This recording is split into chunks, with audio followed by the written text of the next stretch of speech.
Chapter 1 Chapter 1 Caught in act. A skinny boy was walking along the busy streets while keeping his head low. The boy looked to be around 10-year-old and his clothes were a bit shabby. His raven locks hid his bright amber eyes and most of his face. Thump ** hey. Watch it, squirt. Sorry. Replied Axel to yet another random passerby, making sure to keep his head low. He wasn't behaving so timidly out of fear or nervousness. No, he was just trying to make sure that the random passerby he had just bumped into had nothing to remember him by. A smirk rose from the corner of his mouth as he pocketed the loaded wallet of yet another rich target. Yes, he was currently picking pockets in the cold streets of London. He wasn't ashamed of it. In fact, he took pride in his skills. After all, he has acquired them after much pain and suffering. Though his only targets are rich people who particularly seem to have this sense of superiority that he wants to smash. It might be unreasonable to some people, but he had personal reasons for his hate. He doesn't steal from people who are poor or good-natured. He might be a pickpocketer right now, but he still had his own pride and principles. These are the only things he can't give up on. Axel has been an orphan for as long as he can remember. Though he didn't used to be as homeless as he is right now. He used to live in an orphanage. It's not like he didn't have to struggle there, but at least he used to have a roof over his head and some food to fill his stomach. But somehow, these almost magical accidents kept happening around him and he was soon kicked out, left to fend for himself. He even had to drop out of the school. Maybe he could have stayed if he endured the beatings of the older kids quietly without losing control, or maybe the orphanage keeper could have still kept him if he begged for it or complained to the local authority. But, Axel decided that he had had enough of that place. That was about 3 years ago, when he was 8 years old. This was a nice haul, he muttered, checking the contents of his wallet. By now, he has amassed enough to last him for quite a while. But Axel wasn't satisfied with just having enough money for food. He knows that he can't keep living like this forever. Pickpocketing and petty thefts are not sustainable and the money is too low for his ambitions. Thus, he's been amassing just enough to start a business of his own. You need money to make money. And once he has enough capital, he has the confidence and smarts to make it work despite his young age, if he's cautious enough. So, who's next? He thought to himself as his eyes darted in all directions. Pickpocketing is a difficult job. He can't just start robbing random people and lot of time and patience are needed for all the other conditions to meet. Though his one redundant quality is that, he only robs rich sholes. Is it my lucky day today? He asked himself as he found a man who seemed to be begging to be robbed just after a few minutes of strolling. Walking briskly with a small fancy stick in his hand, a tall man with grey eyes, dressed luxuriously in an odd old-fashioned cloak that covered his whole body was walking across with a disgusted expression on his face as he looked around the whole world distastefully. His "thou art beneath me" look instantly signed him up on top of Axel's steal list. Even as Axel began to make his way toward the man, he had to wonder just why the man seemed so disdainful of everything. He decided that he will not be bumping into this guy. The guy seems to be the sort who'd want to beat him up just for having any physical contact with a street urchin. So, he has to apply one of his more subtle approaches. It's going to be a bit difficult, but it's not like I can't run away, thought Alex a bit smugly. Though he definitely possessed the talent and skills to back up his claims. He has the confidence to outrun any man in this area. He has managed to slip out of the worst of situations. Though, all these claims applied only to muggles and he had no way of knowing this at the time. The clueless Axel studied the man carefully and pinpointed the location of the man's possessions. He then purposefully began walking in the way of the incoming man and timing their intersection at the moment when the alley was the closest to ensure his escape route in case of being caught. When he reached right in front of the man, the guy inevitably had to look at the annoying bug in front of him. Just as the amber eyes met grey, Axel's eyes shifted to glance behind the man and his expression changed dramatically. The man, who thought himself to be a sharp one, quickly glanced behind, only to find nothing. Everything seemed to be normal. Score. Axel smirked. 50% work was already done. Lightning quick, his hand snaked into the man's unusual cloak to find his wallet. Though oddly enough, instead of a wallet, he found a pouch. Given that he had less than a second to do his thing, he didn't think too much and quickly stuffed the pouch into the bulky jacket he was wearing. Or at least, he tried to. Everything had gone very well and he had even managed to not make any noise even while stealing such a bulky pouch which must have been filled with coins. But, as he moved past the man while pocketing the pouch, he felt the pouch in his hand growing extremely hot, all of a sudden making him curse inwardly. And if that wasn't enough, it somehow emitted an extremely loud noise as if to alarm the owner about a thief. Fuck! Cursing at the absurdity of the situation, Alex didn't waste his time. He chucked the purse to the other side of the street to distract the man and made a beeline for the alley while his brain worked furiously. He should glance towards his flying purse, and then he would either run after me, or the pouch, or pull out a knife, or even a gun. I should at least have 2 seconds to run in all cases, and that was enough to run into the alley. Once he turned, the man would have to chase to get a clear shot, and by then, he would be out of his sight. Thus, Axel should be out fine for now, but suddenly, he felt something was wrong. He threw a quick glance behind him only to see the man pointing the stick which he had in his hand at Axel and a beam of purple light already half on its way to hit him. Eyes widening, he quickly tried to dodge, but it was already too late. He was quick, but he was not that quick yet. The light hit him on his side and his whole body instantly went stiff, completely immobile. For some reason, the man hasn't thrown a second glance towards the pouch, and neither did he have to pull out his weapon from his robe. It was always in his hand.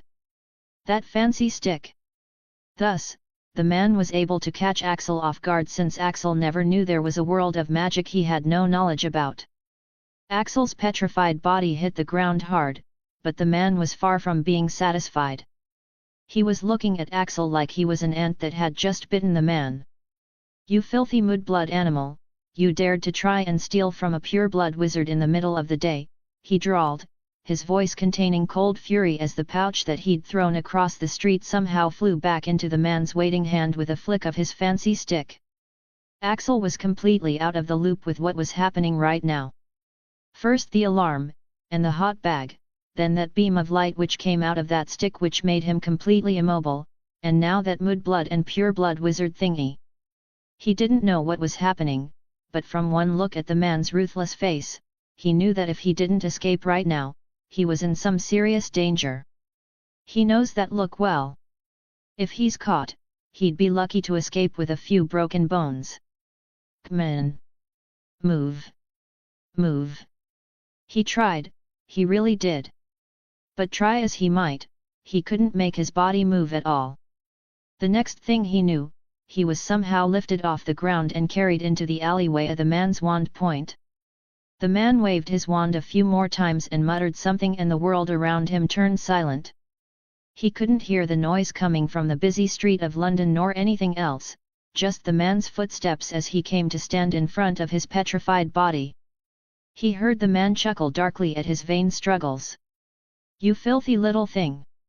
I was angry at first, but now I think it was for my own good that you delivered yourself to me.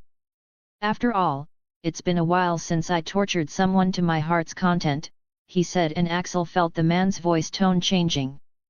Beforehand, his voice was cold and almost emotionless. But now, it seemed as if a barrier had been lifted off, and now his voice was sounding much scarier. He understood that voice. It's the voice of someone who enjoys inflicting pain. The man squatted down in front of him, making his face visible. His face was set in a disdainful, annoyed look before. But now, his mouth was curved into a cruel, sadistic expression grin, and his eyes contained a hint of madness in them. Looking at this guy, Axel renewed his struggle to break free while his mind tried to find some way out of this absurd situation. If it's a dream, now would be a great time to wake up, he thought as he saw the man pointing the stick at him again. Crucio. Erg. Erg. Creak asterisk creak creak snap. In his small life, Axel had suffered much physical pain through various means and his pain tolerance had gotten quite high. Not to brag, but he didn't think there were many things that would now make him flinch. But this thing, whatever it was, not only made him flinch, it made him squirm in utter agony for what felt like forever. He'd never felt pain this intense in all parts of his body at the same time and for such a prolonged duration. He just wanted it to end. And, due to the damn paralysis, he couldn't even scream, nor could he move to stop the man, which caused an odd creaking sound from his body when he tried to move it. One of his shoulders seems to be dislocated in his extreme attempt at moving. The man, upon seeing Alex glaring at him, raised his eyebrows in surprise. He seemed almost impressed. "I have to admit, you've got some fight in you, little rat. I never expected that a little mudblood could stay sane after taking that," he muttered, almost to himself. He had thought that he'll kill the rat after one crucio, since a child wasn't expected to retain a functioning brain after one, but it seems that he can have a bit more fun with this one. Crucio. Axel, who was still recoiling from the first spell, made to dodge it, but then, he remembered that he still couldn't move at all. Helpless, he could only grit his teeth and suffer as his bones creaked from the strain. But this time, he tried to distract himself from the pain by thinking of a way out of this situation. Though all he could think of was how it could be this painful and how he would even surrender all his money if this man would just stop this. Though after the third cruciatus, all Axel had in his mind was, "I'll kill you. I'll kill you. I'll kill you." Now, even if the man kindly stopped, took him to the hospital, and gave him a lot of money, Axel still wouldn't let this guy off. By now, the man could no longer take pleasure in the boy's suffering. He had to admit, he was more than a bit creeped out from the look in his hate-filled amber eyes, which seemed to bore a hole through his skull. Even trained Aurors would be much worse off than this little guy who was glaring at him like a chained beast waiting to pounce. He even felt a bit intimidated by it. "No. I will not be intimidated by a mere child." The man refused to admit it and thus, decided to make this boy beg like he should. "You'll be begging for death after this."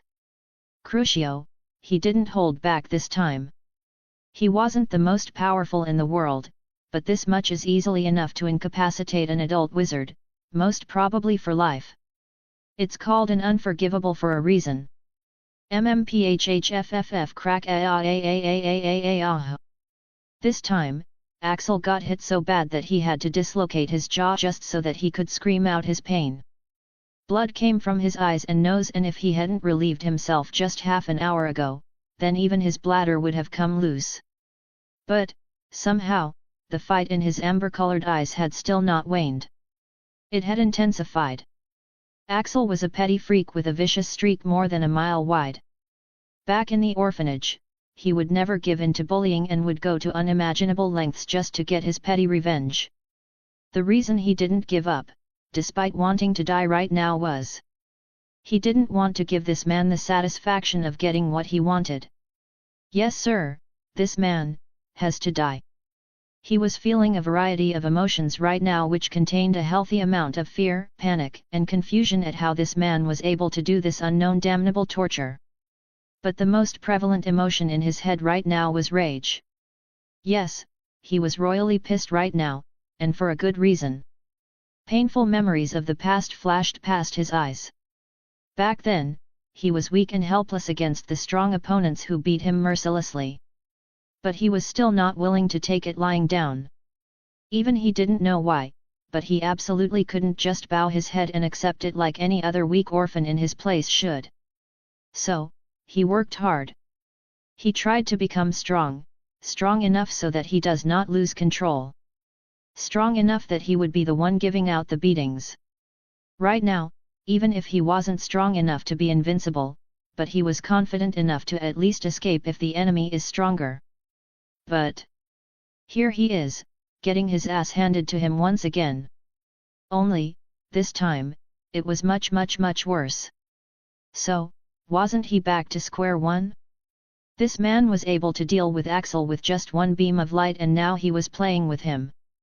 Then, wasn't he still too weak? And, it doesn't seem that his life is going to be spared when this guy is done with him. Do I need to depend on that again? He thought in exasperation as his dead eyes suddenly focused back sharply on the man. A spark lit up in the depths of his bloodshot amber eyes, and soon, it seemed like his eyes were glowing. This guy has to die. Chapter 2, The Awakening. Right before Axel's eyes started to glow after the latest cruciatus, the man was now fairly unsettled. He was panting heavily from the use of the full-powered cruciatus curse, and his eyes seemed to question reality. The scene in front of him was unbelievable. He had expected the child to die, or at least have his mind completely broken. But instead, the boy somehow seemed to be fully conscious. And, the most disturbing factor, he hasn't shown any sign of submission, he thought, looking into the boy's rage-filled eyes that seemed to have no sign of submission, begging or pleading. This was the weirdest of all things. When a person is hit by the cruciatus, their first instinct is to submit. An unbearable longing for the pain to stop. And in such conditions, 99.9% of people would give up and beg pathetically for the caster to grant them mercy, which is why it's the favorite spell of people like him. Considering that this boy was a bottom dreg of the society, the lowest of the low, and his age should be around 10, then the boy cannot possibly possess such pride and mental fortitude to be able to hold on till now. By now, it was quite clear that the boy was not a muggle. He refused to believe that a muggle child could be this exceptional. He decided it was better to just kill this monster and be done with it, since he was beginning to have a bad feeling seeing those eyes. But at this moment, he noticed that the boy's reddish-orange eyes suddenly started to glow, making it look like flames were dancing in those amber eyes. The man's eyes widened. Goosebumps rose on his skin and a chill went down his spine. He hastened his casting of Out of Room Snap, but before the spell could be finished, Axel screamed at the top of his lungs, and a magical shockwave spread out of his body. The man's wand was blown right out of his hand, interrupting the chant. Axel had decided to put up one final struggle, giving it his all to break out of whatever was holding him back. He was hoping for one of those freaky incidents which had gotten him kicked out of the orphanage to happen. It only used to happen when he used to be extremely angry or panicked. And right now, there was no shortage of any of those. And sure enough, with the snap, he was somehow able to break free. The first thing he did was to kick that weird-ass stick out of the man's hand. In his opinion, it was some kind of new gun that the rich people had the access to. Right now, after 4 cruciatuses, Axel wasn't in the right state of mind. He had never felt such hatred towards anyone else up until now. His whole body was throbbing with acute pain, his jaw and left shoulder were dislocated, blood was coming out of his nose and his eyes were completely bloodshot.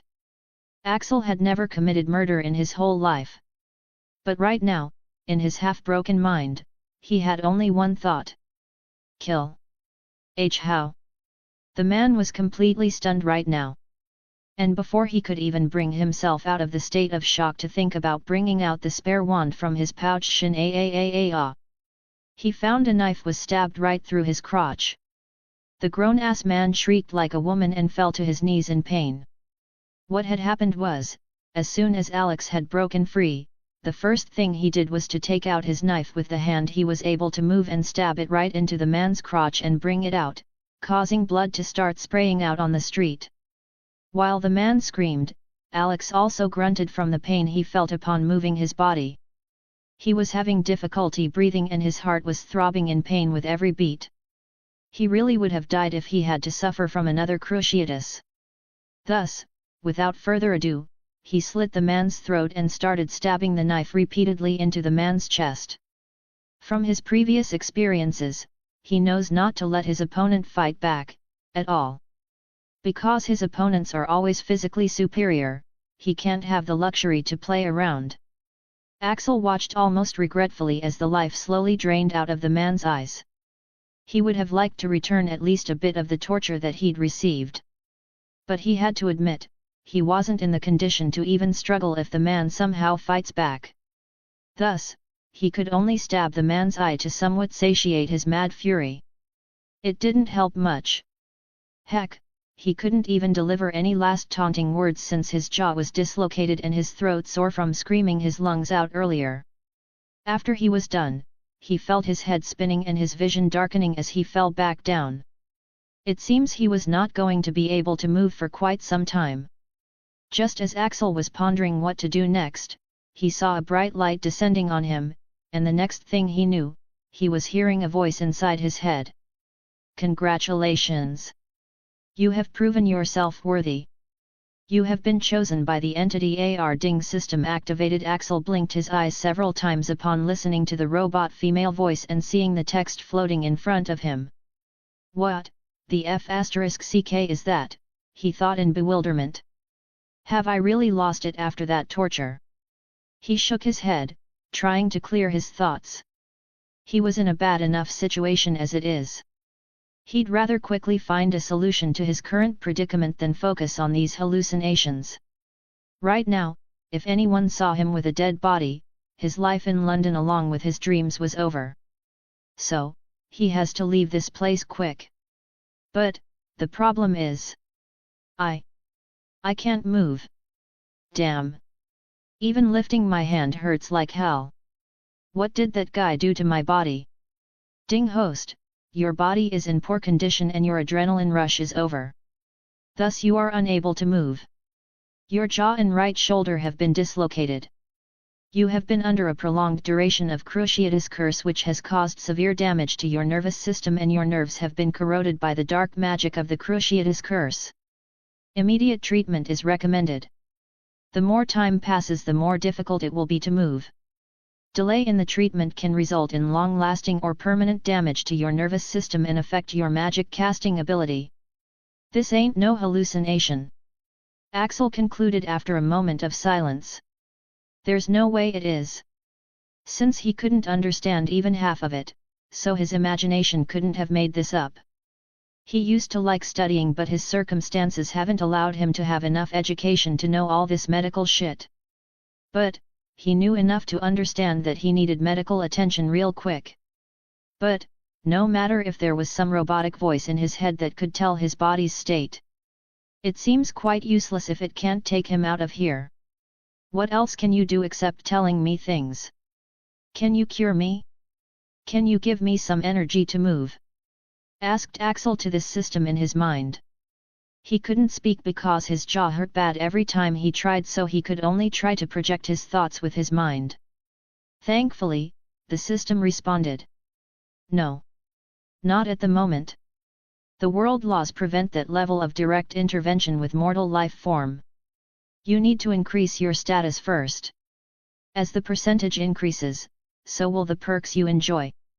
Right now, in this situation, Axel couldn't care less about the future. Then, aren't you quite useless right now? Aren't you quite weak? What can I do with just information? Host, if you have the right information, information can be much more powerful and useful than superficial powers. As you progress, you can get the best spells, training methods, rituals of improvement, etc. Not only can you get the information on how to heal yourself, you can obtain powers beyond the bounds of this world. But right now, you are in dire need of medical attention. Damn, strongest in the world? That got his attention. But, if he has learnt one thing after living on the streets for free, it's that nothing in this world comes for free. Who the fuck is AR? Why are you helping me? What do you want in return? He refused to believe this thing would help him without having anything to gain from it. And sure enough, the system's voice confirmed his thoughts. AR stands for the Akashic Records. And I am the entity created by AR. We require your help. There it is. Tell me quick, I don't have time. This world has diverged drastically from the original course. As it is, there would be many wars in the future which would cause the destruction of this world. AR is unable to directly affect this world. Thus, they need a proxy, an agent who can influence things and prevent the destruction. Do understand that the laws of the world do not allow master to force their will upon you. Thus, you are free to choose whether to accept or not. Axel had to take a pause at that. Damn, this system is like one of those ultra-smooth salesmen. And at this moment, with his debilitating injuries, he has no other choice. Sigh. Alright, what do I have to do? Ding quest activated, go to the St. Mungo's Hospital as soon as possible. Reward, 1, basic knowledge of the wizarding world. 2, plus 5% approval rate. Failure/delay, the longer you delay the more the damage. Axel felt a sense of urgency seeing the contents of the mission. Where's this place? Will I be cured if go to this place? He asked urgently. Negative. There might be side effect. The heck? You said you had the cure. You'd have to increase your status or complete a difficult mission in order to obtain it. As you are aware, the world laws prevent direct intervention. Your time is running out. Axel could see no other choice. Alright, I accept this mission. Immediately, the system's instructions came to him. Instructions: firstly, take out the dead man's pouch, and open it.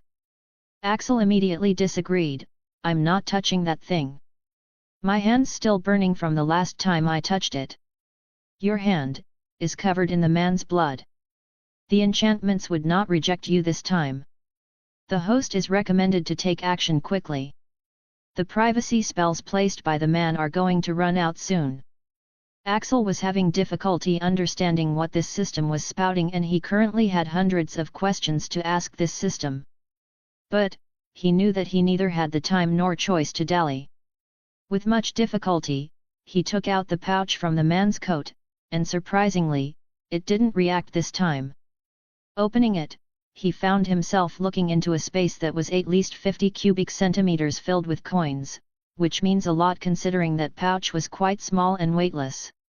Alex was now getting numb to the weird things that have been happening in his life. He's been having weird episodes of power release which have saved him more than once in difficult situations. And just a while back he even received a letter addressed to his name delivered by a freaking owl. He had refused to believe in its contents, but after today? Not so much. Quickly search for a blue-colored potion and drink it. Axel quickly found what he was looking for. And at this moment, there was a loud sound of a bubble popping, and suddenly, he could hear the noise from the street again. Axel knew that he had run out of time. If this kills me, I'm going to kill you, he muttered unintelligibly before uncorking the vial with trembling hands and downing the contents in one go. Immediately, he started feeling lightheaded. Then slowly, the constant unbearable pain he was feeling started to abate, making him almost cry tears out of relief. Then, his mind began to buzz with a pleasant sensation and he began to sway on the spot. "What the heck was that?" he asked, trying to keep himself sober. At that moment, a ding sounded in his head. And his mind got clear once again. But his body was still feeling pleasant. It was called Exquisite Ecstasy, an addictive potion that only the rich wizards can enjoy. It was the only potion available at the moment which could help you move. It numbed the pain in your body, thus enabling you to move. And your mind has been cleared by the system. Axel tried to move his body. It still hurt to move, and the tremors still hadn't stopped, and he was quite slow, but it was still much better than before. Manageable, he thought before he picked up the man's fancy stick, which was definitely a very dangerous weapon, and put it inside the pouch. Clearing all the traces and wiping the blood off himself, he left the man's dead body and limped out of the alley while covering his face. Host is recommended to visit the St. Mungo's Hospital for magical maladies and injuries. And make haste, the host doesn't have much time left. A while later, an 11-year-old boy entered the St. Mungo's through the unique entrance and crawled his way to the counter. Unfortunately, the pouch contained only one vial of the potion and the effect had mostly run out by now. If that wasn't enough, there was terrible traffic along the road, so he was delayed a lot. At the system's urging, he even had to hide the pouch outside as well. He only brought in a few galleons with him. Looking at the hospital-like environment around him, Axel sighed in relief. He was doubtful at first, and why wouldn't he be? What kind of hospital can one find if it is said to be hidden under a shabby department store called Verge and Dow's, Ltd? Ding, quest completed. Congratulations! You have successfully reached the hospital. Reward: a functioning body. Basic knowledge about the wizarding world. 6% approval. You were expected to fall unconscious halfway through the journey. Suddenly, his mind was filled with the knowledge of the wizarding world. But Axel focused more on the penalty part. Damn you, tell me how to quickly do mission and increase my status so that I can get the cure. He said, even as he felt his consciousness slipping away due to his extremely serious condition. The status can be increased by approval rate. It's the rate of the world law's approval of intervention. The higher the approval rate, the more substantial help the system can provide. As for getting the method to cure yourself, you will get the mission very soon. That being said, you now have 6% approval. That means the help system can provide you has increased. Once you cross 10%, a new system feature will be unlocked. Axel had more questions. But right now, he was thoroughly spent. He fell completely flat on the floor. His last action was to toss out a small purse full of galleons at the reception before he passed out. A healer quickly came to check Axel's condition. The healer gasped as she finished diagnosing the patient. Cruciatus. 5th degree exposure suspected. Immediate treatment required. She called out in shock. 5th degree is the highest order of exposure. It means that the exposure is more than enough to be fatal, and it's mostly given to dead bodies. The people in the lobby gasped when they heard the healer's words. Mind you, the hospital has lots of serious cases daily due to various accidents and attacks, but torturing a child with a cruciatus, and to such an extent, death would have been a mercy. Chapter 3. The changes. When he woke up, Axel found himself strapped to a bed. Startled, he tried to free himself in a hurry. Feeling sore all over his body, the previous events came rushing back to him like a tide. Torture, a wizarding world, and war. Was it all just a fantasy? Was it imaginary? Where am I now? Replying to the host, you do not seem to have fantasized anything. Dang it! It looks like the world really isn't as simple as he had thought. Unlike last time, his state of mind was much better right now. He realized that he had killed someone and he didn't feel the slightest bit of guilt doing it. He also realized that someone else in place would probably be freaking out right now. But well, he grew up in a different environment than those pampered good-natured wannabes. Morality doesn't fill your stomach, nor does it make you invincible. And as for the whole magical world fiasco, he wasn't that much surprised. He had already gotten the letter to Hogwarts, and even if he didn't believe in its contents at that time, he had still somewhat accepted the possibility of magic existing. He scanned his surroundings. He was in a clean room, with some weird-looking gadgets around him, some of which were making beeping sounds. His belongings were taken away, but he still at least had his cross-shaped pendant around his neck. Examining his body, he realized that his shoulder and jaw were fixed, but the same could not be said about his body. When he looked at his hands, he realized that they were still trembling. He clenched his hands into fists. That guy!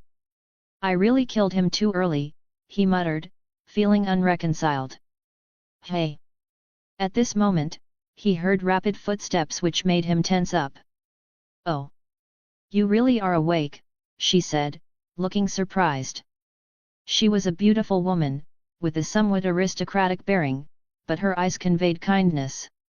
She slowly approached his side, her gaze not leaving him for a second, examining him like she expected him to do something.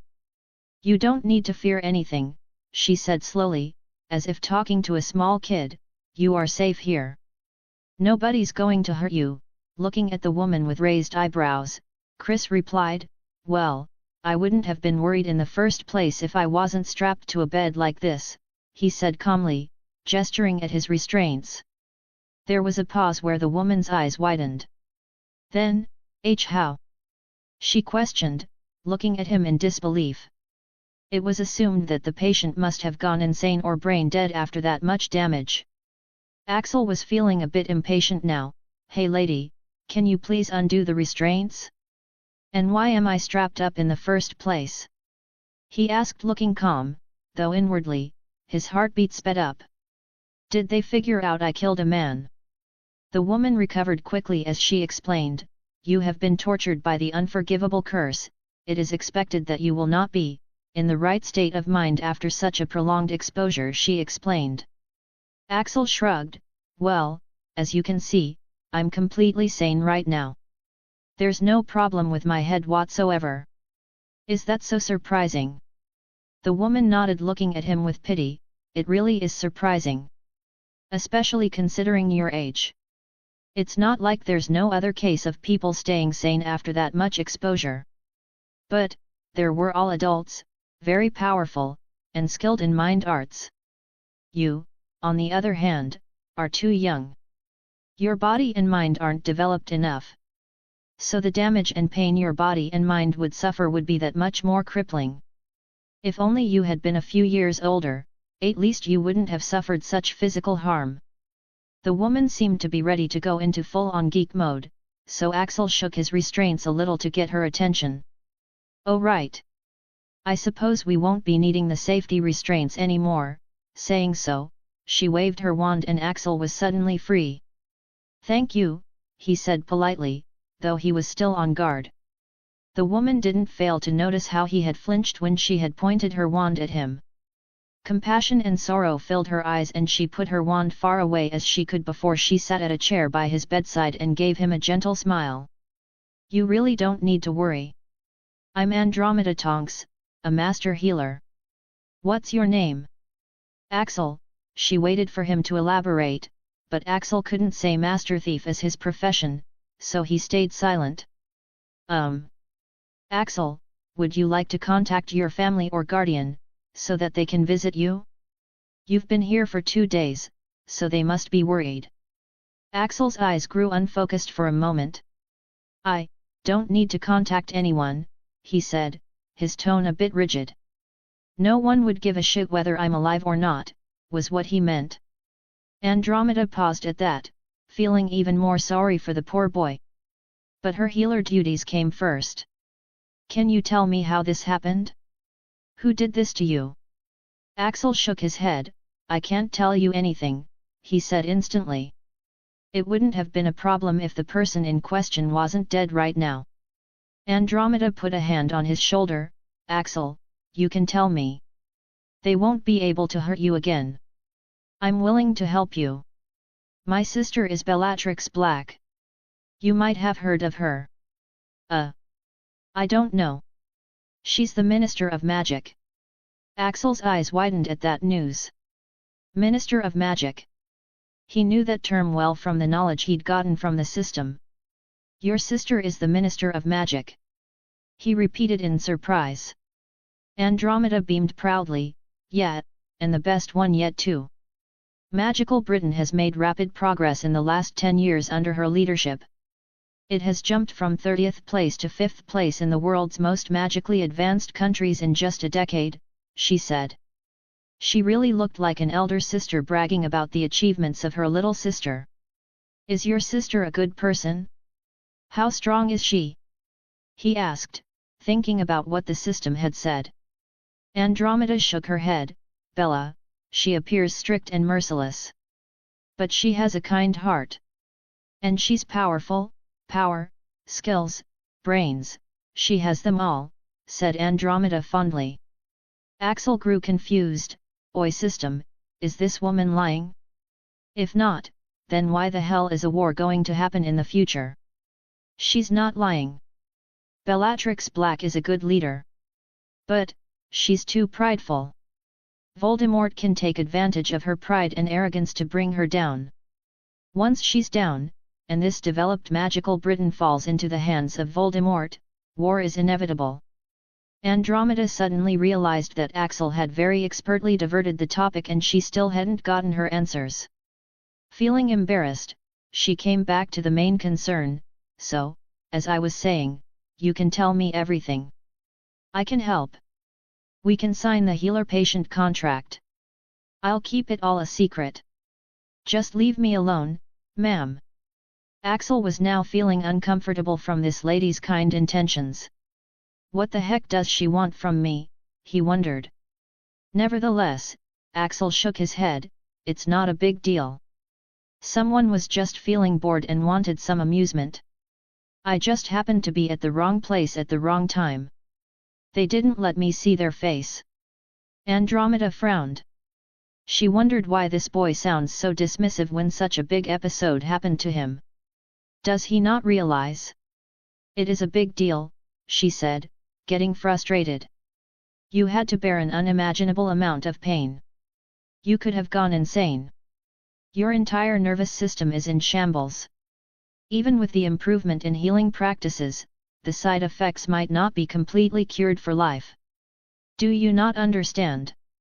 Axel laughed sardonically at that. Of course I understand. And of course, I care.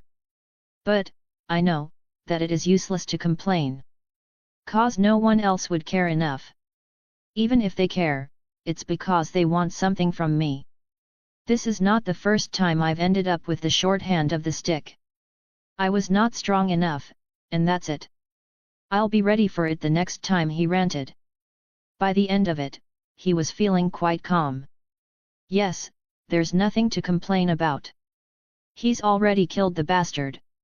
He can't resurrect him, just to kill him again, can he? Wait, can he? System. No tisk spoil sport. Now, can you please tell me when I can leave? He asked the stunned woman. And Andromeda was positively despondent looking at the boy. He must have suffered at a lot to have this kind of outlook on life. He needs some positivity in life. You are 11, yes? She asked suddenly, surprising Axel. What my age? Yes I'm 11, he said, wondering what this woman was up to now. Then, I suppose you are going to Hogwarts, yes. Axel thought about it. He did get a letter from an old. It was unbelievable at that moment, but it seems that it is real. System, can I really learn magic there?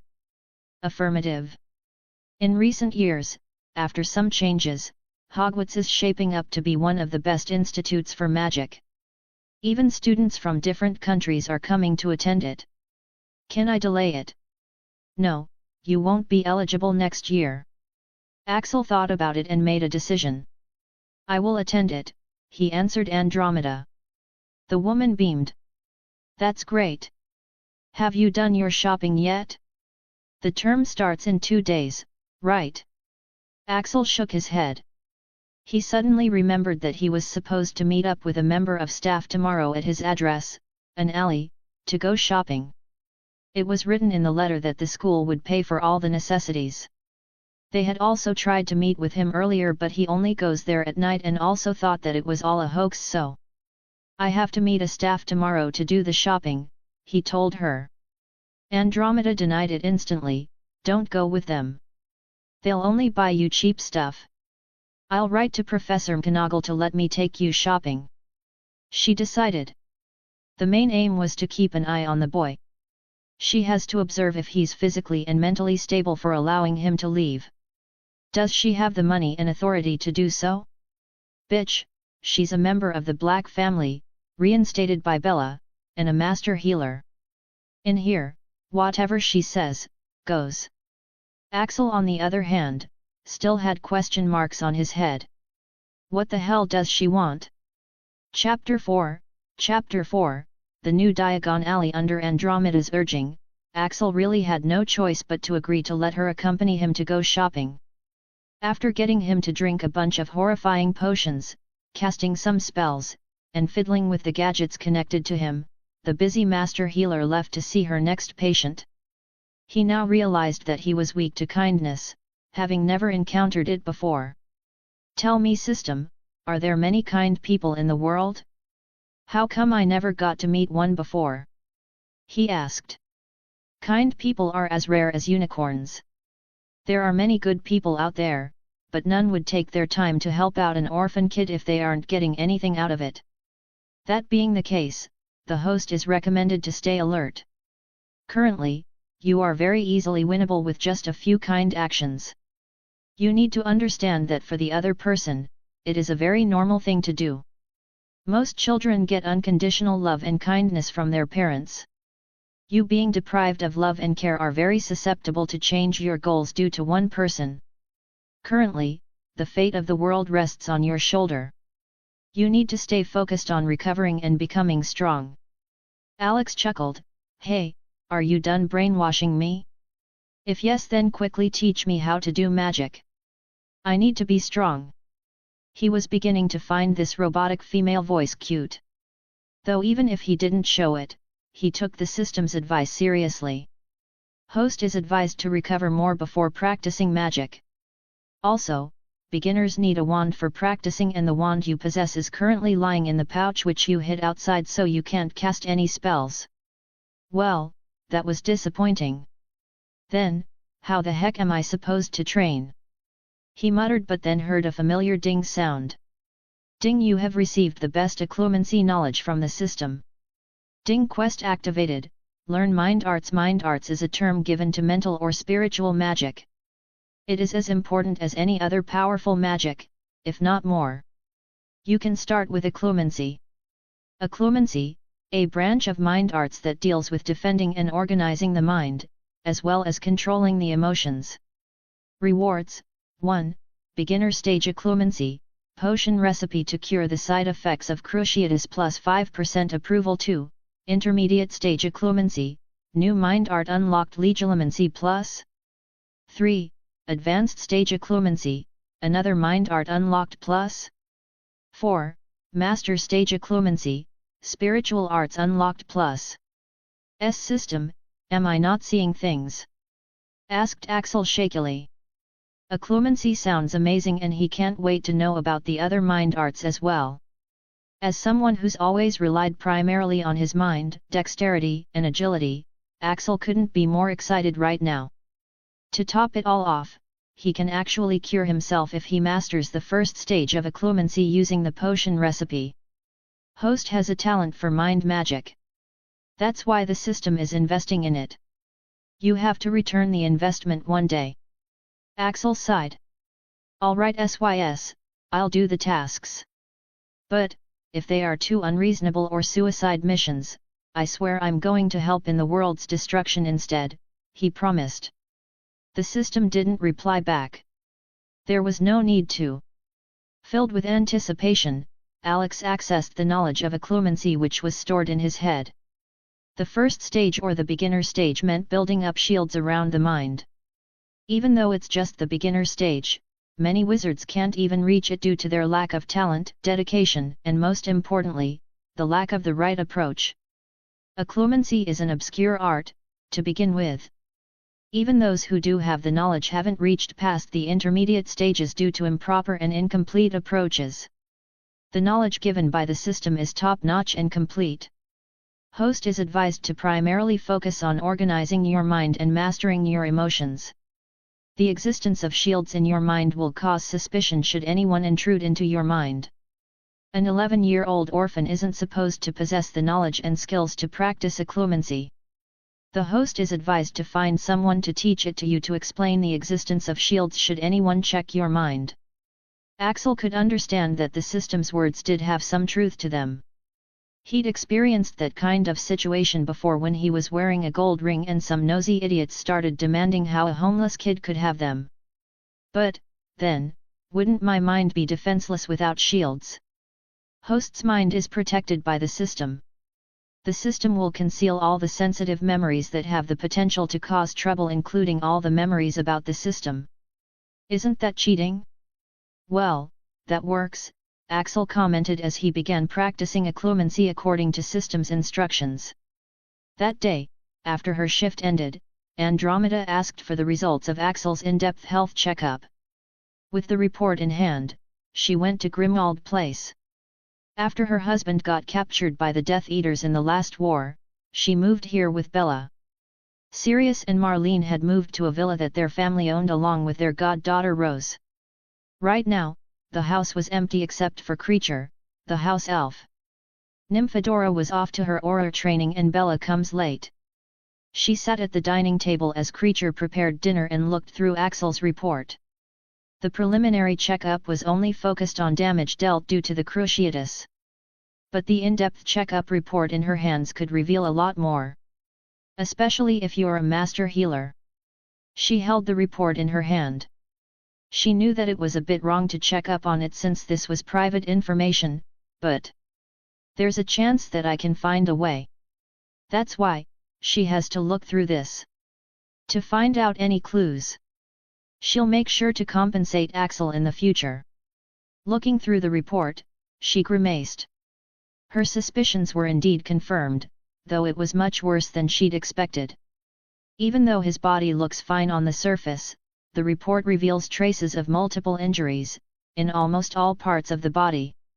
Physical injuries are passively cured with magic gradually for some wizards, and thus she didn't find anything wrong in the beginning except for some signs of malnutrition and improper diet. His hands have cuts and calluses. He must be using a knife often. Obviously not for cooking. His leg muscles are trained to the peak. Even Quidditch players don't go this far since they only need to fly on brooms. He's had to run a lot. Now came the truly harrowing details.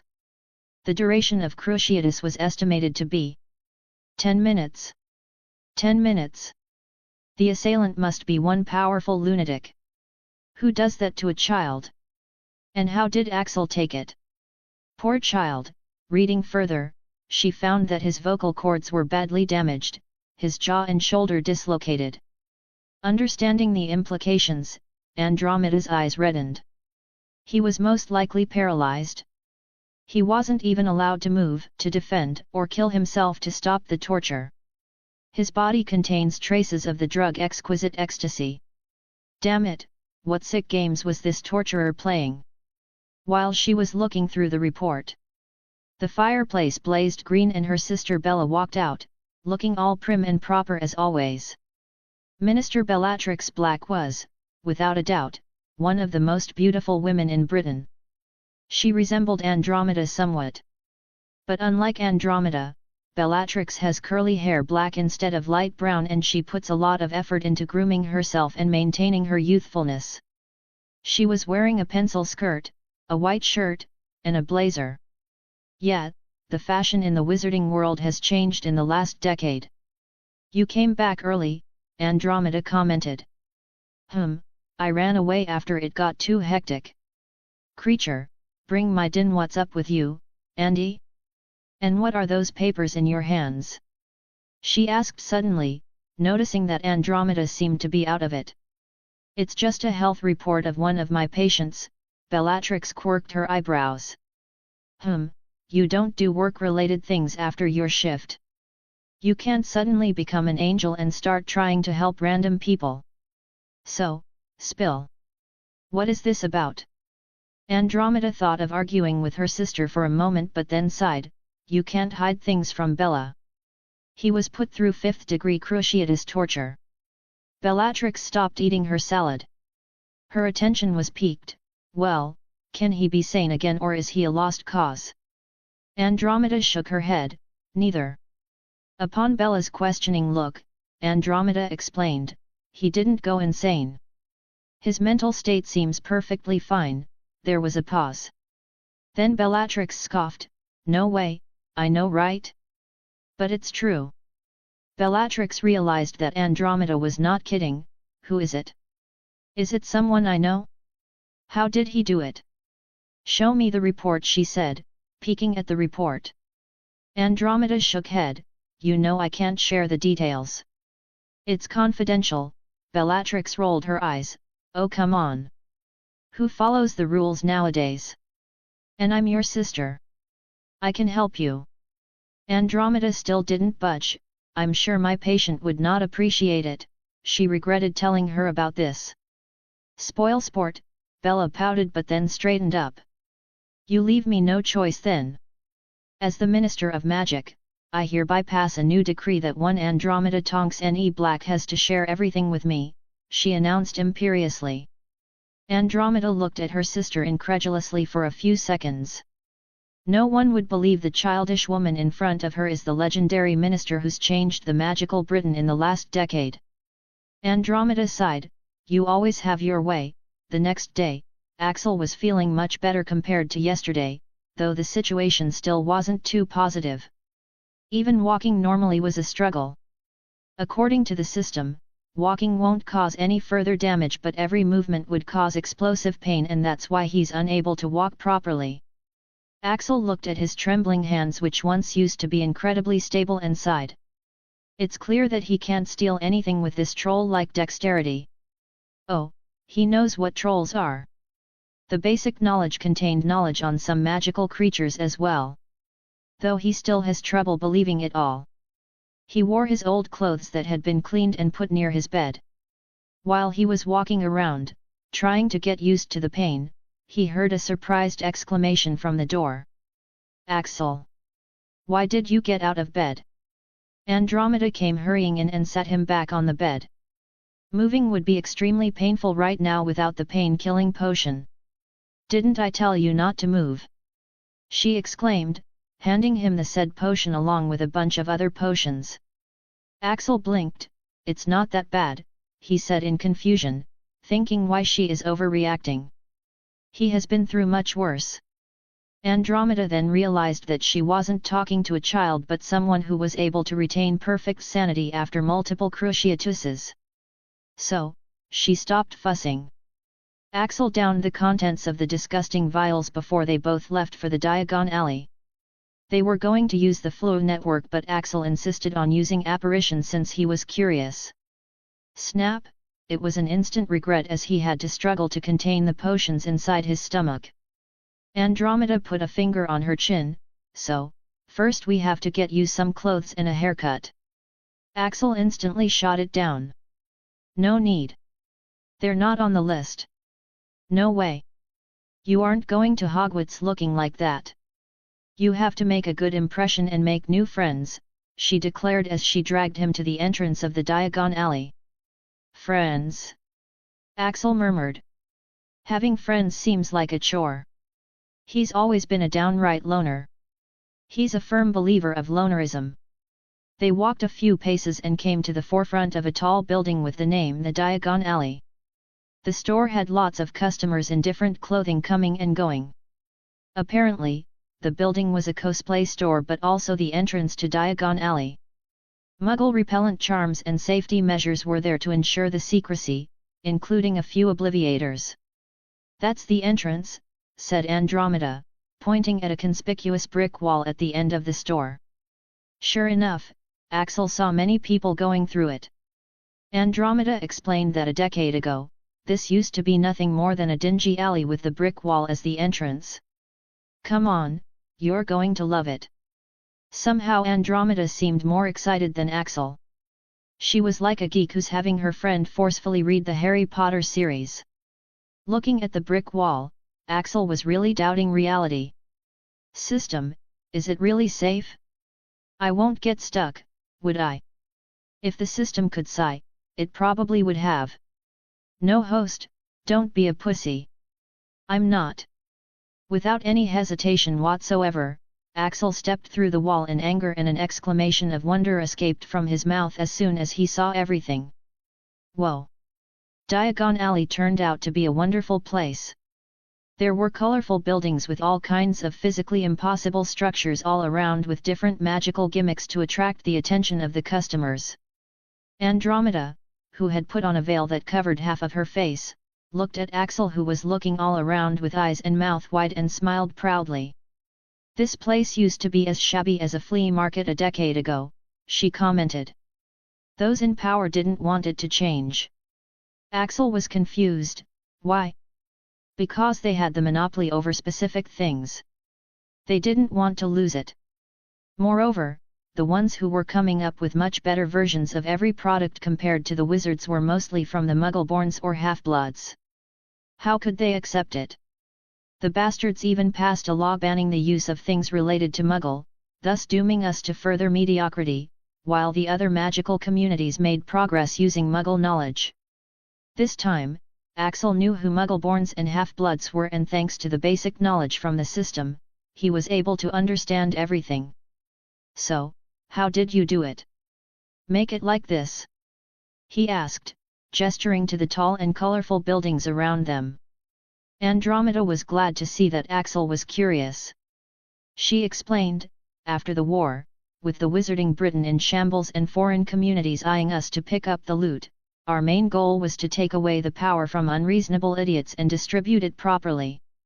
Bella didn't spare any tricks, whether it's immoral or shrewd or just pure reasoning. She used every tactic. She said while they walked. I can't tell you everything since we don't have the time, but one thing she did was to invest in some projects of Muggle-born geniuses which she found potential in, provided them her backing, and voila, they became instant hits. And Bella just sat back and collected her money. The purebloods were like, you can do that too. After that, they were scrambling to invest in their own Muggle-born entrepreneurs. This was just one of the moves she played, and the easiest one. Once there were products to spend money on, the coffers of these stingy purebloods started opening. Britain was the richest to begin with the old families hoarding huge piles of gold in their accounts. Once they brought it out, some did make it big while some lost it all. Overall, the economy took a huge leap and paved the way for the formation of what you see today. While Andromeda explained, Axel listened with great interest and even asked questions, surprising her. She had not expected him to understand this and even take interest in it. Axel has always wanted to make it big, so of course, he's interested. He's a bit amazed to know how backward the magical Britain a decade ago must have been. To not even know how entrepreneurship works. These people must be cavemen. I wish I was born a bit early. He thought wistfully. That time must have been a golden opportunity, and he's sure that many smart ones like him spotted it and took advantage of it. But explaining up to here, Andromeda stopped since they had already reached the clothing shop. Axel looked at the shop's name, which was written in moving letters. Madame Malkin's, since 1852, magical, comfortable, and stylish. Andromeda explained, this shop is currently the best for clothing. It's one of the very few shops that's managed to stay on top even after the Great Economic Revolution. Their enchantments have been developed through generations for over a century, so new bloods couldn't compare themselves to that. The old faction was of course going to prefer her over the new. And the woman who inherited the store has always had an eye for clothing. So as soon as she saw the Muggle things being adapted, she copied Muggle designs even before the new bloods could without hesitation. Later, she even shamelessly copied the new enchantment ideas of the new bloods. Well, so not all pure bloods are stuck-up idiots, thought Axel as he looked at the brands inside the store. Nike, Raza, Tommy Midliefinger, Louis Vuitton, Chanel. He was speechless. These are all Muggle brands copied with a few letters changed. The F***CK. This woman. Axel made a note to not go into the clothing business. He was already intimidated by this woman's boldness. Come on, said Andromeda, snapping him out of it. Let's get you a total makeover. You'll be making new friends very soon, so we have to make a good impression. She said mysteriously. Chapter 5, The New Diagon Alley. Axel didn't know much about fashion, so he just let Andromeda choose for him. He had to try on different outfits back to back. An activity he quickly realized that he didn't like doing. Thankfully for Axel, it seemed that Andromeda had to meet up with someone, so he didn't have to suffer too much. After they were done, Axel opted to change into a simple t-shirt, jacket, jeans, and sneakers. The thing was, all of them were branded and enchanted. The t-shirt and the jacket had the enchantments of color changing, comfort, self-cleaning, warm, and a permanent light men's perfume that Axel liked. The jeans are light elasticity, self-cleaning, warm, and comfort. Madame Malkin's had also expanded into accessories. So he bought sneakers. He adamantly refused to buy anything else for now. The sneakers/shoes had a comfort, lightweight, increase/decrease friction. The most outrageous thing was, this set, which only the richest of the wizards can afford, was just an extra. The real set will have to be customized, since the enchantments are only for the VIPs. He'll only need that one set. It would be able to change into a few categories and would, of course, be enchanted so that there wouldn't be a need to wash. Axel was speechless at this display of luxuriousness. At one point in his life, he used to be so desperate for something as basic as food that he had to steal it and suffer severe beatings if caught. Axel's fists clenched. Today, upon being granted the luxuries he always longed for, and more, he didn't feel the slightest bit of joy or satisfaction. It was nothing compared to that first fulfilling meal he'd had after he'd successfully gotten money through many painful lessons. He'd felt very proud of himself at that moment. He had never begged for food. He'd never begged for anything. Everything he got, was after he'd put his life on the line to obtain it. Thus, looking at the clothes he got for nothing, he made a decision. He called out to the assistant, "Excuse me, can you also get me a few sets of simple clothing and a simple Hogwarts set?" No enchantments, he'd decided to not wear the enchanted clothing unless he's in real need of them, or unless he's capable enough to get them himself. Currently, he can't waste the stash he got from the man he killed on something as wasteful as this. Thus, he really can't afford the enchanted ones right now.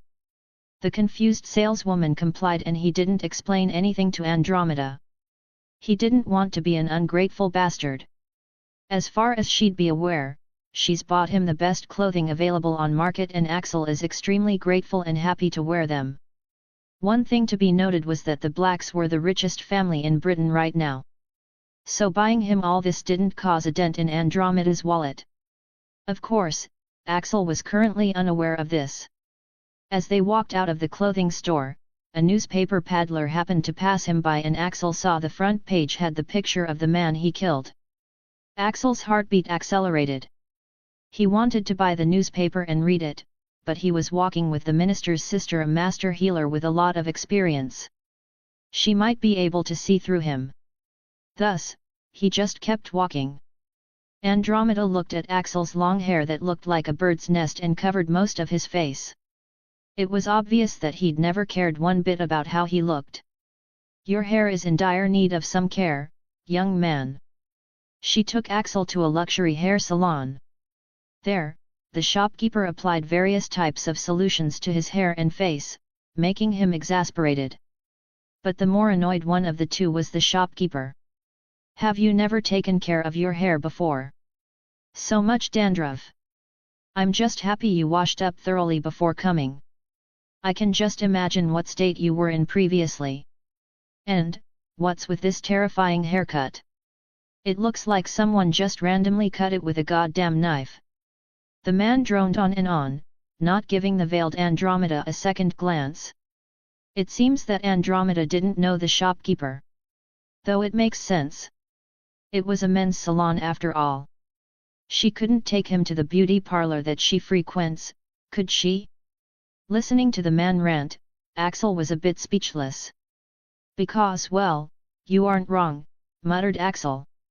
He used to just cut his hair with the knife whenever his vision was being compromised. Though he'd keep the rest of the hair to hide most of his face. Somehow, even with that, he didn't used to look bad. It was the man's turn to be speechless. While working on his hair, he realized that Axel didn't know anything about hair care at all. So he generously taught Axel the basics.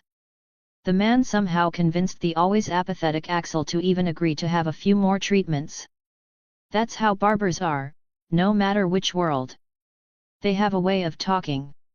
Soon the haircut was done and permanent setting spray was applied to his newly styled hair, making it so that even after blowing wind through them, they'll settle back down to the set style.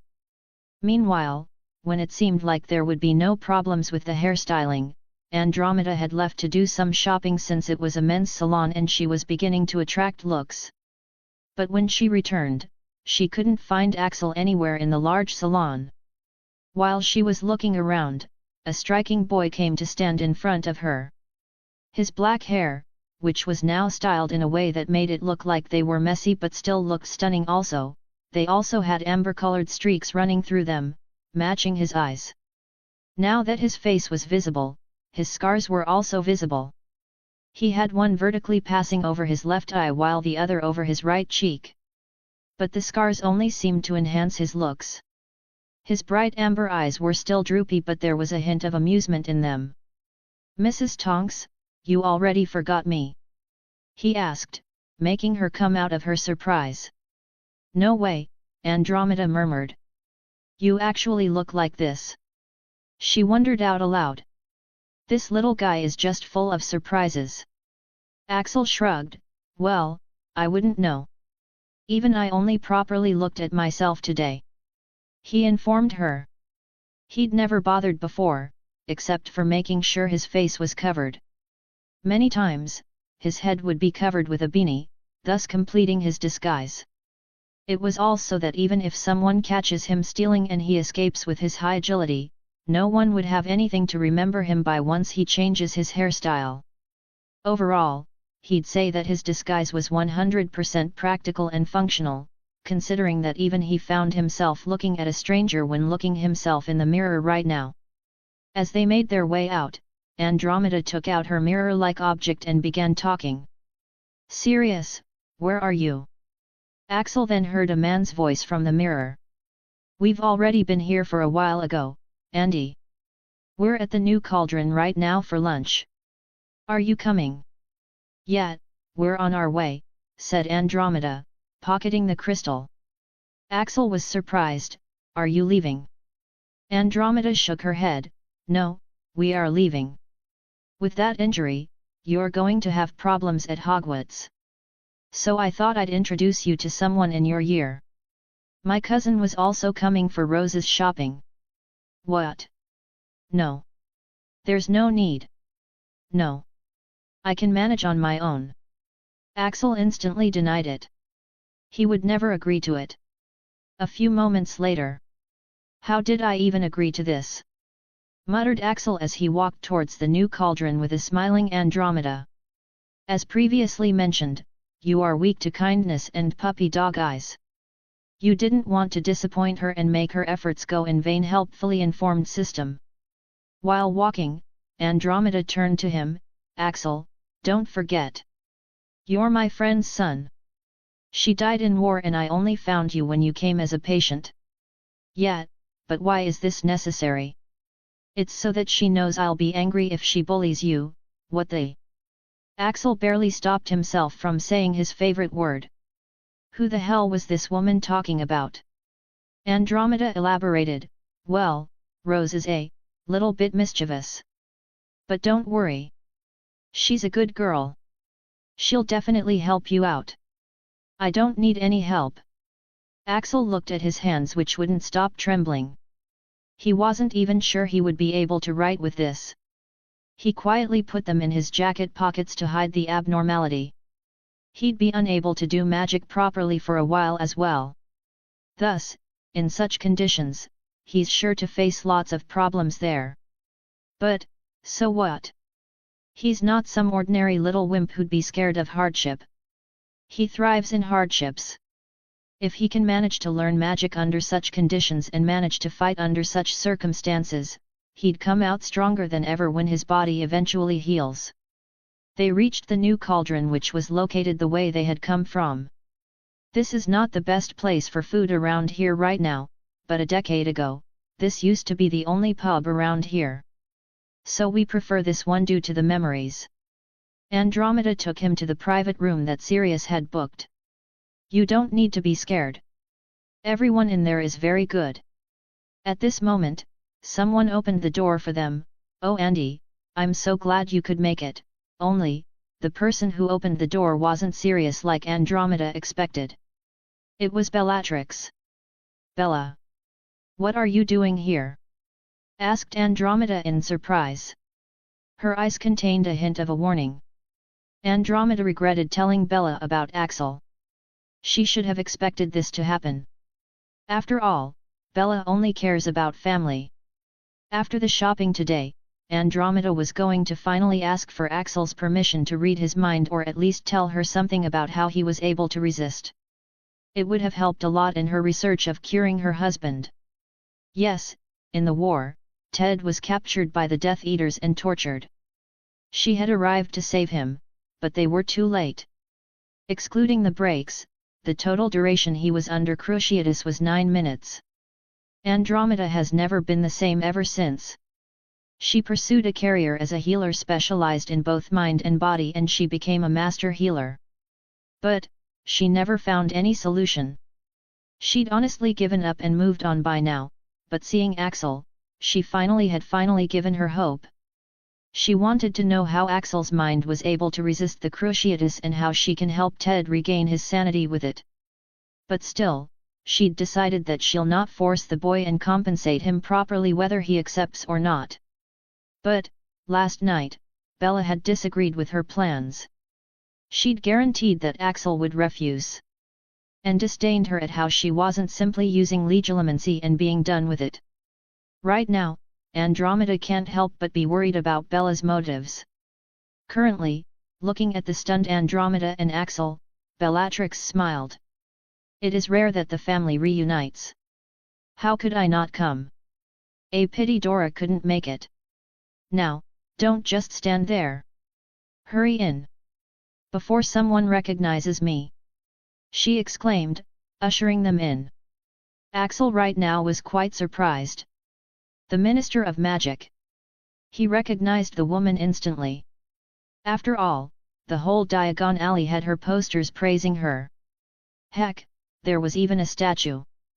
So, of course, he was obviously a bit intimidated when the ravishing beauty closely scrutinized him. They went in and Axel saw the rest of the occupants in the room. It was a family of 4. A black-haired man, with a neatly trimmed beard and a mustache. That must be Sirius Black. And the gentle-looking brown-haired woman must be his wife, Marlene. And their son and goddaughter Jamie and Rose. Jamie was a cute chubby boy about 8 years old. And their goddaughter, Rose Potter Black, was a pretty little thing, with red hair and green eyes, and attractive noble features. She's said to have inherited the best of both of her parents.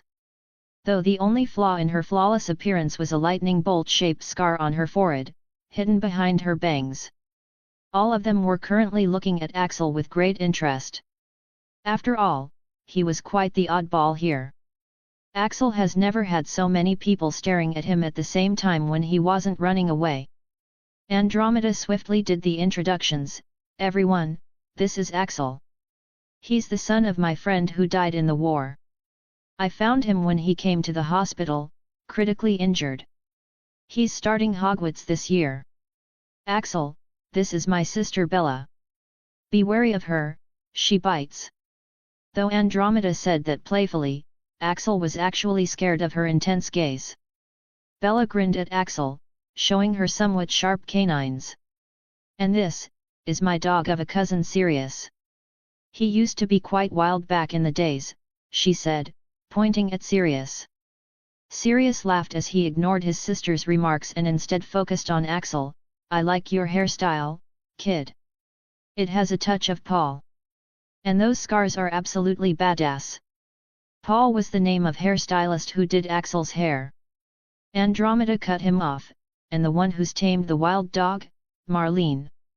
She only has to cry a little and Sirius would do anything. I don't cry that often. Protested Marlene, looking embarrassed that her sister-in-law had that impression of her. Sirius instantly took her side. Of course, dear. You know how Andy likes to joke around. She was just kidding. Would Bella actually bite him? Wait, I can't guarantee that. But am I actually a dog? Damn, my point is you don't cry that often. Listening to Sirius only made Marlene teary-eyed. Everyone was grinning watching their antics. Even Axel was mildly amused.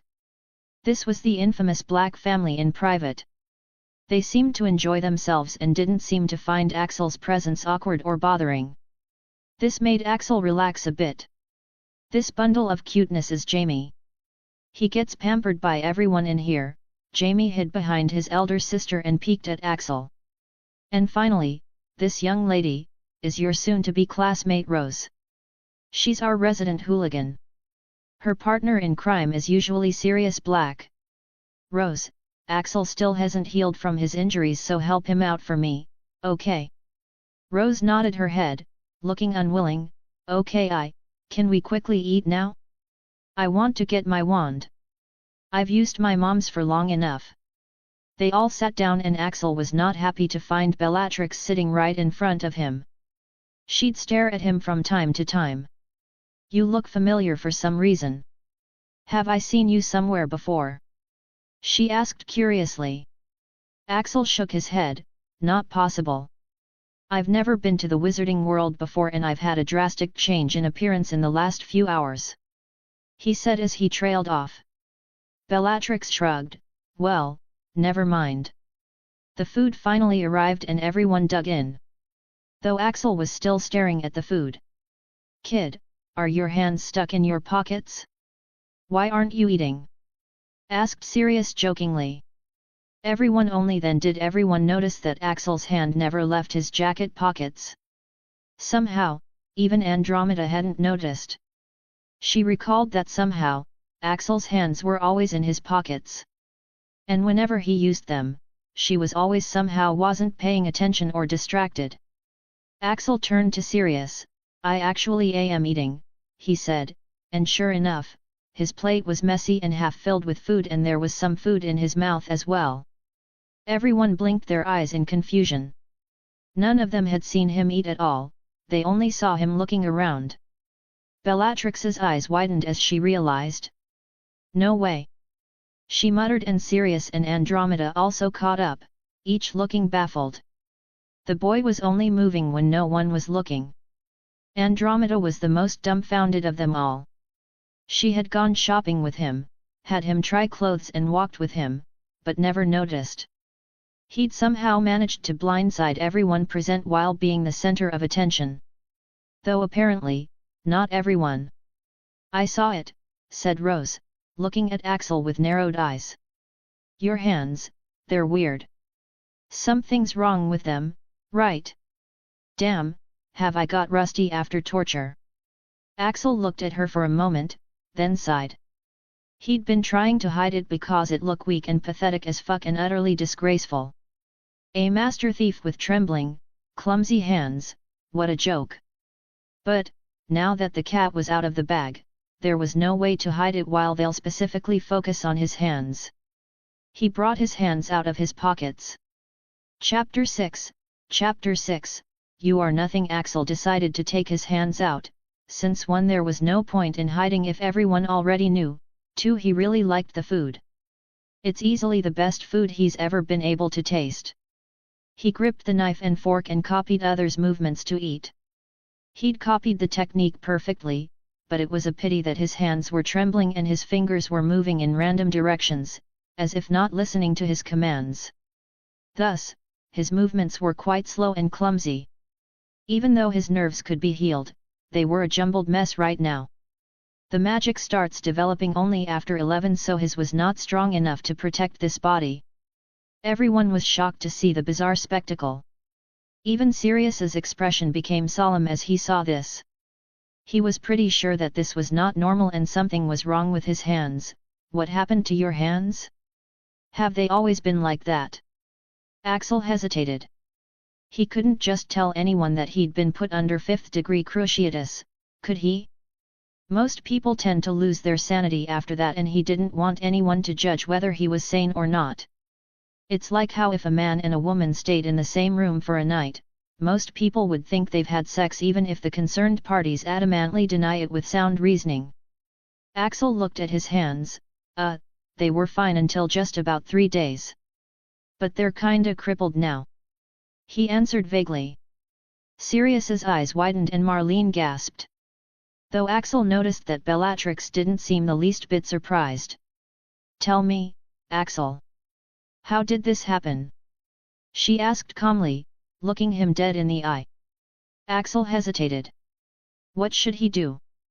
This is the Minister of Magic. He can't reveal anything that'd link him to the recently killed man. Thankfully, Andromeda intervened. Bella. No. The Minister of Magic pouted, always so self-righteous, she muttered but left the topic at that. Andromeda then turned to everyone, he was attacked by some evil wizard. It's not incurable. There are still things that can fix him. Let's just all enjoy ourselves and not make him remind him of it again and again by asking questions, all right. Andromeda took Axel's hesitation as a sign of trauma. It would be quite natural to have one after what he had been through. Her words got approval from everyone. It seemed that even if the younger sister was the minister, the household power rested with the elder sister. Sirius changed the topic. Have you made arrangements at Hogwarts? Is it safe for Rose? Bellatrix shook her head, I'm not sure. Dumbledore is not allowing Aurors for just one person. But he's guaranteeing Rose's safety. That got Axel was bit worried. Why are they talking about her safety? Would it unsafe for me to go as well? Seeing Axel's confusion, Andromeda explained quietly to him, Rose's situation is a bit special. When she was a child, she survived the killing curse and somehow vanquished the evilest wizard of the time. Axel wondered what it has to do with anything and how was that girl so powerful at a young age. Andromeda continued to explain to him, at that time, she became a celebrity and her parents had passed away. Thus, Sirius, as her godfather, was supposed to take her in. But he got illegally put into Azkaban and Rose got sent to her abusive aunt. At that time, I was still disowned and couldn't do anything for Sirius. It was only after Bellatrix came back did she first inherited the House Black, became the Minister of Magic, and then free Sirius who immediately brought back Rose. After then, there were further attempts at Sirius's life which thankfully failed. Thus, it is incredibly clear that someone is out there wanting to make Rose's life miserable. Most likely people from the Dark faction. After knowing all this, Axel looked at Rose in a new light. He had thought that she was just a pampered girl. But she turned out to have somehow destroyed a Dark Lord. Since the atmosphere had lightened up, the dinner went smoothly after that. And thankfully, no one questioned how Axel got hurt, making Axel even more grateful to Andromeda. The Black family was super considerate and accommodating. And Axel got to see what a family looks like and how happy they all were. Though the best thing was still food, since he could also taste it instead of just being able to look. He really liked the drink called butterbeer and drank a little bit too much of it. So before the dessert came, Axel went to the washroom. While leaving, he was surprised to find Bellatrix right outside. What's up, Minister? He asked, noticing that she must be waiting for him. Why else would she stand in front of a men's bathroom? Cyrus Greengrass, she replied. Axel frowned, getting a bad feeling. He noticed that he couldn't hear any sound other than their breathing and that's when he realized. He cursed inwardly, fuck. It's that spell again. The spell that man used to block sound. This can't be good. What is it? He asked cautiously, preparing to make a run for it. Cyrus Greengrass. She repeated. The name of the man you killed. Thought you should at least know that, she said in a sweet voice that terrified Axel. This woman seemed completely different from the one he'd seen laughing and playing around like a kid just a while ago. I don't know what you're talking about, he said, trying to sound calm even though he was panicking right now. The woman laughed, oh come on, Axel. You don't need to lie to me. We both know you did it. In fact, if I, the minister wanted, it would have been your crime even if you didn't do it. Darn. Axel had to agree to that. Bellatrix made a lot of changes, but she didn't bother changing the pure-blood supremacy advantage. After all, as a black, she currently stood to gain the most from that. And most pure-blood houses had already pledged loyalty to her. If she wanted to make his life difficult, she could do it very easily. Axel gritted his teeth. What do you want? He asked. It was clear that she wanted something from him. Otherwise, they won't be having this conversation right now. She raised her eyebrows, straight to the point. Hey? I like it. Well, what I need is very simple actually. And it causes you no harm. The only reason I didn't simply get it from you was that I wanted to do this without breaking any law, and reading people's minds without their permission is illegal. You wanna read my mind? Why would you want to do that? I have nothing. You're the Minister of Magic. You can gain nothing from this, said Axel, finding this situation extremely annoying. Bellatrix shook her head. You actually do have something that I want. You see, Andy's husband was tortured to insanity about 10 years ago, and she's been trying to find a solution for this whole time. Now, you were tortured as badly as him, but here you are, somehow totally sane. So? Axel asked, finding it pretty absurd. So I just need to look at the memories to see how you did it. Andy's already checked your whole brain, so biology has nothing to do with the reason. Axel glared at her. Of course, he was unwilling. Why would he not? His mind was his own. Andromeda wouldn't have agreed to let you do this, he said, trying to threaten her using her big sister with the "I'll tell on you" tactic. At this, Bellatrix actually laughed, sounding genuinely amused. I see. She did a very good job in manipulating you. Axel paused. What are you talking about? It's funny really. How she's created a perfect image of herself in your mind so quickly. Let me enlighten you, you gullible kid. Andromeda is a black. She's no kind woman. Axel had already caught on to what Bellatrix was implying, and it was what he'd thought of this possibility a lot of times. But, when it was turning out to be true, he was extremely unwilling to accept the reality. But Bellatrix didn't stop. She mercilessly tore apart the last of Axel's small hope. You think she did all this out of kindness? Wrong. Wake up, kid. Who are you to her? A nobody. Do you know how many have died for the sake of finding a cure for her husband? How long has she known you for? A day and a half. You tell me, kid, who's she gonna choose between her husband she's known for decades or you?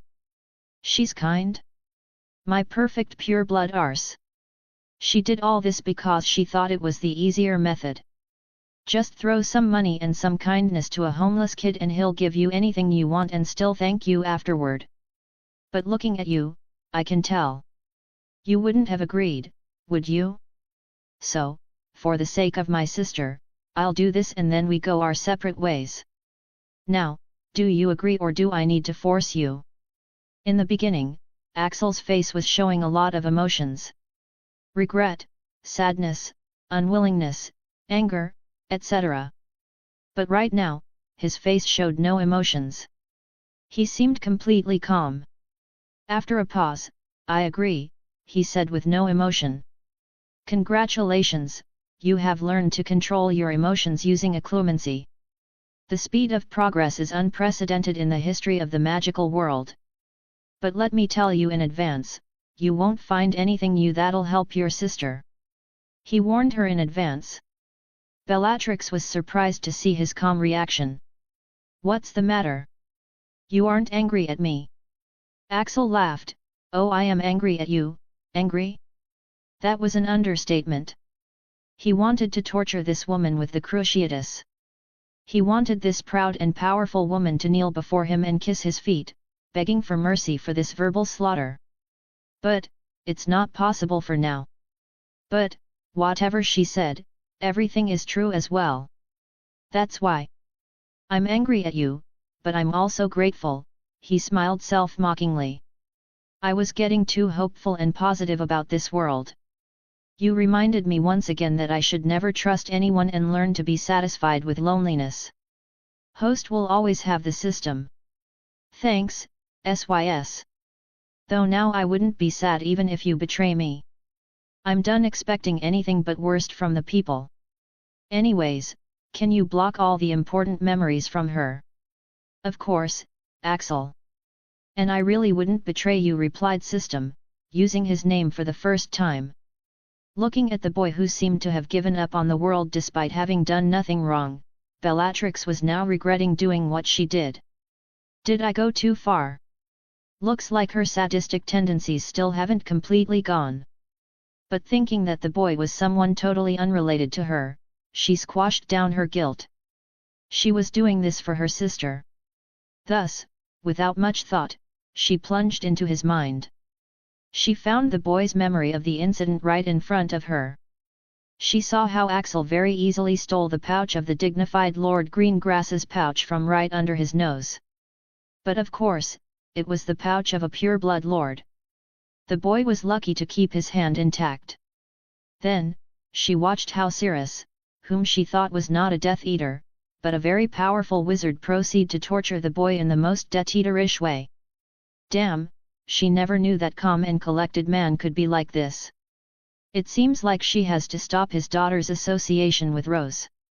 She went in deeper to observe how Axel's mind had functioned at that moment to prevent him from losing his sanity. She was expecting to find some magical phenomenon or something. At least a semblance of a clemency that was protecting his mind, but all she saw was pride, anger, killing intent, a strong will never give up, and not an ounce of submission. There was no sign of any abnormal magical phenomenon other than his weak magic trying to protect him as much as possible, which was a normal response. How is this possible? She thought as she saw his unyielding eyes in the memory. It was already 8 minutes into torture with no breaks, but there was no sign of submission. Even Sirius was looking scared now. Axel's throat seemed completely mutilated from roaring like a beast. As her gaze went to his throat, she caught sight of something shining there. Upon taking a closer look, she broke the connection due to how shocked she was. It was a simple pendant with a distinctive cross symbol. No way, how come he has it? Did he steal it? And, is this really the same one? For all she knew, that cross could have been mass-produced and this boy just happened to have one. But, when she opened her eyes and looked at him again, she realized why she found him familiar. The resemblance was slight, but it was there.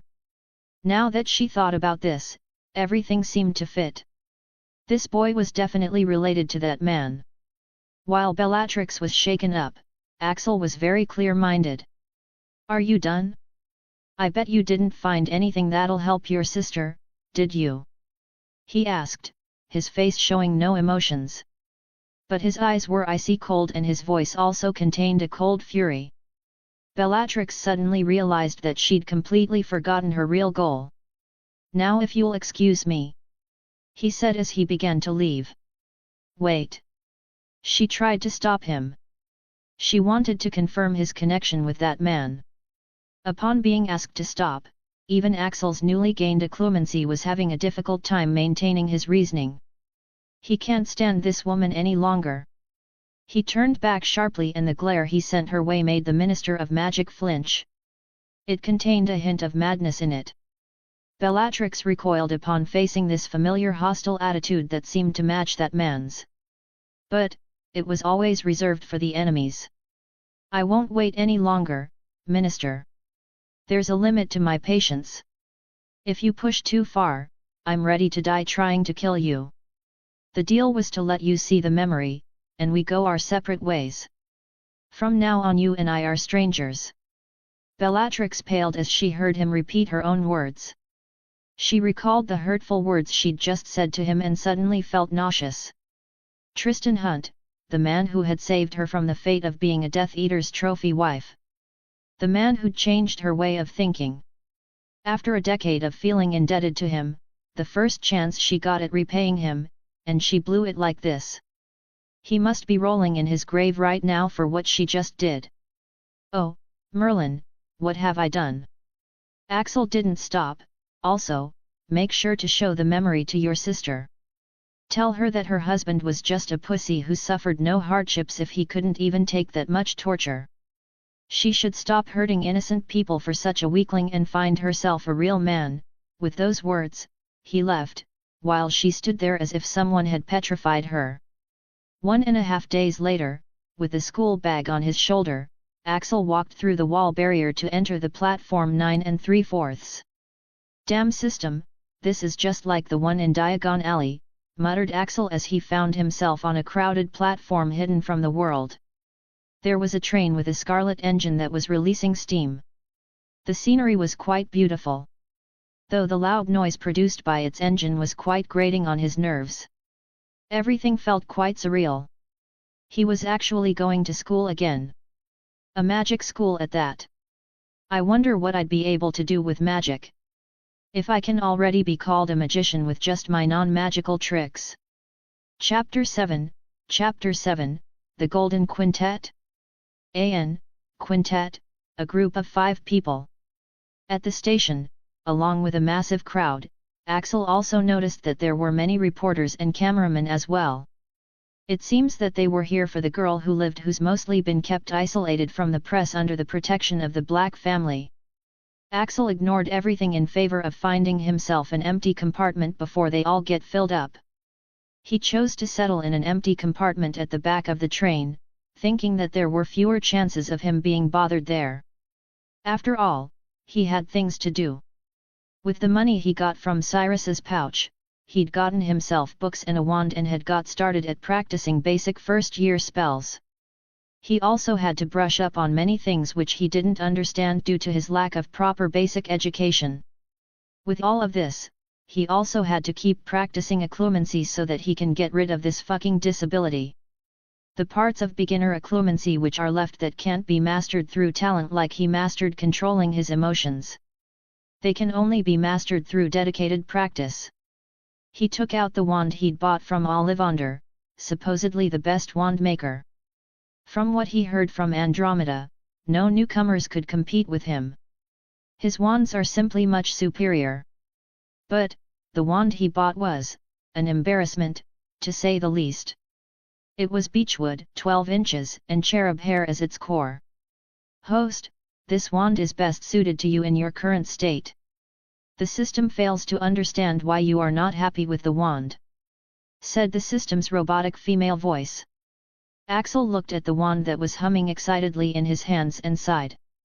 According to the creepy old wand maker, the true match for a beechwood wand would be, if young, wise beyond his or her years, and if full-grown, rich in understanding and experience. When properly matched, the beech wand was capable of a subtlety and artistry not seen in any other woods. Thus, there was no problem with the wood. In fact, it was the best for him since he'll lack control over his magic until his nervous system gets better.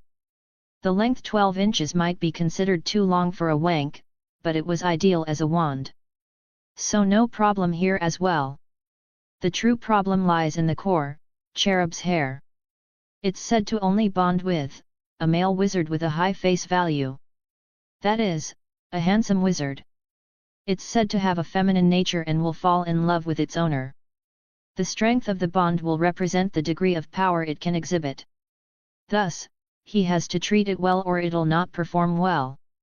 It ain't no Sakura who'd love a scumbag just because of his face value. How was it good for the current him? Well, all the truly powerful wand cores which were available at the Ollivander all require a certain level of magical strength, control, and talent to submit to the wizard. And with his shitty body, there was no chance any of them would bond with him. Heck, he'd have been lucky to even bond with a wand with an easel whisker core. And those are one of the weakest. Thus, having a wand that'll submit to him and can even potentially provide him more power than a dragon heartstring one if the conditions meet, is truly a blessing. Combine it with the control and finesse gained from the beechwood, and he truly has the ideal wand for the current him. But why does it feel like I'm using a honey trap to get power like those whores with no pride and dignity? Host need not worry. This wand is temporary. With the system's help, you can eventually forge a wand that can rival even the Elder Wand. Whatever, sighing, he once again began practicing the most basic spell. not knowing that the elder wand that system just mentioned was the most powerful wand in the world. Otherwise, he'd have had a much less lukewarm reaction. Performing the wand motion perfectly, he chanted, "Lumos." The wand tip lit up, producing a very dim light. And, it seemed like a bulb with a high degree of voltage fluctuations. The intensity of light was changing ever so often. This was already much better than his first try, which had no response at all. And he's been practicing this non-stop ever since. The degree of concentration he's putting into this spell would be enough to baffle anyone. Needless to say, with his natural talent, control, and concentration, he could have easily mastered any first-year spell had his body not been so badly messed up. Seeing his progress, Axel was somewhat proud. He wasn't born good at his thieving skills as well. He'd slowly learned them, mastered and polished them to perfection, step by step through a lot of hard work. Since this shit is so difficult, he can proclaim that no one in his shoes could have made more progress. But at this moment, the door of his compartment was rudely opened, disturbing his concentration. The intruder was a bushy-haired girl who looked to be the same age as him. She was dragging a suitcase with wheels behind her. "Oh, you're practicing the Lumos spell? I've learned it too," she said excitedly, inviting herself in. Annoyed, he wanted to snap at her, but hearing that she'd learned the spell got him curious. What would others his age be like without any disabilities holding them back? "All right, show me," he demanded. The girl was all too happy to oblige. She produced her wand and did an exaggerated wand motion. Lumos, instantly, a bright light came out of her wand, lighting up the entire compartment, causing Axel to squint a little due to its sheer brightness. He was speechless. To think I was proud of my pathetic achievements. Axel was feeling a slap to all his hard work. The girl happily cancelled the spell and looked at Axel, expecting admiration and praise. But Axel simply picked up his bag and left, closing the door on his way out. "Why is it always like this?" Hermione Granger muttered as she stomped her foot in frustration. Axel had run away in embarrassment. He had expected her to be better, but not that better. If it was just because of her technique and practice, then Axel could have accepted it, but no. It was because of the fact that they weren't better than his. And she didn't even have to put in half of his concentration, and the difference was still so fucking huge. "System, why did you choose me? I'll need a lot of time and effort to do things that girl can easily do. And there must be so many other better options as well." AR did not look at the short-term gains while looking for a suitable candidate. "Here are the reasons why you were chosen. 1. Superior talent in mind arts. All of your physical and magical stats can be increased one way or the other. But for the mental training, the system can, at most, give you the right methods. You can only rely on yourself after that. Furthermore, this can be much more advantageous than you can imagine. You will get to see very soon. 2. Right mindset. Power given to a person who does not know how to wield it will only lead to failure or a win with major losses. If given to an evil person, he will misuse it. If given to a kind person, he will hesitate to even use it. You currently have the right mindset and will hopefully use it properly in the future. 3. Right ideology. That girl you just mentioned would have used the power to free up the house elves, which would have resulted in their deaths. Then she would have sped up the process of arrival of war by offending all the pure bloods. "Okay, I get it, I get it." "No need for more," Axel interrupted the system since he'd understood now. "Anyways, who's this AR you keep mentioning?" AR is short for the Akashic Records. They have all the past, present, and future of everything in the multiverse recorded in them. They are an entity who's recently gained consciousness, and after finding the fate of the various worlds, they wish to change it. But they're bound by the laws of the world and can't directly influence anything. Thus, you have been chosen by them to help change the world. I am a part of their consciousness, provided to guide you along the way and help you obtain power. Should you fail, another candidate will be selected, will be terminated. Fuck. Axel stopped in his tracks when he heard the last part. But just as he stopped, someone bumped into him from behind. Alarmed, he quickly glanced behind him, only to find, nothing. He took out his knife and began twirling it in his hands, ready to attack at the first sign of anything odd. That scared whoever it was. He heard a frantic voice, "Wait! Wait! Wait! It's me! Rose! We met the day before yesterday, you remember?" Axel's anger instantly ignited remembering that day. "Why were you following me? What do you want now? I have business with you. But we can't talk here." With that, he felt a hand dragging him away. He shook her hand off. "I'm not going," Rose huffed in annoyance. "Fine. I'll just go to the press which is waiting for me out there and tell them that you're bothering me. You'll have a great time at Hogwarts then."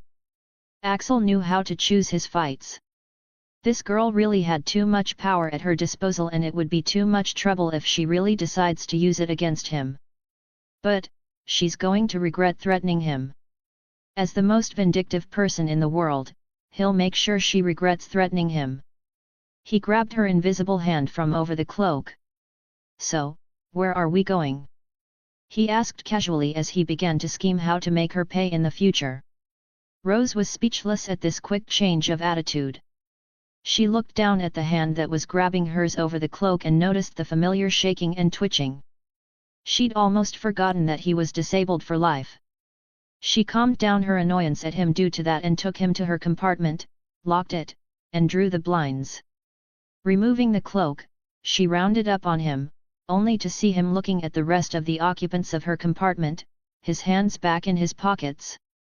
Axel didn't know why he expected her to take him somewhere private. He certainly didn't like being in the same compartment as 4 strangers and the girl who lived.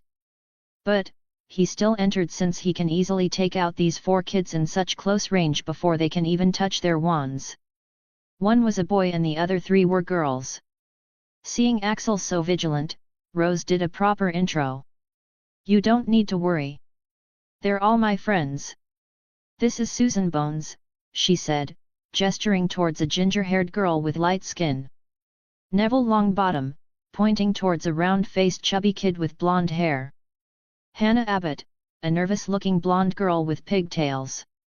"And Daphne Greengrass," she said, pointing at a girl with straight blonde hair and grey eyes. "What?" Axel paused as soon as he heard the last name. Bellatrix's words rang inside his mind. / Cyrus Greengrass, the name of the man you killed / Greengrass. Damn, I should have just stayed with that bushy-haired girl. Chapter 8, Mission Potter, Black, Bones, Longbottom, Abbott, and Greengrass. According to the basic knowledge he's gotten from the system, these are all part of the Sacred 28. Rose turned out to have quite a powerful friend circle, hey? Though it kinda makes sense, since Rose might be politically the second most powerful witch, right after Bellatrix. And after knowing that having a good relationship with her means having a good relationship with Minister Black as well, they'd try any method to get acquainted with her. The easiest being to let their children become childhood friends with her. But, Axel had gotten into a complicated situation now. He was in the same compartment as 6 of the Sacred 28 family's members. And if that wasn't enough, he looked at the girl whose surname was Greengrass. She certainly had the same grey eyes. He can never forget those eyes. And there was a slight resemblance in the facial features as well. So, it was safe to assume that this girl was related to that man, most likely her father. Now, the question is, what to do with this girl? Her father or uncle had tortured him into a cripple. So there is a lot of unvented hate inside him. But, he was also feeling a bit guilty that he'd killed her father. Just as Rose was done introducing everyone to him, he received a quest. Ding, quest activated. You are heading down the path of a loner. It would not have been a problem under ordinary circumstances. But, your foes aren't entities that you can handle alone. You'll need allies and you'll need to have communication skills and charisma befitting of a leader. Mission: make friends, make allies, and make a good impression with the wizarding world. Rewards: making a good impression on the people in this compartment, plus 1% approval information on your enemy. Rewards on every successive steps you take towards building a reputation for yourself such that people willingly follow you one day. Plus approval rates. Other rewards: do you accept the mission?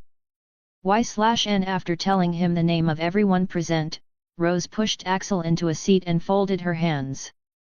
Why the hell did you leave yesterday? She asked, as if he'd committed some capital crime. Axel raised his eyebrows. Why are you even asking me that? He asked, confused as to why his leaving would affect anything. He was more focused on the quest right now. The reward was quite tempting. He really wanted to know just what calamity can bring so much destruction that AR would have to go to such lengths to save it. But, the problem was, Oi system, how am I supposed to make friends? I've never had one my entire life. And how am I supposed to make a good impression? And also, what if I accept and can't complete it? Can I refuse? The knowledge in your head given by the system also has common knowledge and adequates of the wizarding world. That's how you knew how to eat with a knife and fork. Just try, you won't even realize that you're using them. Though you of course, have the option to deny since the system can't force you to do anything. And there is no penalty on refusing or failing. System is not that kind of system. Well, I'll accept then. Axel saw no reason to deny it. He just accepted since at most, he'll only fail. Realizing that she was not being taken seriously, Rose brushed her hair back in annoyance. Why, you ask? You left without saying anything. And then Aunt Bella came, handed Aunt Andromeda a vial, said something to her, and left as well. Do you have any idea how sad and heartbroken Aunt Andromeda looked? She had even started yelling at Aunt Bella. Axel scoffed. That woman must be sad that her husband can't be cured, he thought. What else could it be? Look, I don't know what you're talking about. I was just busy and had to leave. You should ask Minister Black why she left and what she said to Mrs. Tonks to make her sad. I should have nothing to do with it, he answered, feigning ignorance. It seems like this girl here doesn't know that he was called for the dinner only because they wanted to get a memory from him. Once they'd gotten the memory, of course, he wouldn't go back to be kicked out. Bellatrix had clearly spelled out just how unwanted he was. But he didn't tell any of this to Rose. That dinner with the Blacks was his black history. There he was, enjoying himself, feeling happy and hopeful, and even having thoughts like how good it is to hang out with these people. And there those two sisters were, watching him with amusement, knowing exactly how he was feeling and still doing it just because one wanted to find a clue to cure her husband while the other just wanted to keep her sister happy. After leaving that place, he was feeling hurt a lot, but more than that, he was feeling ashamed. He was proud of everything he'd done in his life, even the murder. But this moment was something he didn't want to share with anyone. Rose was not at all satisfied with his reply. She wanted to refute, but at this moment, Susan interjected, Rose, who's this? You still haven't introduced us to him. She asked Rose. This guy looked too cool with those scars and hairstyle. She wanted to be friends with him. Yes, who is he? Asked Neville as well. For some reason, the thought of this intimidating boy being friends with Rose made him uncomfortable. Rose realized that even though she had introduced everyone to him, she had forgotten to introduce him to others. But, she didn't know much about him, to begin with. Axel sighed. If not for the mission, he'd have left this place right now. The name's Axel. Nice to meet you, he said, nodding at everyone. Susan was instantly excited as she held out her hand. Oh. Hi. My name is Susan. Rose never mentioned she had such a cool friend. Axel looked at the hand she offered. If he didn't shake it, would he be making a bad impression? Looking at Axel's hesitation, Rose couldn't help but speak out. Susan, his hands. But Axel took out his tremoring hand and shook hands with her briefly. He couldn't hide it at Hogwarts anyway. He'll have to write, flip pages, cast spells, and eat in public. As soon as their hands touched, Susan felt his hand twitching abnormally as if vibrating. Her weak hand got trembled along with his and it felt quite painful. Ah! She recoiled back as if she'd been shocked. She looked at her hand and then at Axel's. "What's wrong with your hand?" she asked in concern and panic. "It's weird," Neville commented, looking repulsed. Rose was glad that someone else could also see his hand's abnormality, but she didn't like Neville's attitude. "It's not Axel's fault, is it?" Aunt Andromeda said someone cursed him with dark spells. "She's the one who treated him," she informed Susan. This made Susan and Hannah gasp, but Daphne narrowed her eyes. At this moment, someone else spoke up as he heard a quiet but clear voice. "You were tortured, weren't you?" Axel was surprised to see Daphne looking at him with empathy, like she could understand what he had suffered. "She can tell," he realized. Though he couldn't quite say whether it was because she'd gone through something similar or because she'd witnessed or done something similar to a poor victim like him.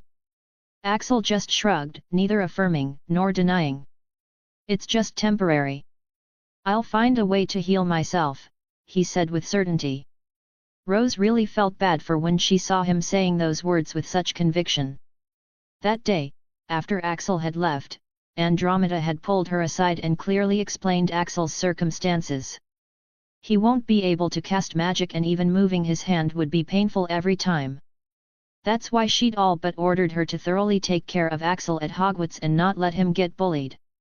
That's the main reason why she had pulled him in here with her friends. Rose had asked how long it would take for him to get healed. At that time, Andromeda had just shaken her head in regret. There was no cure.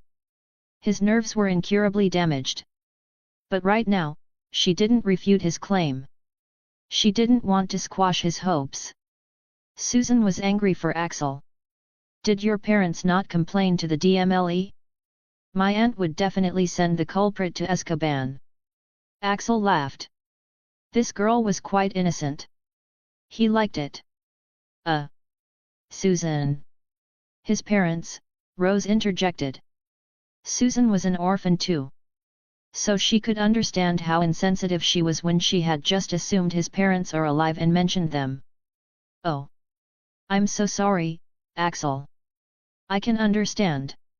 Rose and I are orphans too," she said in understanding. Axel just nodded. Though he was quite sure they could understand nothing. They grew up in a luxurious environment, never having to sleep, feeling hungry as hell with their body aching all over from the beatings received and worrying about how to get food the next day.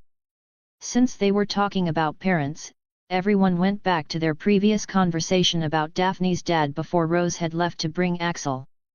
They had only just met and couldn't even get a chance to console their friend about her father's death yet. "How's your mom and sister doing? Are they still very sad?" asked Hannah. Hannah was quite shy or intimidated facing Axel, a stranger with scars and a cold attitude. But it seems that she can actually speak normally with her friends. To everyone's surprise, Daphne's answer was no. She giggled and everyone except Axel's mouths fell open again. Daphne was usually quite cold and reserved.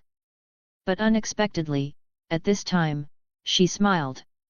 "I could never tell this to you guys before," she began, still smiling genuinely. "My dad was actually the biggest scumbag in the world. He had forbidden us to talk bad about him. He used to check our minds regularly and punish us if we ever stepped out of line." Everyone except Axel was speechless. They had never thought that the always stoic man they had seen before was that kind of person. "Oh, Daph, is that true? We never knew." Rose quickly got up and hugged Daphne. Susan and Hannah also began fussing over her. Though Axel was smiling, just like Daphne. It felt as if a burden had been lifted off his shoulders. Even though he had felt no guilt towards the man, he had felt bad for the man's family. What if his children have to live a life similar to his? But now it seems he was worried for nothing. Soon, they had stopped bothering him with questions, so Axel took out his wand and charms book to start practicing again. Rose raised her delicate eyebrow. "What are you doing?" she asked curiously. Axel's mouth twitched. "What does it look like?" "I'm practicing magic, of course." She frowned. "Didn't Aunt Andromeda say that you won't be able to do that unless your injuries are healed?" Everyone was surprised. He can't do magic. Even though they felt bad for Axel, their foremost thought was, "Thank Merlin it's not me." If any of them ended up not being able to do magic, they'll definitely cry all the time. Listening to Rose, Axel nodded thoughtfully as if he just remembered. "Well, she did say that. But," he looked her in the eye, "that can't stop me from giving it my all." He said simply as if stating facts. "I'll still be the best wizard in the world one day," he added in his mind. In the next moment, he flicked his wand. Lumos, his wand tip lit up, producing a flickering light surprising Rose. That light seemed to represent him, fighting to stay bright despite all the attempts to extinguish him. Looking at Axel, who was clearly struggling to keep up the spell, with the flickering light illuminating his serious and concentrating face, Rose felt her heartbeat increase for some reason. Chapter 9, The Threat. While Axel practiced his magic, the system gave him a surprise. Ding! Mission completed. Making a good impression on the people in this compartment. Rewards, plus 1% approval, total 7%, information on your enemy. Information will be transferred whenever you give your approval. Axel paused. What the f***ck? He was still thinking about how to start on his mission. Until now, he had just tried to tolerate their presence a little and answered some of their questions while trying not to be rude. And they were already impressed? I mean, what the actual fuck? Is making a good impression so easy these days? He was a cripple, for God's sake. He had totally expected to be called a cripple, squib, mudblood, and whatnot. Why, system? The children in this compartment have good characters. Not everyone will be like them. So, that's it. Axel went back to practicing, no longer paying attention to the other occupants. He knows that he's incredibly weak right now. He is no longer as dexterous as he used to be. It seems that he's still quite fast, but there's no accuracy in his movements. Overall, he'll get his ass handed to him in a real fight, magical or muggle. The only thing he has going for him is his mind. As something that was supposed to take the most damage, it is ironically the best weapon he has on him. But his mind can't help too much if he has no attack power. That's why he has to learn magic as soon as possible. Lumos, he mumbled. He was whispering the spell incantation in a hushed tone, and there was enough lighting in the room that the weak light produced by his wand didn't disturb anyone. After an hour, the Lumos charm had improved a lot. He just couldn't get used to the sharp pain that shoots up from his chest to his arm, and the headache was a bitch. And the rate of improvement had slowed down a lot. So he just switched to levitation, which was even more difficult and painful. Axel! Axel! An hour later, he heard someone calling his name, pulling him out of his zone. By now, he had managed to lift the piece of paper up to a foot high for a short moment. What? He looked up to see the others looking at him with concerned or uncomfortable gazes. Your condition doesn't look good. You should stop for now, said Rose, her green eyes containing genuine worry. Feeling something wet, Axel touched his nose and his finger came red. The veins around his eyes and forehead were bulging out a little. How's my situation, SYS? Axel, after suffering from numerous injuries over the years, your body has developed a self-healing mechanism. While is it extremely painful, the intense practice that you are doing is actually beneficial, as it is gradually stimulating your nerves to start functioning the way you intend them to. As long as you eat well, there's no long-term harm being done, only improvement. That being said, the system did not calculate that you'd be willing to use this method. Axel scoffed. It's not like he was willingly doing this. But he knows his luck. If he'd lazed around like others, he'd have been dead multiple times by now. Thus, he's learned to stop complaining and just do whatever's needed, even if he doesn't like doing it. Looking at everyone's uncomfortable faces, Axel calmly took out his handkerchief, wiped the blood off his nose, and stood up. I'm fine. Excuse me, I'll take a break. I need to go see a friend since I came here without informing her. Rose couldn't even react before he had picked up his bag and left. He knew that for these pampered kids, keeping on practicing even after this would put him into the category of a lunatic. The mission he had gotten from the system was already completed anyway, so there was no need to stay. As expected, I just don't fit anywhere, he mused. It was the same in the Muggle world, and it was the same here. While searching for an empty compartment, he passed by the compartment which he'd left due to that bushy-haired girl. It was now filled with students a bit older than him. The bushy-haired girl could be seen talking animatedly with a girl who looked about 2 years older. The appearance of the girl was a bit attention-grabbing. This girl had violet eyes, and a beautiful heart-shaped face with attractive features, framed by light purple hair. Even the rude bushy girl found friends. Hey! Axel remarked as he continued searching. An empty compartment in this train is really hard to find. Especially considering the fact that many teenage couples are meeting each other after holidays, so they all need some alone time. Axel opened what looked like a storeroom, only to see 2 people eating each other's mouths. Damn! They're everywhere! Exclaimed Axel as he shut the door. He did eventually find an empty compartment since this magical train was quite big. Sitting there, turning the blinds and locking the door this time, he asked the system. Hey SYS, I want to access the reward I got from the mission. He had still not accessed his mission reward about the threat to this world. Okay. Here it is. Ding, information suddenly entered his mind, causing him to wince due to the uncomfortable sensation. He carefully browsed through it and soon, a peculiar smile came to his lips. Well, I'm fucked, aren't I? He had expected it to be difficult. But this is hell mode. What in the hell is this netherworld? He asked. Netherworld is a dimension connected to this world. As the name suggests, it is a dark domain. Its inhabitants are all creatures with an affinity to dark magic, whether they are intelligent species or not. An example of the inhabitants of that world is Dementors. Dementors are not creatures of this world. They are one of the few species that have the ability to travel between the 2 connected dimensions. Axel slumped in his seat. And this Voldemort bloke. After he almost died, his wraith form somehow ended up there. From the basic knowledge, he already knew that this Voldy dude was super powerful and even almost won the war. Affirmative. Voldemort already had a high affinity with dark magic. He could even communicate with Dementors and fly using darkness. He thrives in darkness.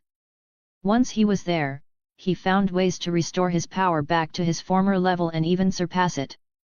During the last decade, he's conquered a majority of the netherworld and his forces increase every day. So, if he suddenly decides to attack, how am I supposed to defeat the guy? Host need not worry. While he's been trying to find a way back into this world, he has only had minor breakthroughs. He has found ways to influence this world, but he still can't directly enter. Axel snorted derisively. And that fills me with so much joy. He replied, his thought dripping with sarcasm. He still has to fight an army and Voldemort. If the guy is going to conquer or destroy the world, Axel will have to do something anyway, with or without system. There's no doubt. Island. Fucked. Fortunately, no one disturbed him for the rest of the train ride, allowing him to practice his magic and occlumency in peace. When they reached the destination, he changed into his uniform. It was mostly similar to the Muggle schools in Britain, except instead of a blazer, you wear an open black buttoned robe and a hat, optional. Coming out of the train, he started walking along the crowd to wherever they were going. First years. First years over here. Up ahead, he said, a giant of a man waving his hand in the air. Damn, this guy could easily snap any kid in two. Going there, he found Rose, Neville, Susan, Daphne, Hannah, and the buck-tooth girl as well. Seeing him, Rose waved, "How are you now? If you're not feeling well, there's a hospital wing here." Axel shook his head, feeling exasperated. "I'm all right. Thanks for asking." He gave himself a mental thumbs up for leaving her compartment, since his training had resulted in soaking his whole handkerchief in blood. After sitting in the self-driving boats, Axel got his first look at the castle. Under the moonlight, the view of the magnificent castle above the hillock, linked with the back of the lake, looked breathtaking. "I'm going to be living in a freakin' castle," he thought in amazement. He has been homeless for 3 years. So the thought of living in a huge castle seemed quite novel to him. Reaching the bank, they walked up a flight of stone steps and crowded around the huge, oak front door. "Everyone here?" the giant asked, looking at everyone. There were quite a lot of students. According to the system, after the economic boom in Britain, many magical families migrated here. Plus, Bellatrix forcefully passed many laws which improved Hogwarts even more, like restarting dueling, alchemy, and some other subjects. So now, many foreign families send their kids to Hogwarts for their magical education. The man raised a gigantic fist and knocked 3 times on the castle door. The door swung open at once. A tall, black-haired witch in emerald green robes stood there. This lady seemed one of those no-nonsense, always serious kind. "The first years, Professor McGonagall," said Hagrid. "Thank you, Hagrid. I will take them from here." She pulled the door wide. The entrance hall was big enough to drive cars through them. Speaking of cars, Axel had seen many strange and enchanted ones in Diagon Alley. The stone walls were lit with flaming torches like the ones at Gringotts, the ceiling was too high to make out, and a magnificent marble staircase facing them led to the upper floors. They followed Professor McGonagall into a small, empty chamber off the hall. They crowded in, standing rather closer together than they would usually have done, peering about nervously. "Welcome to Hogwarts," said Professor McGonagall. "The start of term banquet will begin shortly, but before you take your seats in the Great Hall, you will be sorted into your houses. The sorting is a very important ceremony because, while you are here, your house will be something like your family within Hogwarts. You will have classes with the rest of your house, sleep in your house dormitory, and spend free time in your house common room. The 4 houses are called Gryffindor, Hufflepuff, Ravenclaw, and Slytherin. Each house has its own noble history and each has produced outstanding witches and wizards. While you are at Hogwarts, your triumphs will earn your house points, while any rule breaking will lose house points. At the end of the year, the house with the most points is awarded the House Cup, a great honor. I hope each of you will be a credit to whichever house becomes yours. The sorting ceremony will take place in a few minutes in front of the rest of the school. I suggest you all smarten yourselves up as much as you can while you are waiting," she said, glancing at a red-haired kid who had a smudge under his nose before she left. This kid had been eyeing Rose for quite a while. His eyes were constantly alternating between her eyes and her scar. As soon as the stern-looking professor had left, this guy had walked right up to Rose, who was standing with Axel and others. He hadn't wiped his face even after McGonagall's warning, since he was too busy staring at Rose. "Hey, you must be Rose Potter, the girl who lived." His loud words caused everyone's attention to be focused on Rose, making her frown. Rose shifted on her feet uncomfortably, her hand flicking her hair back to hide the scar. "What is it?" she asked, annoyed. The boy seemed overexcited to be talking to the famous girl of the legends. His eyes went wide and his mouth gaped at her. "Wow! You really are her." Though it seemed he didn't know what to say next, so he just went, "How was it?" Do you remember how you got this from you-know-who? He asked, pointing at her scar. Rose seemed quite taken aback to answer. But Susan blew up. You insensitive prick! Why would you want to make her remember something like that? Her parents were murdered that night. According to Susan, anyone should have enough decency to know not to ask her this. All the other kids who wanted to talk with the girl who lived glared at the idiot. They'd missed their chance. At this moment, a blonde arrogant-looking kid came up to them while laughing. Oh, look at your face, Potter. Gonna cry? You miss mommy and daddy? Rose, not looking the least bit bothered, just smirked as she gave the boy a middle finger. Shut up, daddy's princess. We all know you're the one who's going to cry into your pillow tonight. After all, you're missing your daddy after not getting head pats for a whole day, right? With that, Rose pulled all of them away from the two odd kids. That guy is Draco Malfoy, we don't get along.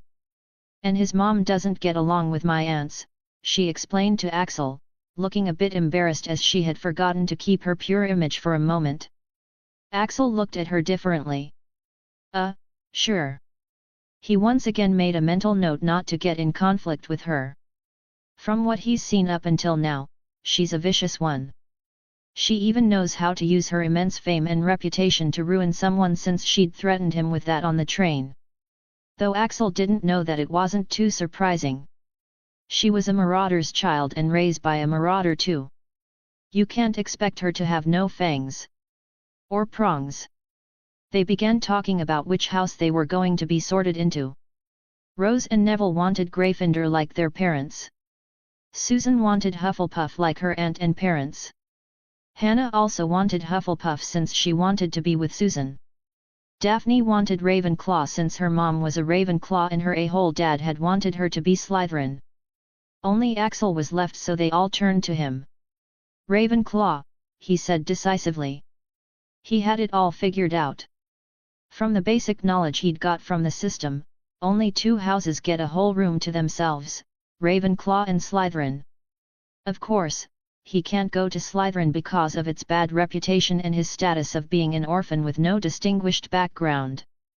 So the only one left is Ravenclaw. Daphne smiled and Rose looked a bit disappointed. She could have helped him much more easily if he was in Gryffindor. Chapter 10, Savage Sorting Hat. This FIC is also being posted on ScribbleHub or fanfiction.net and Royal Road. Those who can't read here anymore due to the recent update can follow this FIC there. As they were talking, Axel was a bit surprised to see a group of pearly white apparitions float out of the wall, scaring many Muggleborns. But since he had the general knowledge from the system, he knew that ghosts exist in the wizarding world. Heck, he could have sworn he had seen one sometime in the past. Soon McGonagall came back and ushered them through a pair of large doors into the Great Hall. It turned out to be the biggest hall he'd ever seen. The four long tables seemed to stretch for miles. The upper area of the hall was filled with thousands of floating candles. In the last decade, Magical Britain had adapted the magical equivalent of a bulb and tube light from other magical countries since those purebloods having the monopoly over enchanted candles could no longer suppress them. So, he had seen crystal balls everywhere instead of candles and torches. But, the Great Hall was still lit only with candles and nothing else. And Axel could understand why. The huge number of candles are able to provide more than enough illumination and the scenery looks simply marvelous. Professor McGonagall placed a four-legged stool in front of the first years. On top of the stool, she put a pointed wizard's hat. This hat was patched and frayed and extremely dirty. And for some reason, the hat began singing. "It's horrendous," muttered Axel. Even though he had the general knowledge of the system and understood that sorting would be done through the hat, he still found all this stuff quite absurd. Why was that hat allowed into students' minds? Why was it so dirty? He'd prefer any hat over this one. And most importantly, why the fuck was it singing so badly? While the hat was singing, Susan was trying to comfort a nervous Hannah. "Don't worry, it's just a sorting," she was saying. But but what if I get sorted into Slytherin?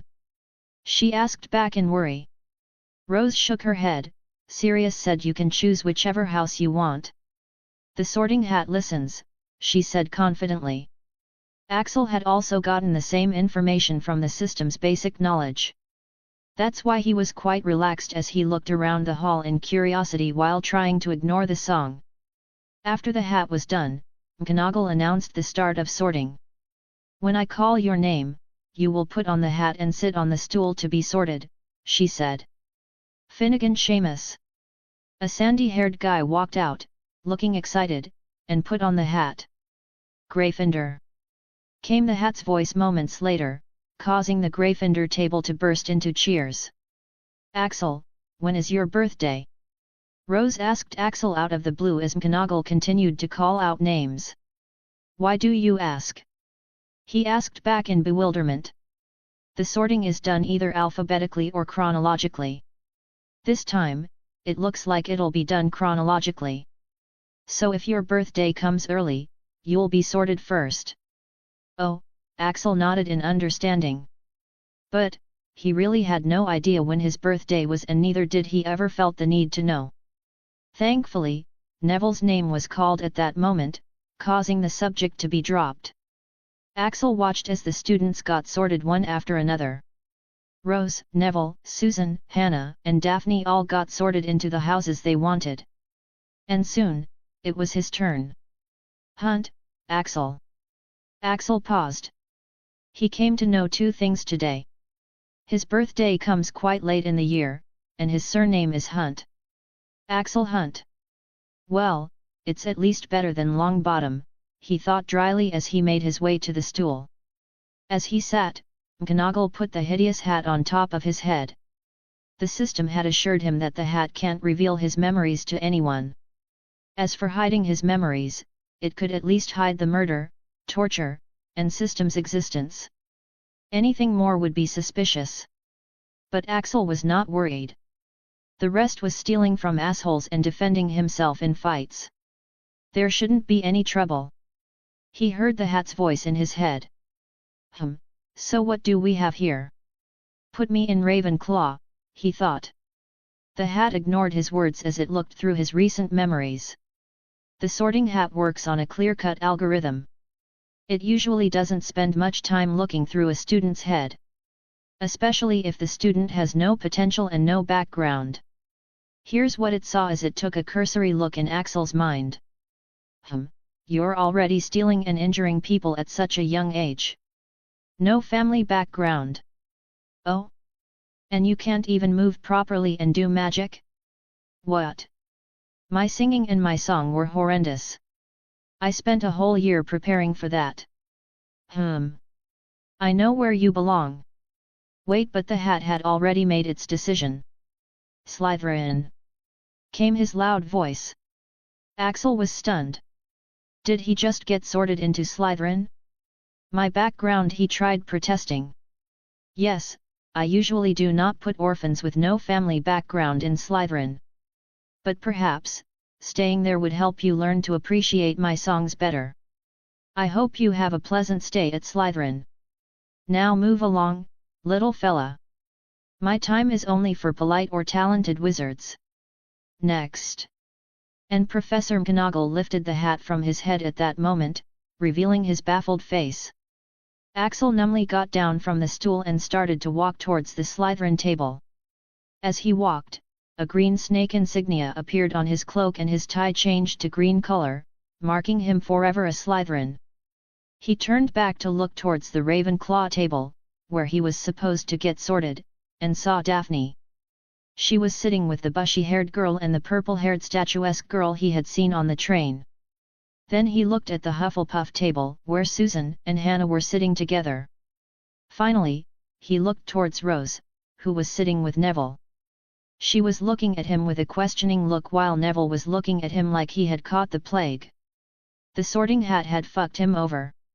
He looked towards the hateful hat and saw an imaginary pair of black sunglasses on its eyes and a cigarette in its mouth. It was certainly living the thug life. He went to the table and sat with the rest of the first-year Slytherins. What the fuck, system? The basic information in my head said I had a choice. People usually do have a choice, Axel. But it's not absolute. The basic information didn't contain the fact that the hat has an ego of its own and has authority over the final decision. Though things would have still worked out how you wanted, but you were just too unlucky that the sorting hat saw the worst combination of memories it could have in the basic sweep of your mind. Axel sighed, bad luck, hey? Why am I not surprised, he thought bitterly. If the goddess of luck existed, he might be her husband's bastard child. What memories did it see, he asked the system, though he already had an idea. It saw you not able to cast the basic magic after many tries, the fact that you are a cripple now, and you having no family background. This caused its interest to lessen since you would be a bottom dreg in any house and won't have any major impact on the world. Therefore, it didn't dig too deeply and only saw a few glimpses. In one memory, you were beating up people but it didn't see that they were the primary offenders and deserved the beatings. In one memory, you were stealing something though it didn't see that the person you were stealing from was a rich asshole. In one memory, it saw you getting annoyed by its song but it doesn't know that you have a condition called misophonia, which is a mental disorder triggered by certain annoying sounds. It's usually caused by trauma. In one memory, whoa, back the fuck up. He thought, interrupting the system. I have something like that. So other people were actually enjoying that thing. No, not everyone. But no one was as annoyed as you and many also enjoyed it. Replied system. While he was conversing with the system, someone called out to him from the side. Your name is Axel, right? Axel turned to see that it was one of the girls who were sorted into Slytherin. The girl smiled at him. Hi. My name is Pansy Parkinson. I'm a pure blood. Nice to meet you. Likewise, he replied shortly. He could tell that he was supposed to tell his blood status as well but he didn't know it either. Thankfully, the blonde kid from earlier had attracted the attention of the girl, making Axel grateful. At this moment, the last of the students had been sorted and an old man at the high table had stood up. Axel guessed he must be the famous Albus Dumbledore. He was beaming at the students, his arms opened wide as if nothing could have pleased him more than to see them all there. Welcome, he said. Welcome to a new year at Hogwarts. Before we begin our banquet, I would like to say a few words. And here they are, nitwit. Blubber. Oddment. Tweak. Thank you. To Axel's delight, the plates and goblets in front of him were now filled with huge amounts of food. Putting aside magic, I'd have come just for the food, he thought as he took his hands out of his robe pockets. Hiding them would be impossible anyways if he's going to attend classes and eat here daily. Why are your hands shaking and twitching like that? And sure enough, someone asked him the expected question soon. He found that it was another girl.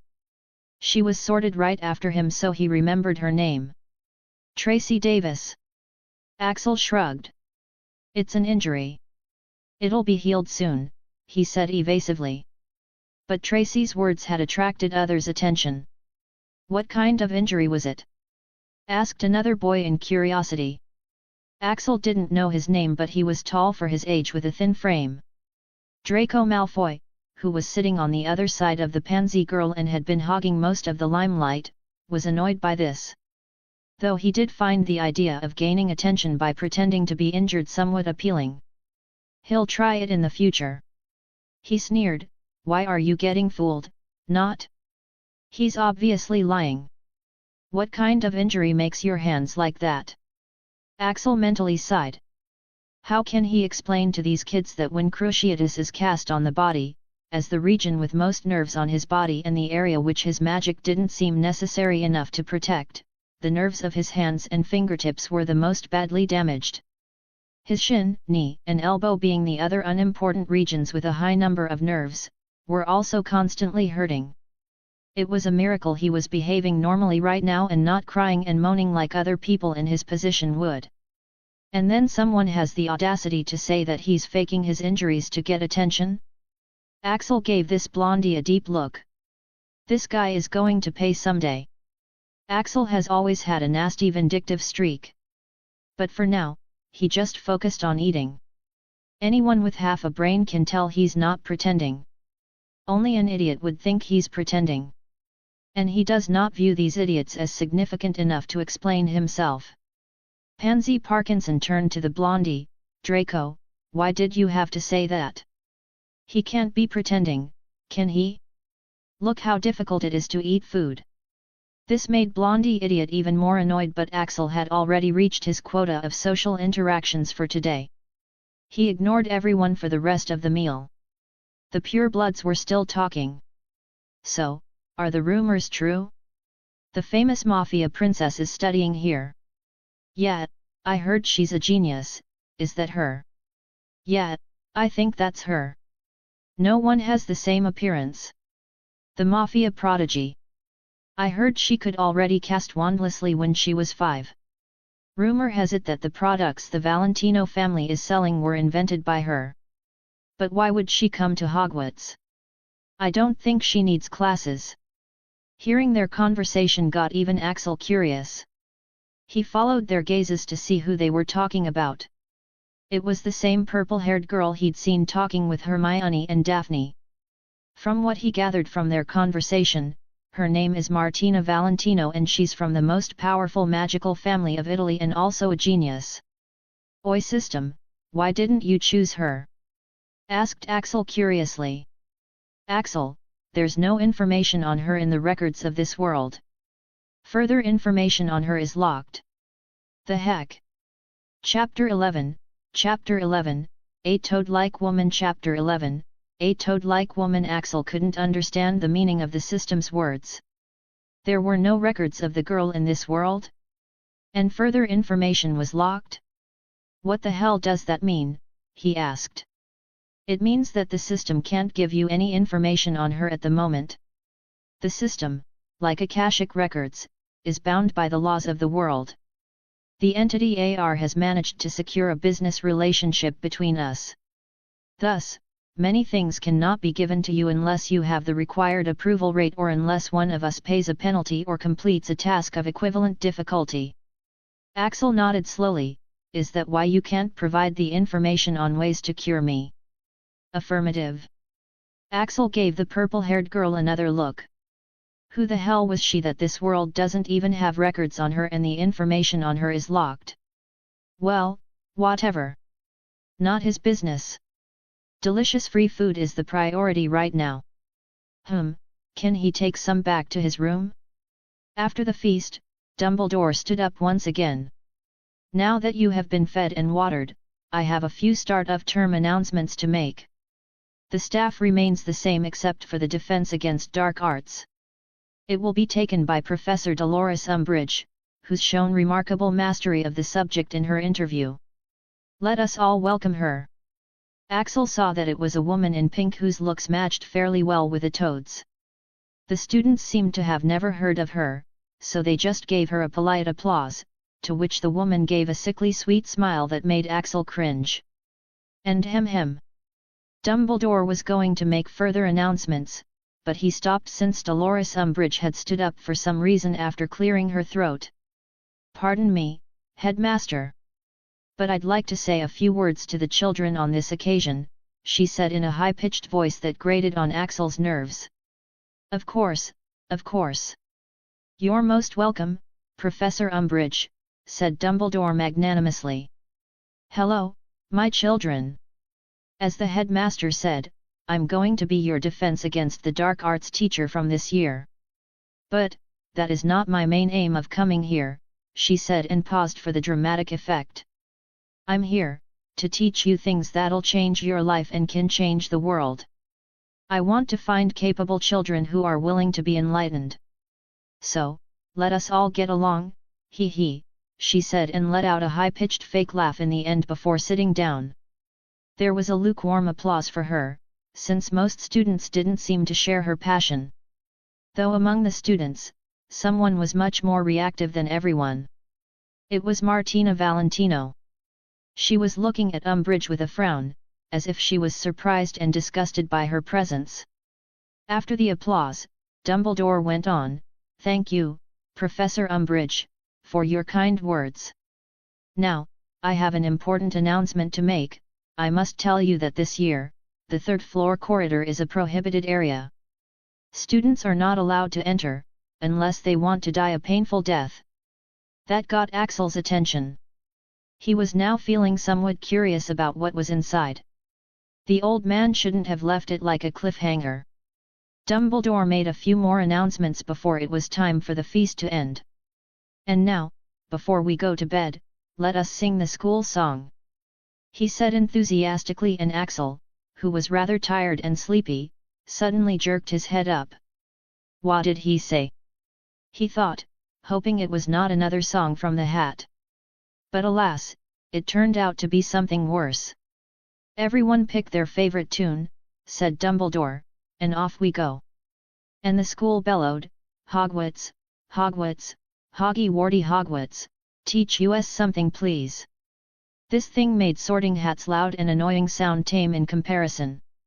It seems he'll have to keep a set of earplugs during his stay here. Damn it, a warning would have been helpful, he thought as he pulled his hands off his ears which he'd covered in annoyance. Now that the feast was finally over, the first-year Slytherins followed their prefect into the dungeons where the Slytherin dorms were located. While the other first-years had no idea where they were going, Axel made sure to memorize all the paths carefully. They all stopped in front of a bare stretch of stone wall in the dungeons of Hogwarts Castle. "This is the entrance to the Slytherin common room," said the prefect. "You need a password to enter preservation." When he said the word, the wall parted with a low rumbling to show the Slytherin common room. The common room was a dungeon-like room with greenish lamps and chairs. This dungeon extended part way under the lake, giving the light in the room a green tinge. The common room had lots of low-backed black and dark green button-tufted, leather sofas, skulls, and dark wood cupboards. The walls were decorated with tapestries that featured wizards wearing Slytherin robes. Even though it had quite a grand atmosphere, Axel felt quite out of place here. Currently, the huge common room was dimly lit with the many crystal balls levitating in mid-air. And it was filled with students. A tall blonde-haired boy stepped out of the crowd. He had the head boy badge on his chest, indicating his position. Performing a noble courtesy, he addressed everyone, "Welcome and welcome back, everyone. To those who don't know me, I am Alaric Malcolm, the head boy of Hogwarts," he said, his voice having a slight Russian accent. "Most of you already know, but just for the information, I'm a pureblood from a pureblood family. The Malcolm family is an influential family of Russia. We branched out to Britain 7 years ago." He then swept his gazes over the first years. "Before everyone goes to their dorms, I need to make some things clear, especially with our new members," he said as he relaxed back into an armchair. "1. He said, raising his finger, "as everyone must have heard from many sources, anything that happens in Slytherin, stays in Slytherin. We will always present a strong and united front. 2nd, Slytherin House has been winning the House Cup for the past 7 years, and I intend to continue that. So, you all would do well to gain points, and if not then at least try not to lose them. Professor Snape will handle the rest," he said, adding the last part with a slight smirk. "3rd, and the most important one," he said, sitting up straight. "As everyone is already aware, Britain has observed many changes in the past years," he said, taking out a mirror-like object that Andromeda also had used to emphasize the point. "While some changes are welcome, some are not. The Mudbloods, who now call themselves New Bloods, have now started thinking themselves equal to us purebloods. They are demanding equal rights. The audacity!" Many sneered at that, agreeing wholeheartedly with Alaric. "No," he said, shaking his head. "The Malcolm family came to Britain thinking of it as a land of opportunities and old heritage. But it's turning into a festering ground of Mudbloods. So, everyone should do well to not lose to Mudbloods and remind them of their place from time to time. Many people began voicing their agreement on the last one, some sporting cruel smiles like the bulky-looking crooked-teeth dude standing behind Malcolm like a bodyguard. Axel on the other hand was worried about his blood status. What the hell is he supposed to do here? It seems like there's no muggle born in here. Malcolm raised his hand to silence everyone, so, now that we're done with the basics, let's get an intro of our new members. The name, blood status, and your family background. Just like how I introduced myself in the beginning. Make sure not to lie since whatever you say can be confirmed easily. And, it would be better if you didn't hide your background since your background will decide your treatment and standing in the house. No. Hearing the words, Axel felt a sinking feeling all of a sudden. He had planned to remain low-key and not reveal his family background to anyone. Even Andromeda, Rose, and the others didn't know that he grew up in the Muggle world and was most probably a Muggle-born. When Andromeda had asked him, he had just said that he didn't want to call anyone he knew and that he didn't have parents. They just thought that his parents were dead. But like Rose and Susan, he had been raised by a wizarding family. How else would he have the knowledge to come to the St. Mungos by himself along with the other basic knowledge if he was raised by Muggles? But, what was he supposed to do now that everyone has to reveal their blood status and family background? He was a guy who didn't even know his full name until an hour ago. And now he's supposed to tell his family background and blood status? He sighed in exasperation. Actually, Axel's plan wasn't too bad. Usually, the first-year Slytherins don't have to introduce themselves. But this year, the first-year Slytherins have at least 5 to 6 prominent pure-blood family heirs that everyone knows about. And many other influential pure-blood families from other countries or magical communities have also migrated to Britain or just sent their children to Hogwarts. Thus, Alaric Malcolm just wants to build connections with these kids so that they'll be helpful to him in the future. Axel just happened to be unlucky enough to suffer from the collateral damage. System, can I lie about my family? Will they find out? It's not recommended, Axel. The mirror in his hand is a device with which he can access information about most of the pure-blood families. Axel was surprised. Really? What the heck is that device? Everyone seems to have it, he asked curiously.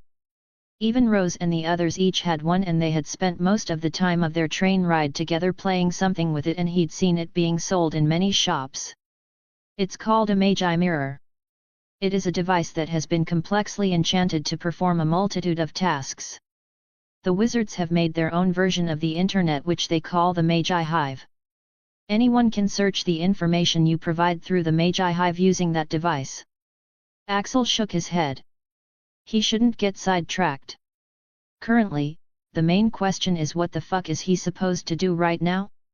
Upon being asked for an introduction, the arrogant blondie from earlier pompously strutted forward. I am Draco Malfoy. I'm a pureblood with direct relation with the Black family. And the Malfoy family is a rich and influential pureblood family, he announced proudly. While some were impressed, Axel only felt disdain at how these people were being all proud and arrogant at having something they never had to work for. After listening to the very unreasonable words the Malcolm guy said and observing the attitude of these people, a deep sense of disdain and contempt had developed in his mind.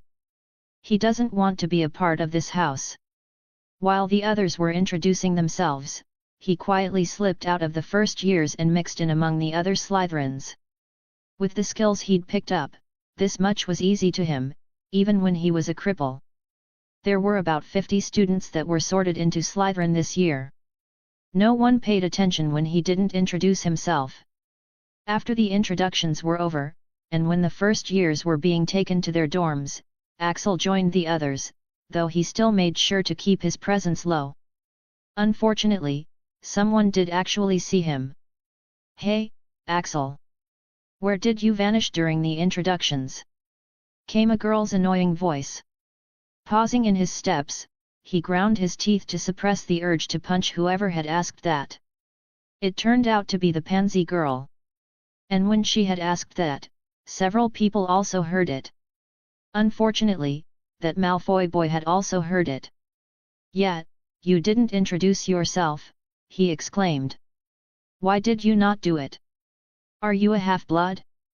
A Weasley? Don't tell me you're a mudblood. Draco Malfoy didn't really care whether he was Weasley or a mudblood. He was just jealous that Axel's appearance and temperament were much more attention-grabbing than his. Axel frowned. He'd not said a word to this guy up to now. But the guy was repeatedly attacking him for no apparent reason at all. Axel was not a monk and his patience was not infinite. You should ask that to your mother, Blondie, he said blandly. Gasp! Many people around them heard his reply and some people like Pansy gasped while some sniggered. Axel didn't pay attention to any of them as he moved on. In Slytherin, everyone had a room for themselves and when they were sorted, their luggage had been transported to their rooms by the house elves. Axel walked along the doors and quickly found a door with his name written on it. Malfoy, who was too stunned to speak for a few moments, finally came to his senses. You mudblood. I'm sure you don't have any family background. You think you can get away with this, but Axel was not in any mood to listen to his threats. He entered his room and shut the door behind him. He examined his room. It was a big room, mostly decorated in green and silver. There was a soft bed, a study table, a wardrobe, and some other miscellaneous furniture. He found his bag lying on the bed. It was the first time he was going to have a room of his own. He hadn't slept on a bed for 3 years and the one at the orphanage was a bunk bed with springs sticking out of the mattress. Not a soft and comfortable one like this one. Too bad he was never going to be able to sleep on it. Yet, when he was in the common room, he had already decided that he was not going to stay in this place. The people here were all bigoted idiots and every second he stays here, he's going to be in more danger. He's already made one enemy in just a few hours. And he's not sure how many he'll make if he stays any longer. Currently, he's not in the right condition to fight, in any way. Be it physically, magically, or in terms of background. It's just fortunate that he at least has his wits about him. Otherwise, he'd have just decided to stay here and then humiliatingly gotten kicked out one day after being bullied one-sidedly. Why not leave on his own terms instead of leaving after suffering the inevitable suffering that was waiting for him here? The only regret was, I thought I'd at least get to sleep in the bed for one day before I left, he lamented while looking at the very inviting bed. But with the Blondies and Pansy's help, there's no guarantee that someone among these arrogant people won't come to disturb him at night. Due to magic, locks are useless. If anyone comes, he's not confident he can defend himself without killing or maiming anyone. And that'll just bring more trouble and enemies. He is not going to let anyone bully him. Thus, after an hour of wait, giving a last glance at the room, he left the Slytherin dorms for good with his backpack sling over his shoulders. Chapter 12, The Encounter with the Mafia Prodigy. Martina Valentino, the beautiful girl with purple hair and violet soul-stealing eyes, walked through the halls of Hogwarts under a disillusionment charm. In her previous life, she was a genius, but also, a shut-in geek with no social life to speak of. At the time when the worst pandemic struck her world in 2030, it made the previous one look quite tame in comparison. Scientists were unable to find any cure. Through some luck and a lot of hard work, she was somehow able to make a vaccine that could save millions of lives. But, the capitalists of her country prohibited her from revealing the formula to anyone. Money and power were somehow the priority for them. With hundreds of thousands of people dying all over the world, she had argued with them to prioritize the lives of the people first. It was too late when she realized she shouldn't have done that. She found out that she was going to be silenced. She was already under strict monitoring, to begin with. There was no escape. They had made these plans from the moment she had revealed her research to them. The last thing she did was leak the formula all over the internet. She couldn't even confirm whether she succeeded or not before she died. The next thing she knew, she met a god who said her actions had saved millions and she was given a wish. Of course, she chose reincarnation in the Harry Potter world. The god had said some warnings like the world would be different and dangerous or to choose another wish etc. But she hadn't paid any attention to that. She had just wanted to do magic and experience Hogwarts life. Only after being reincarnated did she realize what God had meant by different. This world was different for sure. So different that there was no Harry Potter in this world. No, seriously, WTF. After overcoming her surprise, she realized that her starting conditions were excellent and she even had a few cheats or golden fingers characteristic to reincarnators. Thus, she decided to live her life to the fullest with magic. She was reborn in a very wealthy and loving family which mattered a lot to someone like her who was an orphan previously. After rebirth, she finally got a chance to enjoy her childhood and also got to experiment with magic. She made a few things for her family business too so that they stopped focusing so much on their more violent businesses. Her school was, of course, going to be Hogwarts. Where else would she choose? She wanted to meet all the characters. Her favorite character was Hermione since she could relate to her a lot. And she was heavily disappointed when the brilliant girl ended up with Ron in the 7th part. Today, in her 3rd year at Hogwarts, she finally did meet Hermione, along with many other characters, but as expected, many things are different. Like, what the hell is that bitch doing here? And Dumbledore said she was actually competent. Did that bitch learn magic in this world or does she have a Voldemort sticking to her body? For heaven's sake, where is Voldemort's wraith in the first place? Quirrell is still teaching Muggle studies with no turban and a head full of healthy hair. She thought in exasperation. Currently, she was once again walking through the corridors of Hogwarts after curfew, doing her routine exploring. She was in half the mood to go to the 3rd floor corridor since clearing an obstacle course sounded quite fun. It was built for children anyways. She also wanted to pet Fluffy, if he was still the first obstacle in this world. While walking under her invisibility, she almost got a jump scare when someone suddenly walked by her. What in the? She quickly turned around to investigate. She could barely make out the silhouette of a boy walking through the shadows. He had a hood on, covering his hair, and his face was covered too. He was just walking with a slight limp in each step and without any hiding spell cast on him, and yet, she found herself losing sight of him from time to time. Martina couldn't understand whether her eyes were playing tricks on her or the boy had some kind of magic cast on himself. She turned around and decided to follow him since she had nothing to do anyway. She currently had 1 invisibility and 1 silencing charm on her, so she just casually walked while following him to see what this first year was up to.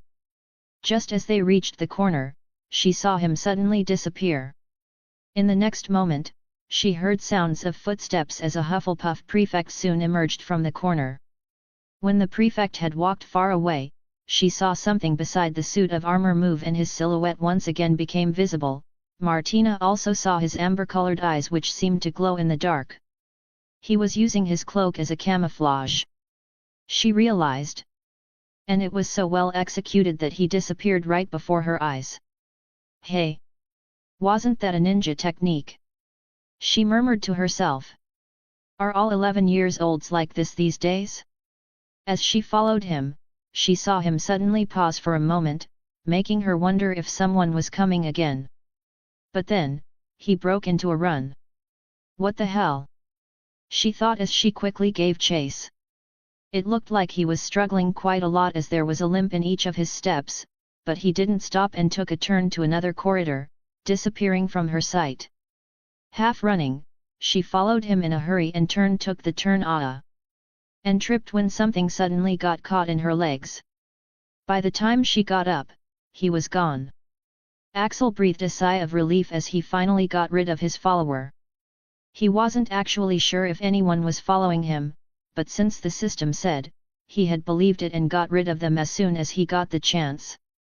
He didn't do anything more since that'd get him into trouble, and he also didn't know who the other party was. It could have been just an innocent student under an invisibility cloak. That was brilliant, Axel. You get 1% approval for that. Total equals 8%. Axel frowned. Was it someone dangerous? That is unclear at the moment. Unlike AR, the system's knowledge is limited to people of this world. It doesn't have permission to access that person's information. That person is under the jurisdiction of another entity. Axel realized who his follower was after connecting the dots. There was only one student who had such a description. It was that purple-haired girl, right? So, she's under the jurisdiction of another entity, right? So that's why you didn't choose her. Affirmative. AR hasn't taken her presence into consideration in any of the future events. She's a variable that can either be an ally or another enemy to be eliminated, hence the warning. Axel nodded, but then paused since he had another doubt. Wait, but didn't you say that the Akashic Records is an entity that has the records of the past, present, and future of the worlds? Then why does it not already know how things will turn out? He asked in confusion. That is only the case if there's no outside interference. The future is now unclear after the arrival of that girl into this world and your acquisition of the system. Alright, I got it. AR is just playing a gamble, thought Axel as he walked along the winding corridors of Hogwarts. Now let's focus on finding me a place to stay. With that, he began to look through the corridors in search of a place to stay. While walking alone along the dark corridors, it suddenly occurred to him that nothing seemed to have changed yet. He was still as homeless as he was 3 years ago when he was kicked out of the orphanage. At least I left by choice this time, was his only consolation to keep his fragile pride and dignity intact. The next day, Axel woke up in an abandoned class that was near Slytherin dorms.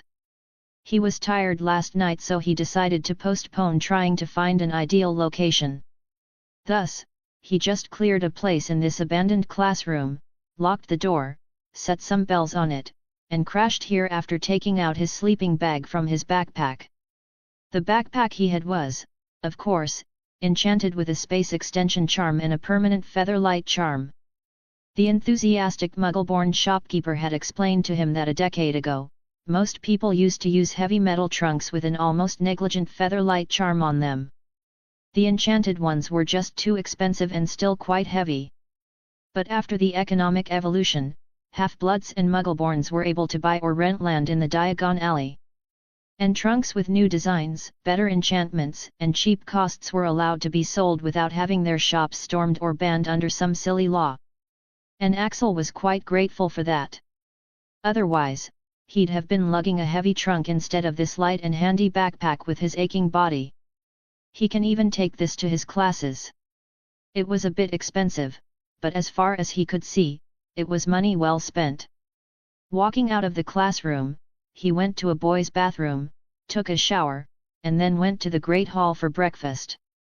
It was already quite late and all the tables were filled with students. Axel sat at the furthest corner of the Slytherin table, where no one was sitting. While he was eating, a prefect came and placed a piece of paper in front of him. He had several sets of papers in his hands. "It's the first-year timetable," he said before leaving. Axel picked up the piece of paper and looked through it. Along with his timetable, it also contained a basic description of other subjects taught at Hogwarts. Transfiguration, charms, flying, Dada, herbology, history of magic, astronomy. These were the compulsory subjects. Additionally, there were a lot of other subjects you could take as well. They could be taken as an elective by him, while some had an age restriction due to their advanced level. Dueling, alchemy, enchanting, ancient runes, magi-zoology, arithmancy, music, politics, magical science, healing, etc. Axel sighed as he looked at the list of optional subjects which seemed to go on forever. Enchanting, healing, and alchemy, which all seemed interesting, weren't available to him this year. Thankfully, dueling was a subject available for all years. "Hey system, how come there are so many subjects here?" he asked in surprise. "A decade ago, there used to be fewer subjects. It has undergone a lot of changes after that." "Really? Can you explain in more detail?" asked Axel curiously. Due to the wars and inbreeding, there weren't enough students to attend other subjects and the school couldn't afford more teachers as well. Thus, many subjects were removed. However, now that the student population of Hogwarts has surged exponentially due to many magical families of all blood statuses migrating or sending their children out of their country to study here, and the funding from the ministry has increased, Hogwarts is slowly returning to its former glory and even surpassing it in some areas. Well, I'll be damned, this has changed as well, thought Axel as a certain crazy woman popped into his head. No matter how much he hated her, he had to admit that she was one hell of a minister. She's changed everything in just 1 decade. That kinda makes it worse. He wouldn't have been bothered at all if an incompetent and dumb person thought so low of him. Axel clenched his crippled fists tightly. I'll definitely prove that bitch wrong, he vowed. One day, I'll make her look just as weak and pathetic in front of me as I felt in front of her. Chapter 13, She is Faint of Heart. This FIC is also being posted on ScribbleHub or fanfiction.net, those who can't read here anymore due to the recent update can follow this FIC there. Bellatrix Black was lying in an empty room in a miserable state. Her usually beautiful and picture-perfect face looked pale and haggard. Her clothes were disheveled, which was never before seen in always prim, proper, and beautiful Minister of Magic. She numbly looked at the report that had been sent to her Magi mirror. It was just the names and houses of all the students sorted this year. Axel Hunt, Slytherin. He's in Slytherin, with no family background, with a crippled body, and unable to do magic. If even she was this harsh to him for no reason at all. Understandably, he'll be suffering a lot during his stay there. Crack! The device fell from her hand, causing its screen to crack, but she didn't pay it any mind. Hunt. Axel Hunt. Tristan Hunt. Could she deny the truth any longer? The pendant, the uncanny resemblance, and now the same surname. 3 life debts. That, plus being able to escape her fate of being a trophy wife of a Death Eater, and learning so many things that today that she's able to be the most powerful woman in Britain and probably the most powerful woman in the world. That's exactly how much she owed him.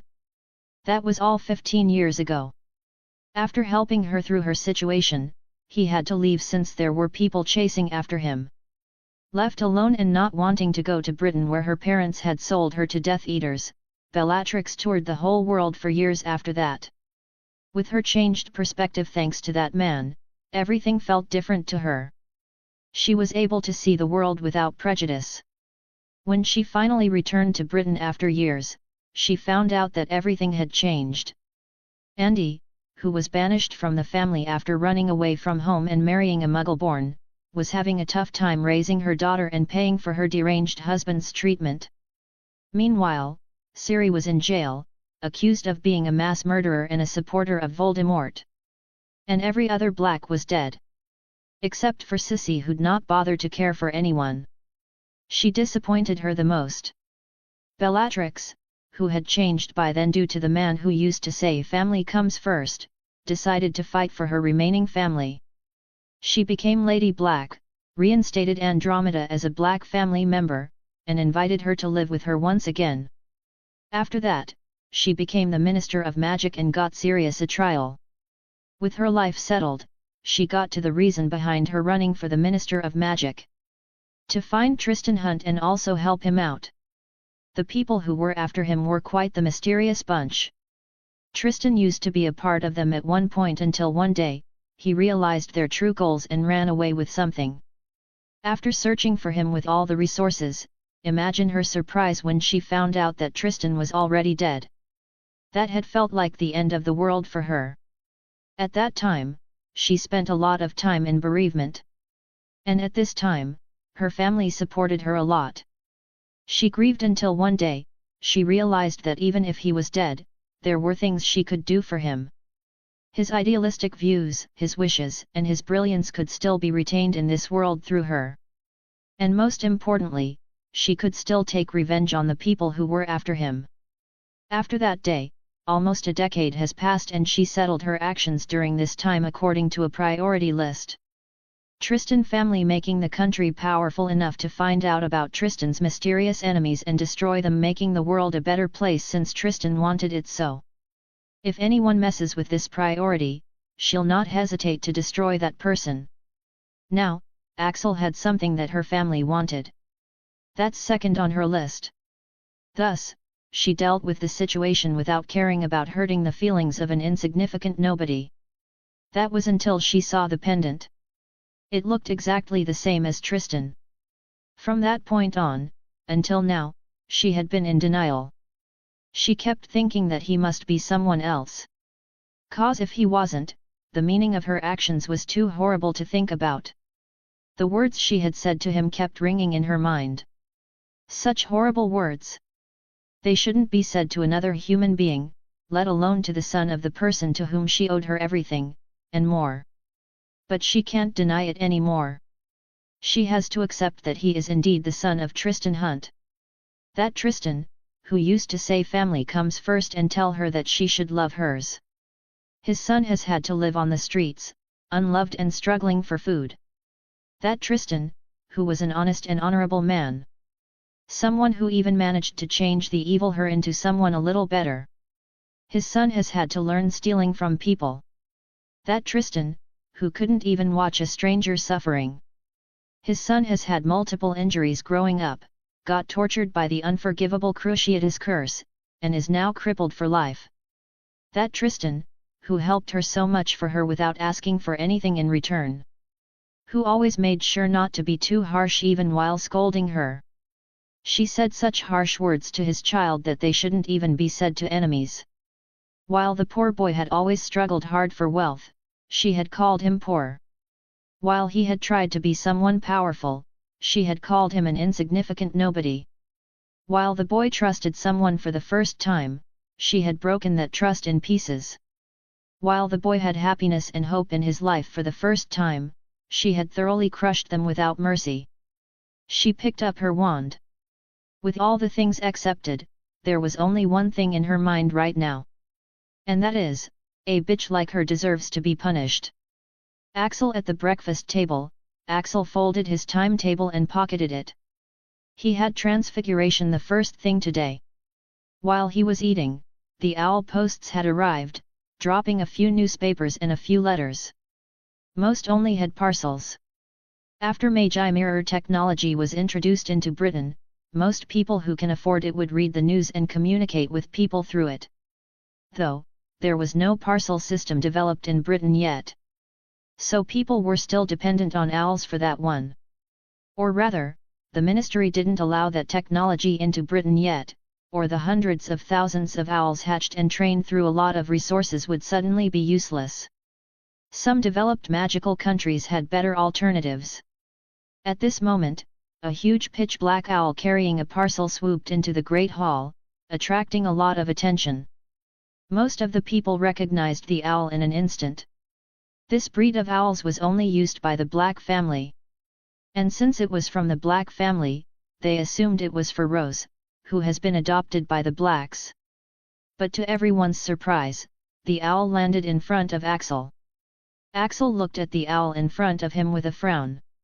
After coming out of the leaky cauldron, he had cancelled the custom order of his clothes from Madame Malkin's. So he shouldn't be getting any parcels right now. He checked the details written on it and found that it was indeed addressed to his name. Is there any other Axel Hunt here? The sender. Andromeda Tonk. Axel's good mood instantly soured. Why can't this woman just leave him alone? Opening it, he found a letter and an expensive-looking wallet inside. Dear Axel, I did the rest of the shopping for you. I would have sent it earlier with Rose, but your custom clothes weren't ready at that time. Did you cancel it? They had later called me to confirm and I denied it. Also, congratulations on your sorting to Slytherin. Though I am not really sure about your family background. You never told me. And why was Hogwarts staff coming to help you with your shopping? Is there really no one to take care of you? Anyways, I saw the memory. I never knew Cyrus Greengrass was such a sick and deranged person. You have the strongest will I have ever seen in my 10 years as a mind healer. I am glad the man is dead. I was so furious when I found out that my sister has got your memories. I don't know exactly how my sister got them, but I'd like to ask for your forgiveness for whatever she did. Bella has never been a polite person, nor a patient one. She did say you gave it voluntarily, but then I don't know why you left. Can you tell me exactly what happened? Bella hasn't come home ever since. A lot of problems are cropping up after her sudden and unexplained disappearance. She isn't replying to any of the calls. The Aurors are going to start investigating very soon. Anxiously waiting for your reply. Andromeda. Axel crumpled the piece of parchment in anger. These people just wouldn't let him off. If that bitch minister wasn't found soon, the Aurors would start investigating. And as the last person who was alone with her, he'd likely be the first person to be suspected. Even if they consider the fact he was just a crippled child, they'd at least question him, and probably take his memories as well. He doesn't know how it works in the magical world, but does know that police do know how to make people talk. And those methods are not pleasant. He's had first-hand treatment. Those people were merciless even to a child. Axel opened the black leather wallet to realize that it was a lot bigger from the inside. Bigger than the space in his backpack. It had all the equipment, books, and other things on the shopping list and more. Axel didn't even give them a second glance before closing the wallet and putting it in his backpack. The way he saw it, these things were just a hoax. The main reason was that she was just worried about her dear sister. As Bellatrix had said, this much was just chump change to their coffers. When he looked up, he was surprised to see most of the students looking at him for some reason. Even some professors. Well, I'm fucked, aren't I? He realized. The last thing he wanted was attention. Attention would lead to curiosity, and curiosity would lead to people investigating his background and history. If this was still not enough attention, the girl who lived herself came to stand behind him along with Neville. She could recognize that owl from a mile away. Its name was Ader. What was it? She asked Axel as the owl flew over to settle on her shoulder. Why are you here? Axel asked her instead. She showed her timetable. We have transfiguration together. I was wondering if you'd like to come along. He was about to deny it, but when he looked at the curious students, he sighed. They had heard her invitation already. He couldn't deny it. This wasn't a question since he wasn't given a choice. Lead the way, he said, slinging his backpack over his shoulder. So, began Rose as they exited the Great Hall. You still haven't answered what Ader came to deliver. Axel shrugged, just some shopping items. Your Aunt Andromeda was asking if I knew where your Aunt Bella was. So? Do you know anything? Asked Rose, almost too quickly. Axel sighed inwardly. He already knew that she already knew. She's not too good at acting. Axel looked at her like she was an idiot. I don't know, Rose looked at him dubiously. Really? Are you sure? She didn't look fine after she came back. Axel stopped walking for a second. He could see a noticeable change in her attitude from yesterday. Until sorting, her tone was friendly and gentle. But right after he was sorted into Slytherin, she has been looking at him differently. And her tone has also changed noticeably. He never expected anything more from her, to begin with. He returned the favor in kind. Miss Potter, let me assure you, I don't know anything. I have never met your aunt before and I'm just a cripple who can't even do magic. Is there any way for me to know? He asked coldly before leaving the two behind. Neville snorted, see? He's already showing his Slytherin colors, isn't he? I told you yesterday. Most Slytherins are evil. Gran and Dad and Uncle Sirius also say the same thing. Rose shook her head with a guilty look, but he did have a point. Why did I even bother asking? She was just worried for her aunt. The private forces were already moving, trying to locate her. After all the previous attacks on the minister in the past decade, they were also not wrong for worrying.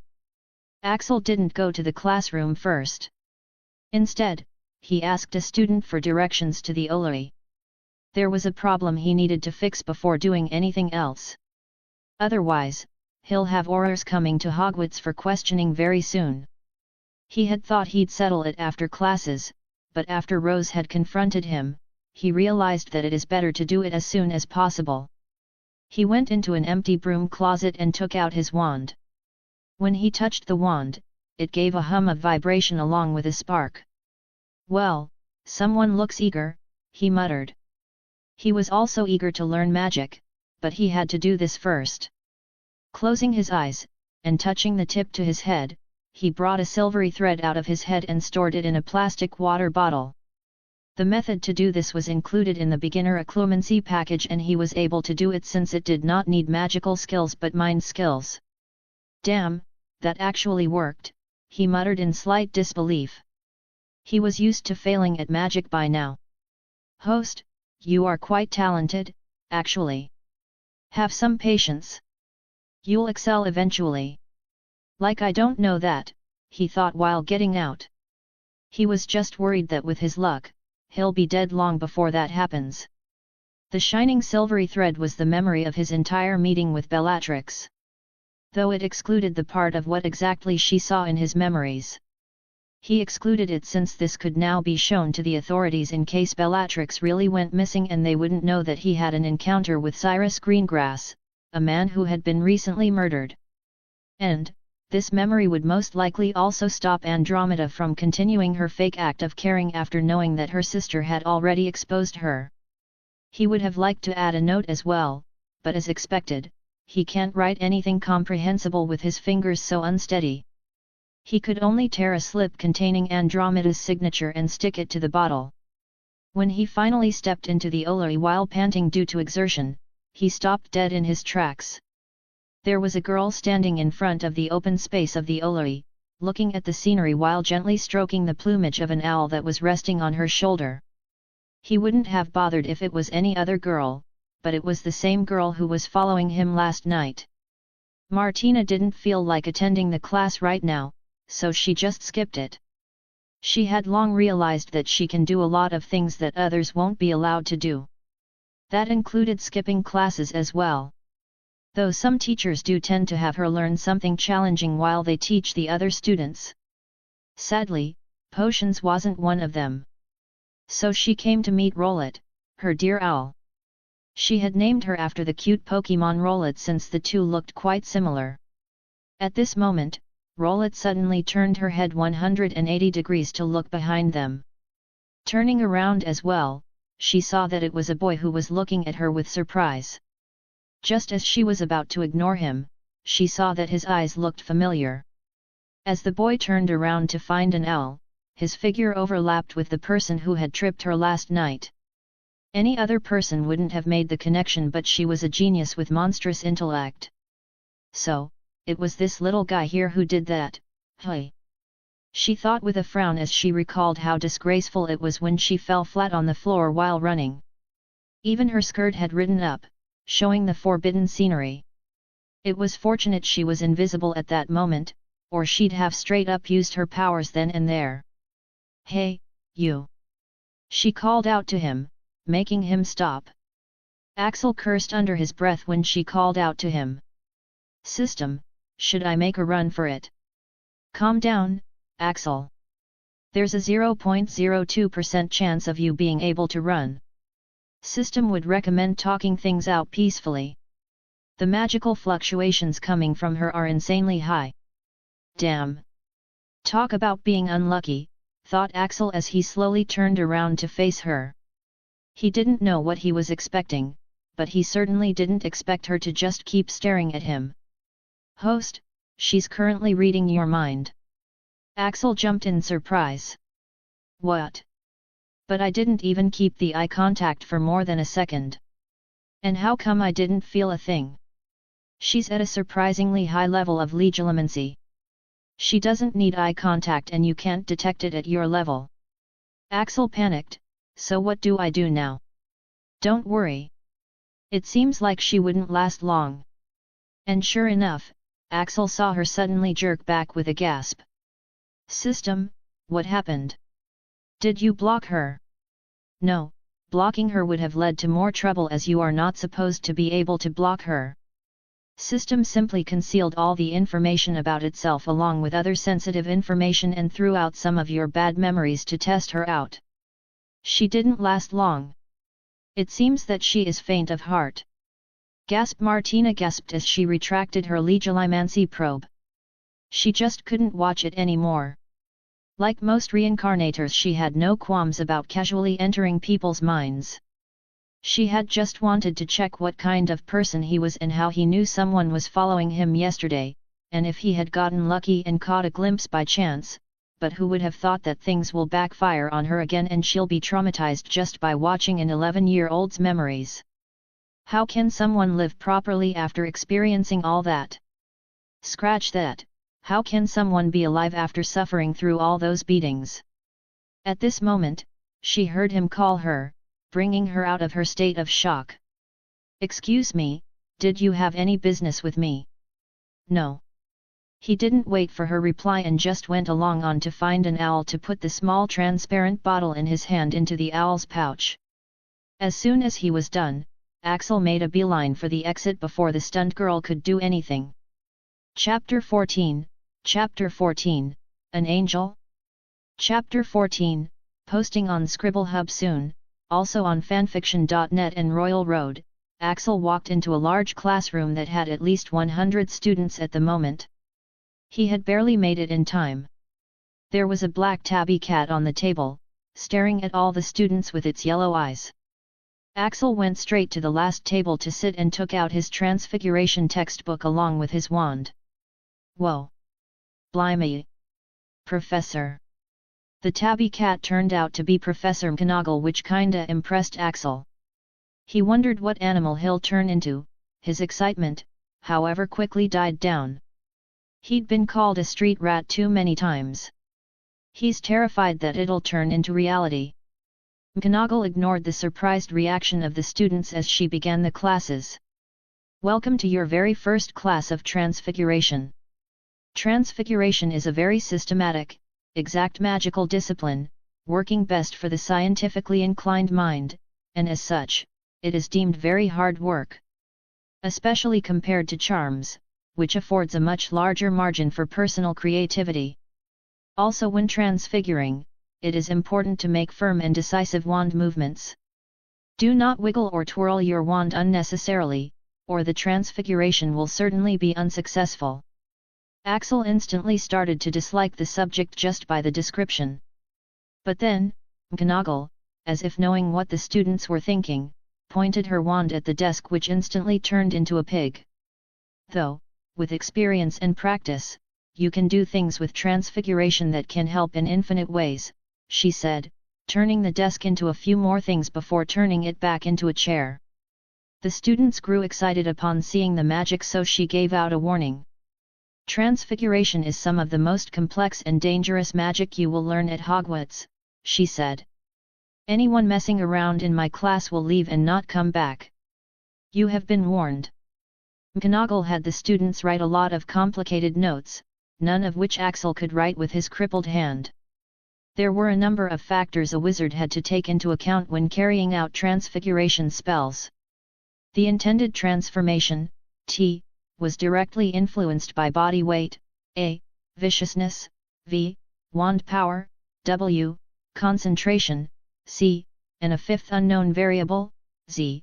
Only after she was done explaining did she allow the students to turn their matchsticks into needles. Axel frowned. System, was McGonagall also considering these theories and this complicated formula during her transfiguration? That was instant magic, with no precise wand waving, chanting, or calculation. No, Axel. After a large amount of practice, you can gain enough control over your magic that it simply listens to your will and executes it. Most of these formulae and theories will be useless by then. Axel frowned as he tried the spell, following everything instructed by McGonagall. With his trembling hand, he couldn't even perform the wand movement correctly. Not a single change happened to the matchstick. When he looked at Rose's table, he saw that she had already changed hers into a silver-pointed needle. Though he saw that most of the students were in a similar situation as him. Only those who had practiced with a wand before were able to do it. Axel shook his head. Nope, this won't do, he thought. Just like in charms, wand movements are a no-go for him. Professor, he called out, raising his hand. McGonagall, who was praising Rose, turned towards him. Yes, Mr. Hunt. Oh, so she did remember his name. Her occlumency must be impressive. There were so many students. Can I get more matchsticks? Yes, how many do you want? Ah, about 100 will do, ma'am. That got a few raised eyebrows, a few turned heads, and some snickers.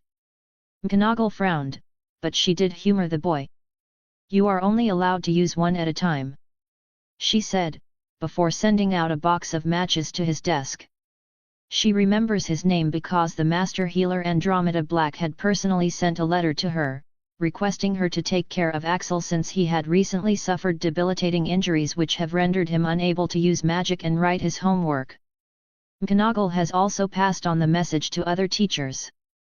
Thus, just now when he made the weird request, she just let the boy have the matches if that's what he wanted before turning her attention back to the other students.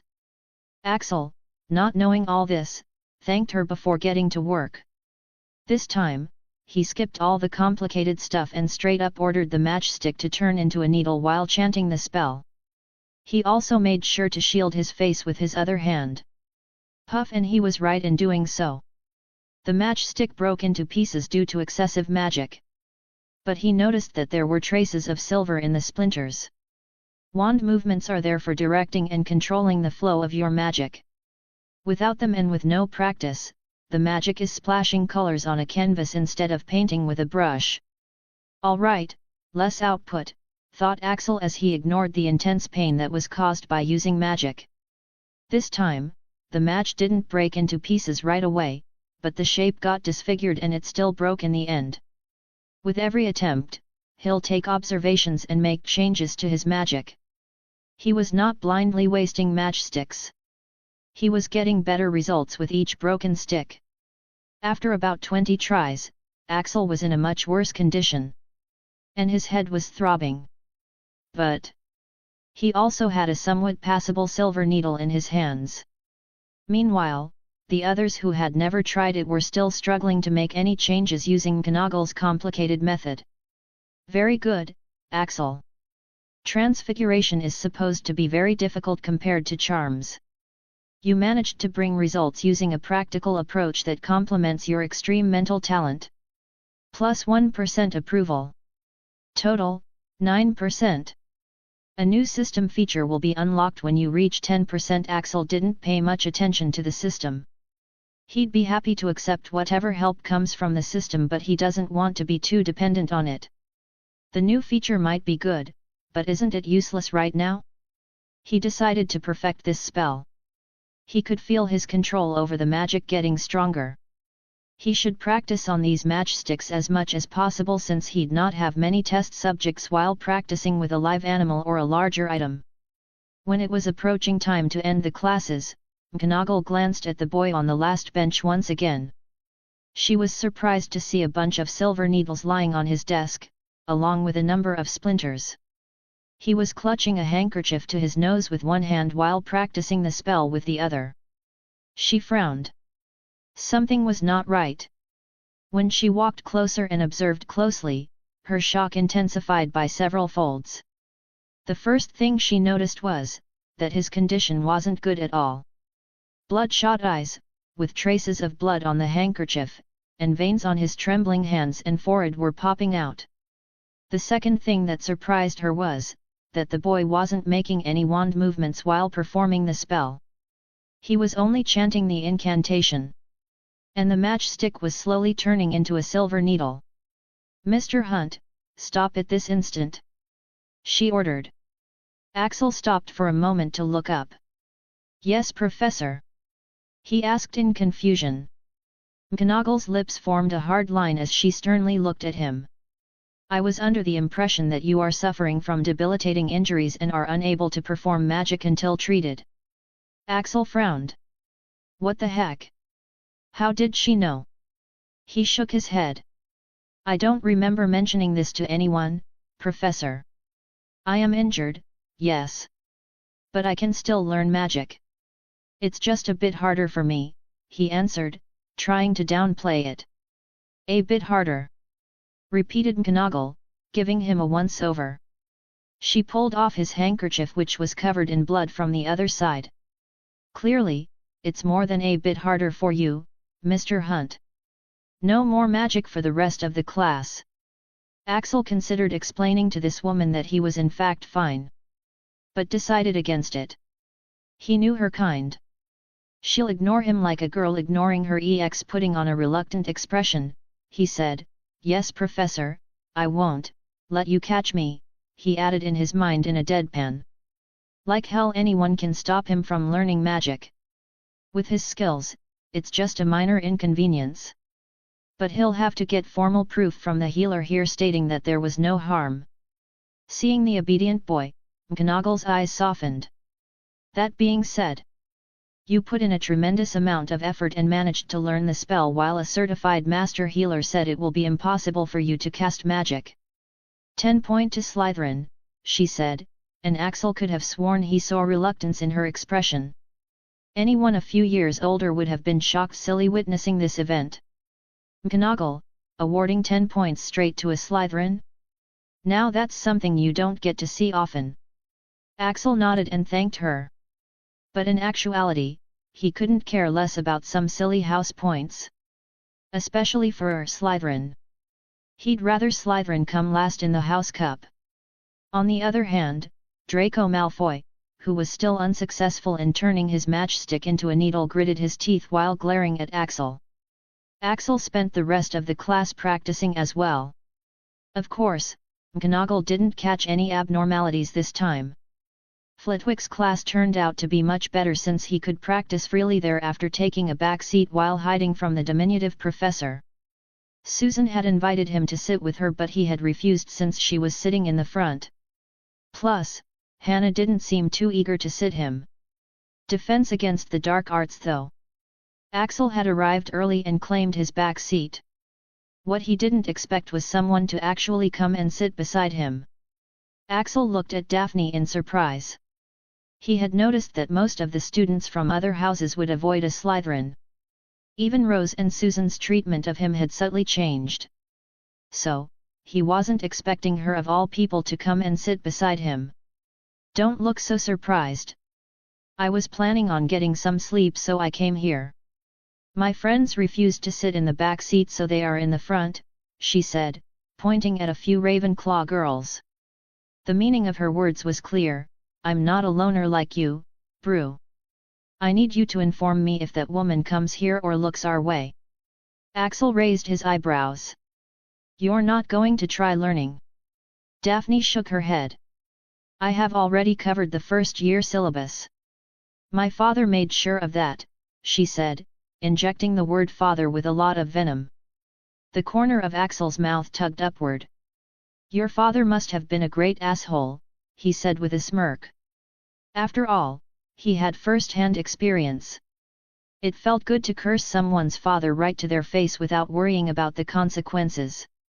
Daphne's mouth opened in surprise upon hearing the crass word, but she realized that it was indeed an apt description of that man. She nodded.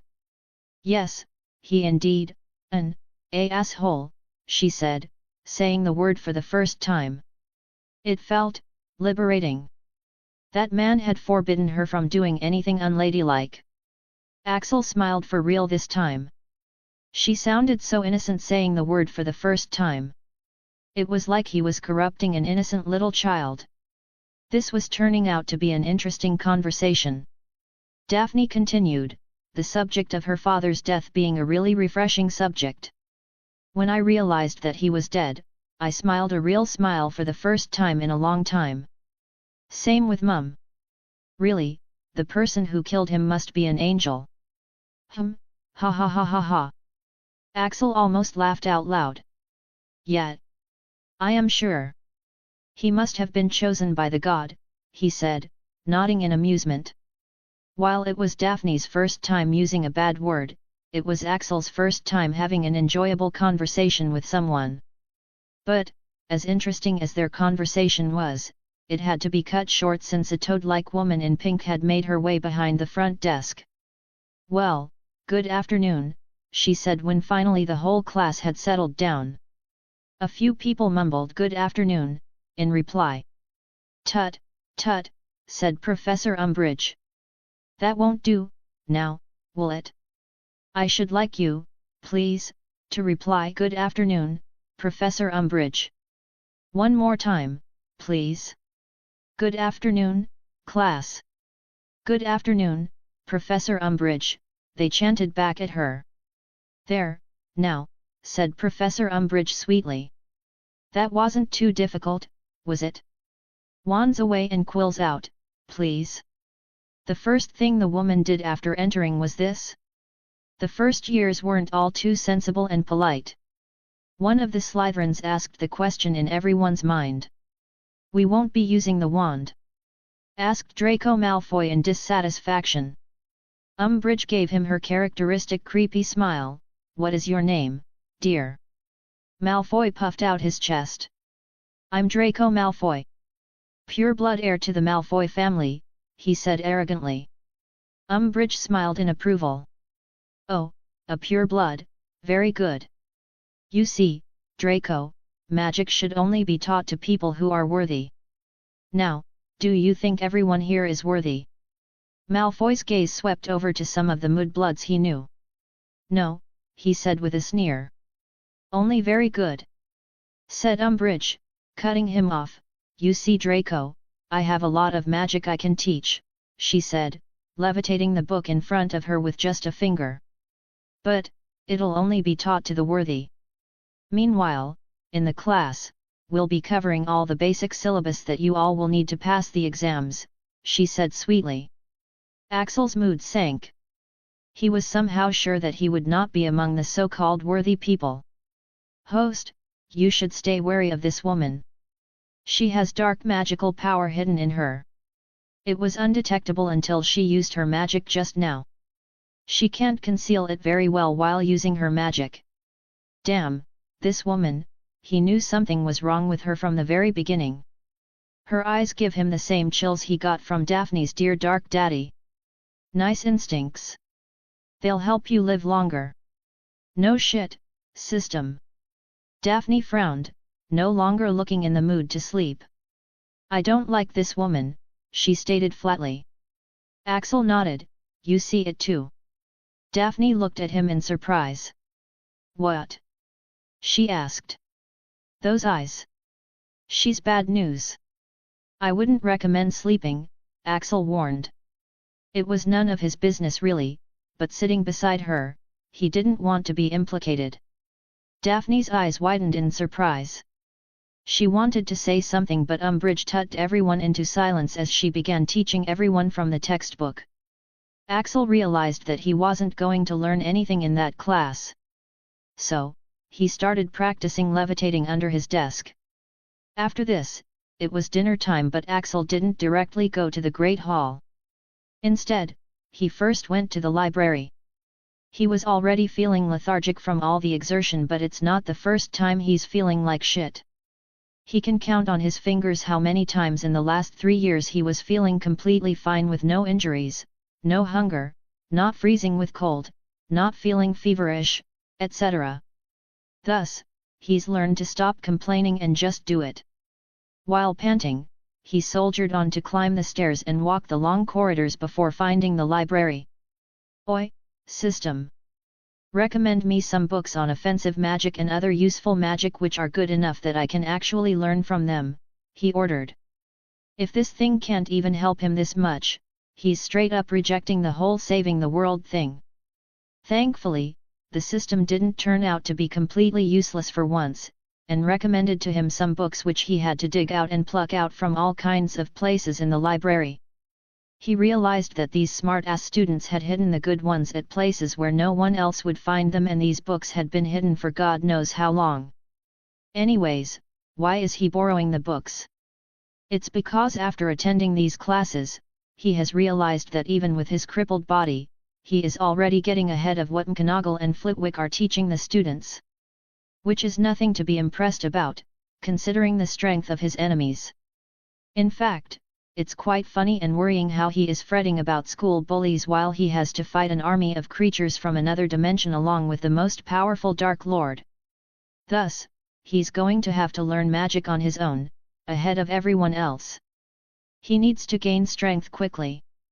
Chapter 15, Not weak anymore. Axel brought the books recommended by the system to the librarian for borrowing. Upon seeing the titles, the lady looked at him in pleasant surprise. She let him borrow the books and even thanked him for finding them.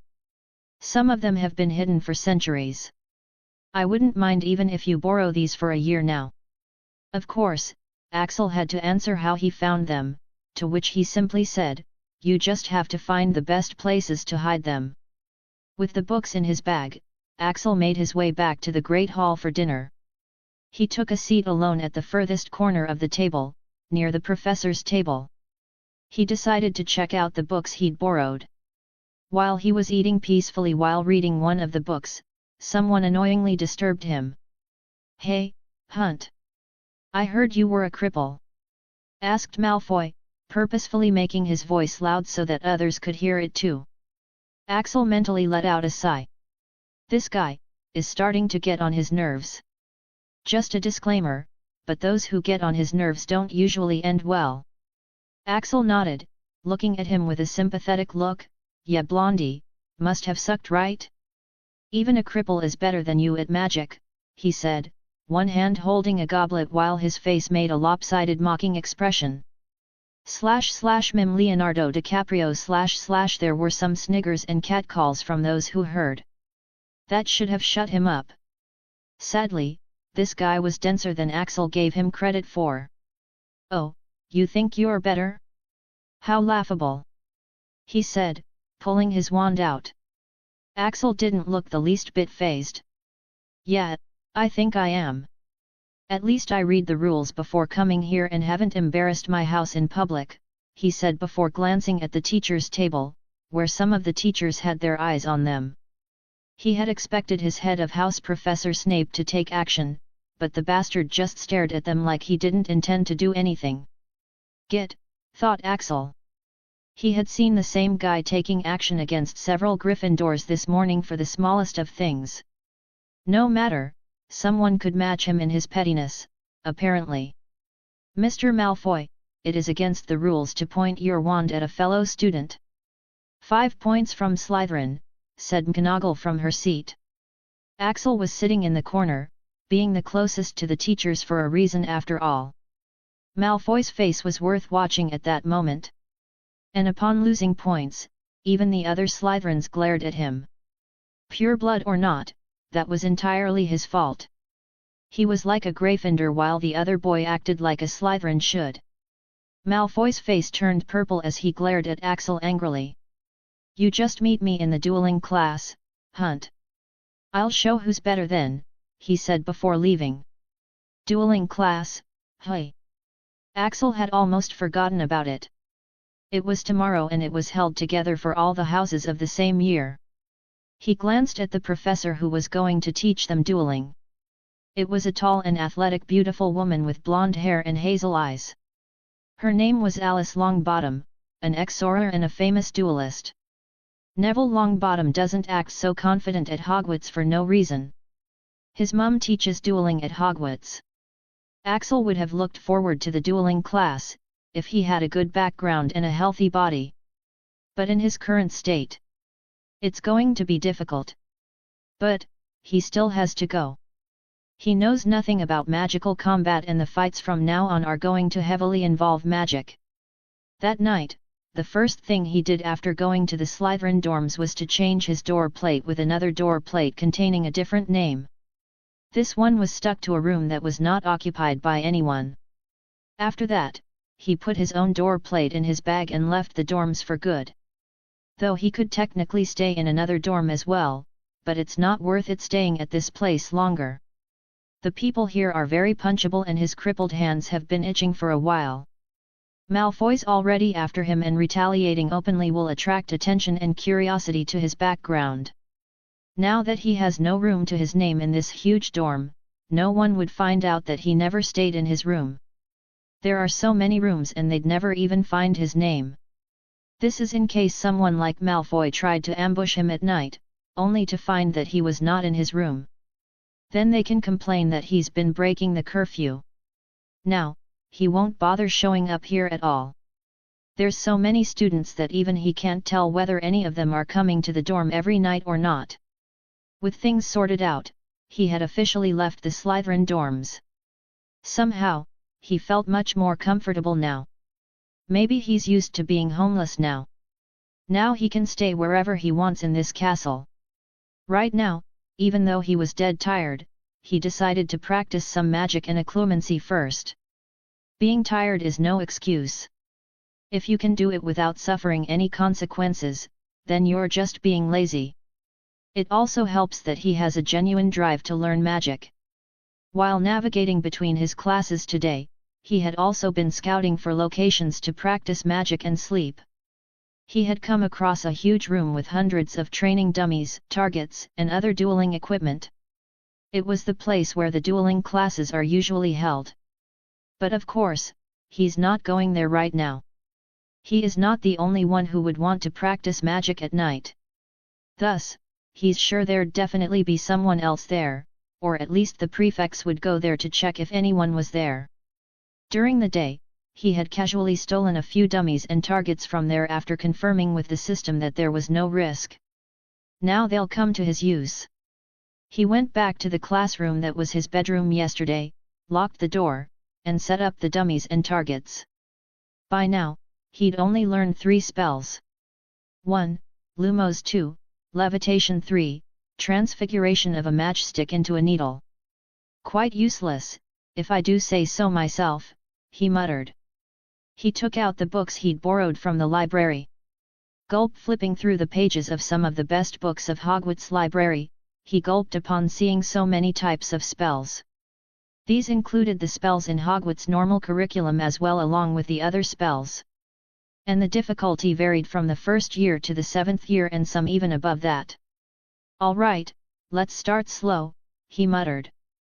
He was sure he can't learn any of them with his disabilities. Heck, even his Lumos light is quite weak and fluctuating. Thus, he has to do something about this.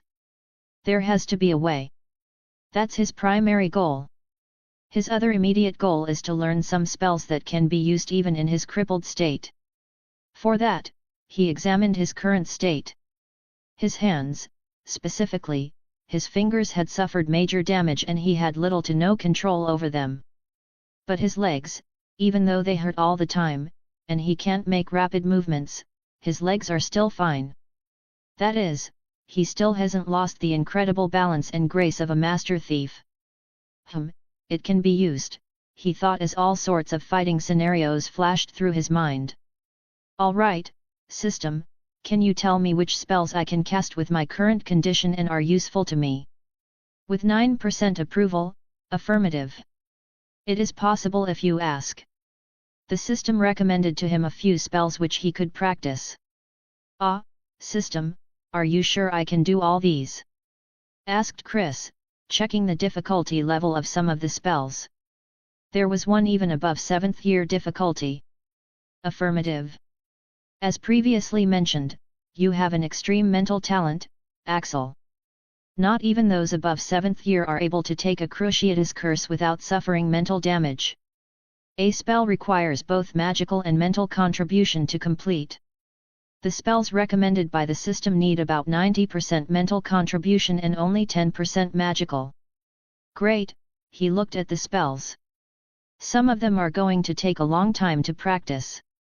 It's better to just learn the easiest ones first in order to at least have some modicum of safety. So that he won't be helpless in case someone attacks him. The very first spell, a smoke-producing spell. Yep, as an experienced thief, he knows the fundamental requirements of becoming strong. Step 1. Learn how to distract and run, so that you survive long enough to make the tables turn. Officiofamous / create smoke / it was supposed to produce a continuous stream of smoke that's quite thick. But when he muttered the incantation without wand movement, his wand produced a few fumes as if coughing them out. But Axel actually smiled. This was already much better than most of his attempts to use other spells. And this spell doesn't need any directions, so the wand movements are redundant. After reading the theory a few more times, and getting a perfect image for the fumes he wanted, he cast the spell with much more focus and much more force. This time, he was able to produce the smoke, and even if the power was somewhat lower, it'd still get the job done. He cast it a few more times, getting better each time. "All right," he said before flipping the pages. Before he tried another spell from the list, he had to test one thing: can he even hit the target? To find that out, he tried out the Red Sparks spell. It's just a spell that sends out a beam of light at the target. No attack power. Uses very little magic power. Vermilius, he chanted, aiming at the target. "Damn," he muttered after looking at the results, his voice filled with bitterness. He had completely missed the mark. Looking at his trembling hands, which once used to be able to even throw knives with accuracy, he sighed. For now, he can't learn any shooting beam type of spells like Stupefy or Expelliarmus with this shitty aim. But, not all hope was lost. There were still spells that he could perform. The smoothing spell or the polishing spell. It temporarily makes the object very smooth by layering the spell magic on top of the object. The spell effect can be stacked. Lubricus Nidorum. Once again, no need for direction. This is another spell he can use very well. This is going to be a very useful. He quickly learned this and its counter charm as well. Now, for the next and probably the last spell today, Electric Zap. He really liked this one. It was one of the more unique spells in the book. You just chant the spell repeatedly. After every chant, the charge keeps accumulating on your wand. The amount of charge you can accumulate depends on your mental strength. He thoroughly read the theory. One benefit of these books was that the theory and explanation was quite precise and practical. After building up his intent for a while, he gave it a try. Electrica Impulsa, he muttered, and was rewarded with a small shark travel up his wand. He grinned. Putting more power, he tried again. In his second try, the spark a much more power than the previous one. This really is quite interesting, he muttered. Be a few minutes later. Crackle crackle crackle, this is amazing, he exclaimed over the loud crackling noise, looking at his wand crackling with an incredible amount of power accumulated on it. He was in a tremendous amount of pain right now. It was almost similar to cruciatus. And it was because using magic hurts even when he used to use a little bit of magic.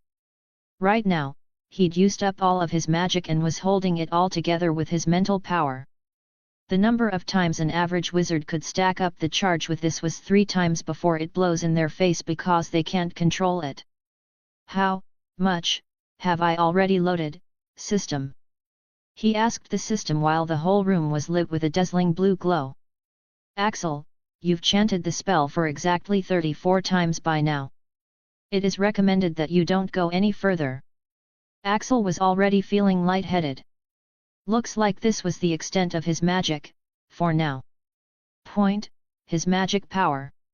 He still had some mental power to spare. Hey system! How do I cancel it? He asked. There's no way you can release it here without blowing things up. You need to release it out of the window. What? This thing can be released as well? I thought this wasn't a ranged attack and I have to touch my wand to them in order attack. He asked. Yes, but the amount of magical power you've put in it has made ranged attacks to be possible. Alright, Axel didn't delay any longer. How do I do this? A moment later, a bright blue bolt of lightning flew up into the clouds, leaving a loud sound of thunderclap after it. Axel stood there, swaying back and forth, as he struggled to keep standing. The system was right.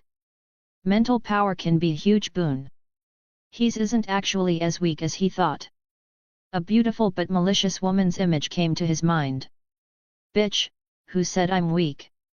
He muttered before he fell to the floor, already asleep/unconscious. Chapter 16, A Challenge. Hoot. Andromeda looked up as an owl and entered through the kitchen window, after it successfully passed the wards. Seeing that it was wearing the Hogwarts insignia, she curiously stood up to see what it had brought. Her correspondence with McGonagall was easily done through the Magi mirror. So she didn't know what it could have been. Is Axel's reply here? Thinking this, her actions hastened. Her sister still hadn't come back. Though there was indeed a message from her through the Magi mirror. It said, I'm alive. Don't bother me.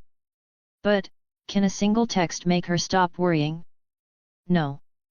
This in fact confirmed that something was indeed wrong. Quickly checking the leather pouch tied to the owl, Andromeda frowned. It was a small transparent water bottle with a silvery mist floating inside. A memory. She saw that there was a slip of paper with her name stuck on it, and the other one had Axel's name on it. Both were in her handwriting. Axel sent her a memory? This reminded her of the last memory she'd seen. It was of Axel being tortured by Cyrus Greengrass of all people. Andromeda shuddered. She had cried for a whole day after seeing that. A boy as young as 11 years old, having to go through that? Her husband was left a crying and begging mess after that torture, and an 11-year-old, whose magic isn't even strong enough to protect him and whose body isn't even strong enough to withstand it, had to go through it. And surprisingly, unlike her husband, that boy is so strong that he was still fighting till the last minute. Even now, she couldn't tell how. After going through all that, when he woke up after 2 days and after releasing that he'd been crippled for life, all he did was nod his head calmly as if that's what he'd expected. It was so absurd that she suspected whether this was an adult sitting in a child's body. At that time, realizing that the boy must have suffered a lot to have matured this early, she had felt a strong desire to protect this boy and let him have a happy life. It was because she thought that even if she couldn't cure her husband, at least this child could still be saved. Thus, she tried to help him, and tried making him feel happiness by taking him out to Diagon Alley. She had even introduced him to her family, in hopes that he'll have a good time. And in hopes that he could get along with Rose, someone his age. And it did seem to have worked. She had seen the boy start to genuinely enjoy himself and smile more. But, after that, he'd gone to the washroom and Bella had gone out saying she had an urgent call on her Magi mirror. And boy did she regret believing her sister and letting her go. When Bella returned with the memory, Andromeda had instantly lost her temper at her. But Bella didn't seem to hear her as she just replied that it was consented before she disapparated off to Merlin's knows where. Axel had also left without saying anything. Now, he's sent another memory. What could it be? Did he know what happened to Bella?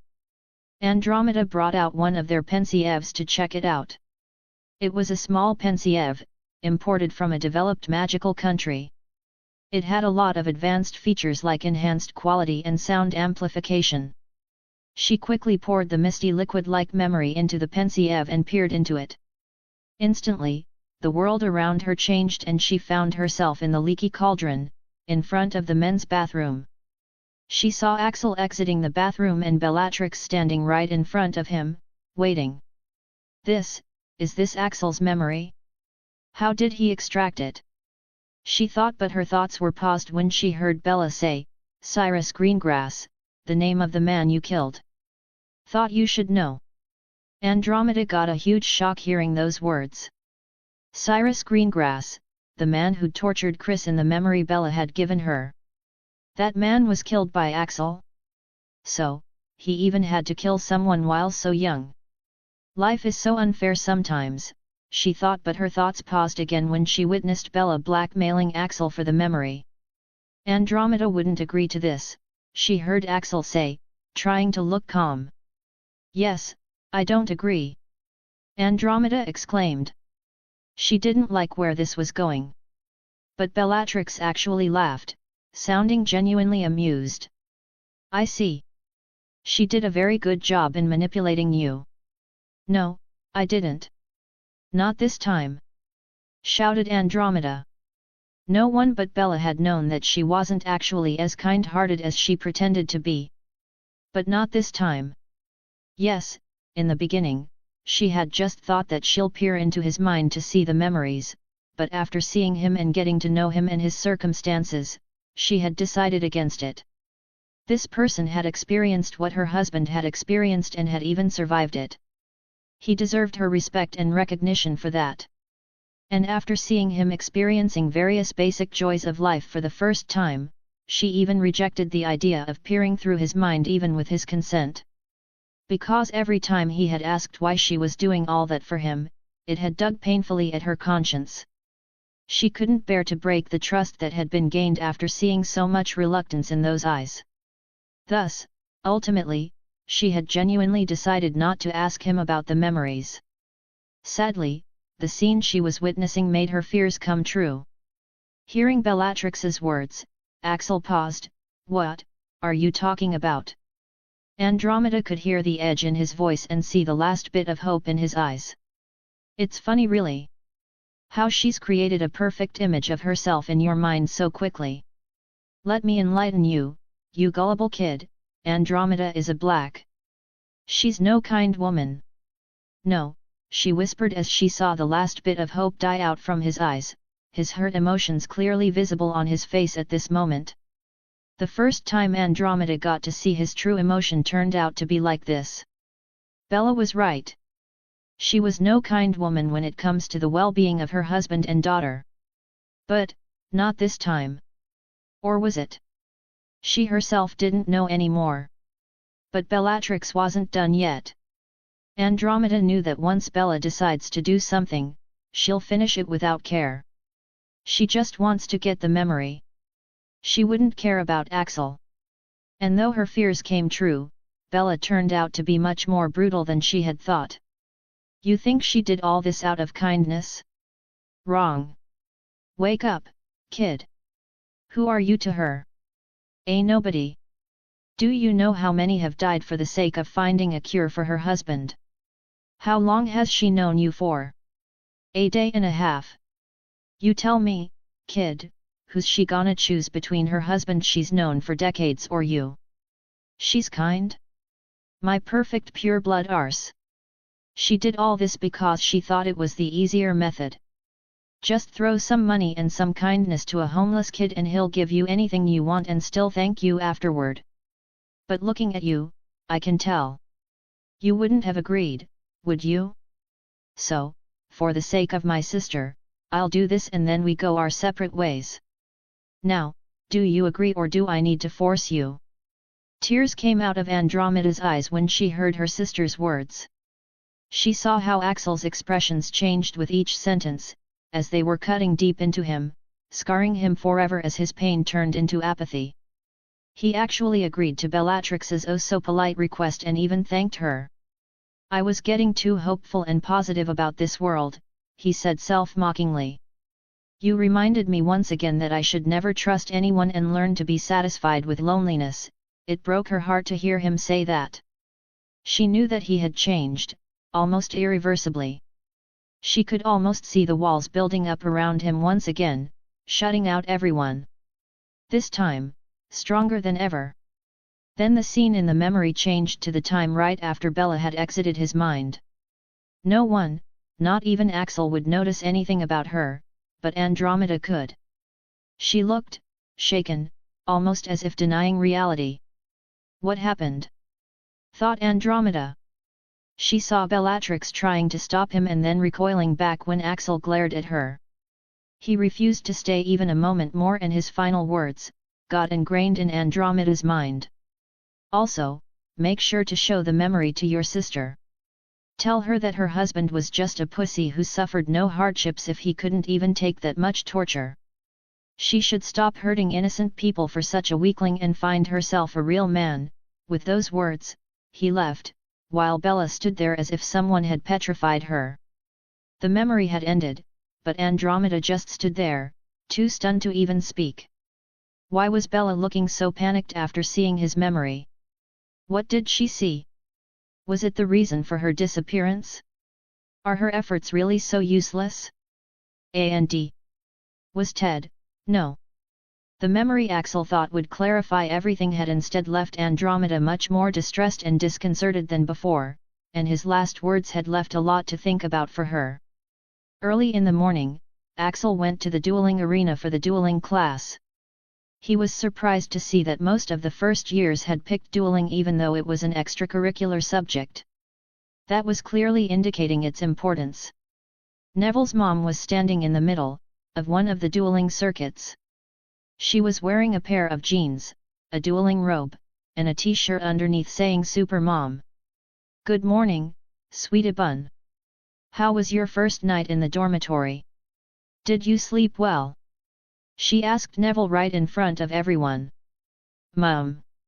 Embarrassment was understandably written all over Neville's beet red face, and for once, Axel was grateful he didn't have parents. Professor Alice just laughed, finding her son's reaction cute. All right class, gather around, she said, clapping her hands together. So, she began. Dueling. We all know what it is, but let's just recall it once again. Would anyone venture to explain? There were several people who raised their hands, but Professor Alice chose a bushy-haired girl who seemed much more eager. Yes, Miss Hermione Granger, ma'am, said the girl before she instantly began speaking. Dueling. In Wizarding Britain, it used to be a formal practice in wizarding culture in which two or more wizards or witches engaged in combat under the condition that only magical means could be used. But, after Britain reconnected with the International Committee of Dueling in the past decade, the rules have changed since many magical communities depend heavily on body movements like the Greek warriors or the Japanese ninjutsu users. Now, the combatants face each other and bow, as a sign of respect, before they place themselves in an accepted combative position and, at the count of 3, attempt to disarm, stun, injure, defeat, or kill each other in order to force submission, through either physical and magical means. She finished. In wonder, Professor Alice clapped for her. You have a very detailed knowledge, Miss Hermione. Does anyone else have anything to add? Nothing? Then let's move on to demonstrations. Any volunteers? Apparently, that was enough weight for someone. Me, Professor, shouted Draco Malfoy, before stepping up into the dueling circuit. Turning around to face everyone, he loudly yelled. I challenge Axel Hunt to a duel. Chapter 17, Chapter 17, Insane Skills and a Thorough Crushing. Chapter 17. Standing at the elevated dueling circuit, Draco Malfoy yelled, I challenge Axel Hunt to a duel. What the? Before Professor Alice or Axel could say anything, the hundreds of first years who were piled around them started making a ruckus, cheering or hooting. You have to say, wizards are a drama-loving bunch. These kids didn't know who the heck Axel Hunt was, but they knew they were in for some drama. Axel pondered what to do. It wasn't like he was particularly angry, just annoyed. Who would bother losing their temper against an annoying bug bugging them? But, that's not to say that they won't take satisfaction in crushing that bug. He looked around at the naive kids cheering for Draco, as if they'd get to see a duel similar to how they'd seen on their magi mirrors. He mentally shook his head. He wasn't in a good condition, he can't deny that. He can't do magic properly, he can't deny that. He isn't fast or dexterous anymore, he can't deny that. But, even without any of this, he'd never be in a bad enough condition that bugs like these start to think they can beat him in a fight. All right, he was done thinking everything through. There weren't any consequences major enough to stop him from giving this bug a good crushing. Cracking his neck from side to side, he stepped forward. I accept, he announced in a voice that wasn't loud, yet it reached every ear through the noise of the crowd. Whoa! Yerha! Fight! The peanut gallery was fully enjoying the free show. Professor Alice, thinking that it was all fun and games, didn't stop the two. All right, a dueling challenge on the very first day, what a great way to start. Come up, you two, she said, not knowing that the intentions of the participants were quite dark. First years won't be able to do much anyway. Under everyone's encouragement, Axel stepped into the ring, facing off against Malfoy. He still had his hands in his robe pockets while he stood relaxedly in the ring. His presence alone exuded a pressure that'll make a skilled fighter know that he was not an easy opponent. Professor Alice also couldn't help giving him one more glance, wondering if she was imagining things. All right, no lethal spells. And I'll be stopping the duel before anyone could get seriously hurt, she announced before stepping out of the ring. Now, bow before standing on the two opposite spots. Standing right in front of Axel, Draco did an imperceptible bow. Scared, cripple? He asked with a smirk. Axel nodded. About one thing, he admitted before he looked at the professor. Professor, what if I accidentally seriously injure him? He asked, making Draco grit his teeth. Professor Alice had heard this question too many times. Too many students hesitate to even cast spells at each other these days.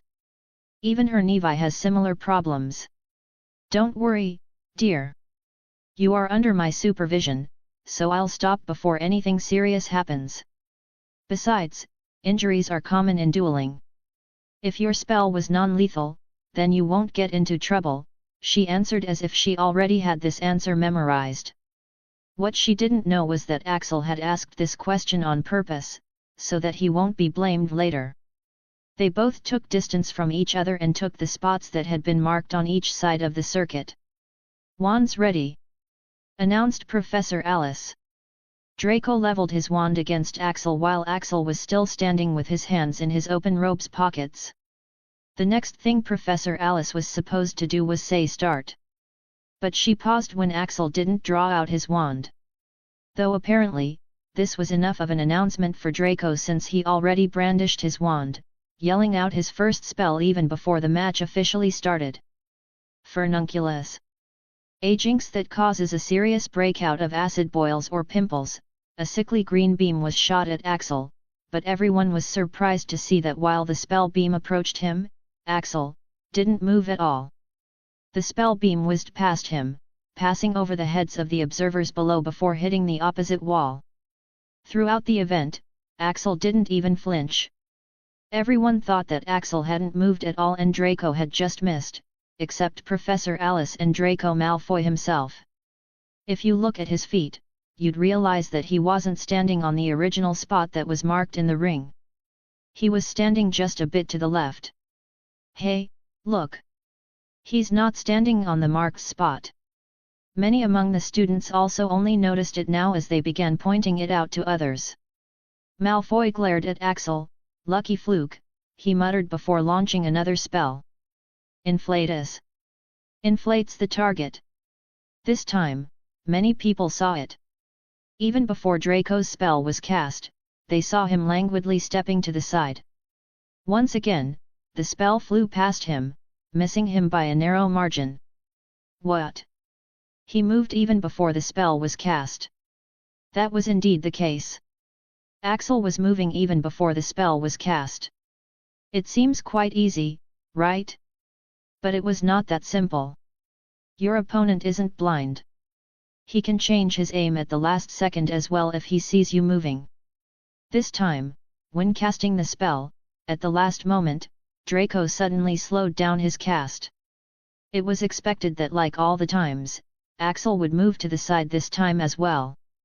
But, contrary to his expectations, Axel just stood there unmoving, as if he didn't intend to move in the first place. Draco thought that since his movements were so obvious, Axel must have easily noticed it when he slowed down his cast. So, you'll only move when you're certain that I'll cast? Hey, he thought as he had another idea. This time, he didn't stop casting the spell. In fact, he cast it very quickly. But this time, he purposefully aimed a bit to the right. Now, when he moves, there'll be a 50% chance of the spell hitting him. But, contrary to his expectations, Axel didn't move at all. He just stood there, letting the spell miss him yet again. Meanwhile, the peanut gallery was enjoying the show. Axel noticed that many of them were holding up their magi mirrors, and the lights were flashing out of them. He didn't have a clue what the fuck they were doing. Professor Alice had dropped her playful attitude and was now looking at the duel with some interest. Everyone was thinking only one thing: was it just a coincidence? Axel shook his head. You don't get it, do you? He asked Draco as he stepped forward. Flipendo. This time, Axel had once again moved to the side before the spell was cast. His movements weren't fast or hurried. He seemed to have just randomly stepped to the side while walking. Densagio. Case's grotesquely elongated teeth, he once again moved and the spell missed. Flipendo. He had just leaned to the side. Spell after spell was fired from Malfoy's wand and Axel was dodging them all even before they were fired. All the while, he was calmly walking toward Draco with his hands still in his pockets. Let me explain it to you, you dumbass, said Axel between his spells. I'm simply predicting the path of all of your spells based on your movements, from the direction your eyes are looking, to the direction your wand is point to the twitch of your every muscle. And moving out of the way at the moment when you can't change the direction anymore, he explained simply. Anyone was welcome to try if they had the talent. He might be crippled and might not have much magical capability. But, I'm still the master thief, you bastard. He was still the guy who'd honed his talent and skills for years. Some of his skills might have been disabled after that incident, but he still had many skills that were far more rare and valuable. Some of them were, his sharp eyesight that could read his target's every movement, his sharp mind that could predict all the possibilities and movements in a beat, and his insane reaction speed that enables him to act in an instant, as if he was moving out of pure instincts. Thus, as someone so much superior than this bug, his patience had finally waned after this bug's repeated attempts to annoy him. Cheers! The peanut gallery went insane when they saw the unreal scene happening in front of them. It almost looked like Axel could see the future. The flashes of their magi mirrors intensified. Draco couldn't do anything and Axel was soon standing right in front of him. You need a good thrashing, bug, Axel told him even as the boy almost instinctively began backing up. Axel's one hand finally came out and it snatched Draco's wand right out of his hands. He noticed that Draco's wand seemed to pulse in his hand. It wasn't as strong as his wand. He could feel the wand eager to draw his magic. Hey, give it back. You filthy little. Axel ignored him as he focused on the wand. Loyalty by conquest, said System helpfully. Interesting, he thought. Electrica impulsa, he murmured. Crackle crackle. Axel grinned. It wasn't as powerful as his wand, but the spell did work. Draco Malfoy was infuriated when his wand was snatched right out of his hand. It was almost similar to having your girlfriend stolen from you. Give it back! He yelled as he tried to seize it back. Zap! But instead, he got lightly electrocuted as soon as his hand touched his wand's. Ouch! Axel nodded in satisfaction. This guy, he was already on his shit list from their very first interaction. He has always had a problem with this kind of person due to past reasons. The reason he was kicked out of the orphanage in the first place was because he had dared to defend himself against a rich second generation like this guy. Now, if this guy had any sign of human intelligence, he'd have learned his lesson after knowing his skills and won't mess with him anymore. Well, apparently not. You. Jerking his hand back in pain, Draco's anger reached its peak. You filthy mudblood! Give my wand back to me! My father. Shut up, ordered Axel in annoyance. Yep, they were the same. Do they think they can do anything just because they were lucky enough to be among the privileged? Electrica impulsa, crackle crackle. Well, they didn't know that he was the same guy who didn't submit even when he was tortured inhumanely for 10 minutes straight. But Draco didn't care. All he could see was his wand in the hands of this guy. Having never been punished his whole life, he simply didn't fear Axel. He tried to clutch Axel's throat as he yelled at the top of his lungs. "You filthy mudblood! My father would," he screeched, but stopped was when his own wand was shoved inside his mouth. Notice, it was charged with 2 Electrica Impulses spells. "What?" gasped Damn, whoa! There was a mixed reaction from the crowd. It was so out of the blue that even Professor Alice didn't expect it. She was just going to announce the end of the match. She wasn't worried about anyone getting injured since all the spell could do was zap people. How was she to know that Axel would shove it in Draco's mouth? A strangled sound of a pig being slaughtered came out from Draco as his whole body shuddered as if having a seizure. Magic suddenly surrounded both of them and separated them, taking the wand out of Draco's mouth, courtesy of Professor Alice, but the damage had been done. Axel dusted his hands off while looking at Malfoy, who was lying pathetically on the ground, and there was a wet patch forming between his legs. "That should keep your mouth shut for a while," he murmured. His only regret was, that he should have charged it a few times more before plunging it in. Since his magic was too weak, the damage this boy suffered can't be called an injury. But he knew it was the best he could do considering the fact that Professor Alice would have stopped them as soon as it got even remotely dangerous. Professor, would I get into trouble for this?" Professor Alice, who had diagnosed Draco and found that this drama queen hadn't actually suffered any serious injury, gave Axel a helpless look. "There's nothing serious. He's just shocked." "So, you won fair and square." At this moment, someone clapped. And, clap clap clap clap cheers soon, the whole class was cheering for Axel. Axel looked at everyone in puzzlement. What the heck is with these people? Why are they making so much noise? Though at that moment, he was distracted by a system notification flashing in front of his eyes. Ding quest progression, make friends, make allies, and make a good impression with the wizarding world. Rewards on every successive step you take towards building a reputation for yourself such that people willingly follow you one day. You've made a very deep impression on the people by showing your capabilities. Rewards, plus 3% approval. Total 12% advice on how you can increase your magical output and learn other spells. Though apparently, the system wasn't done yet. Ding, congratulations! You have successfully reached the first milestone of the approval rate, thus enabling the Akashic records to provide you with much more substantial help. New feature unlocked. Congratulations! You have unlocked the class feature. You have unlocked your first class, Arcane Thief. You will be given techniques, magical spells, and missions to master this class and ascend to the next. With such a massive input of information in his head, Axel didn't know what to do. It was so much information that he decided to look through it after he's dealt with the current situation.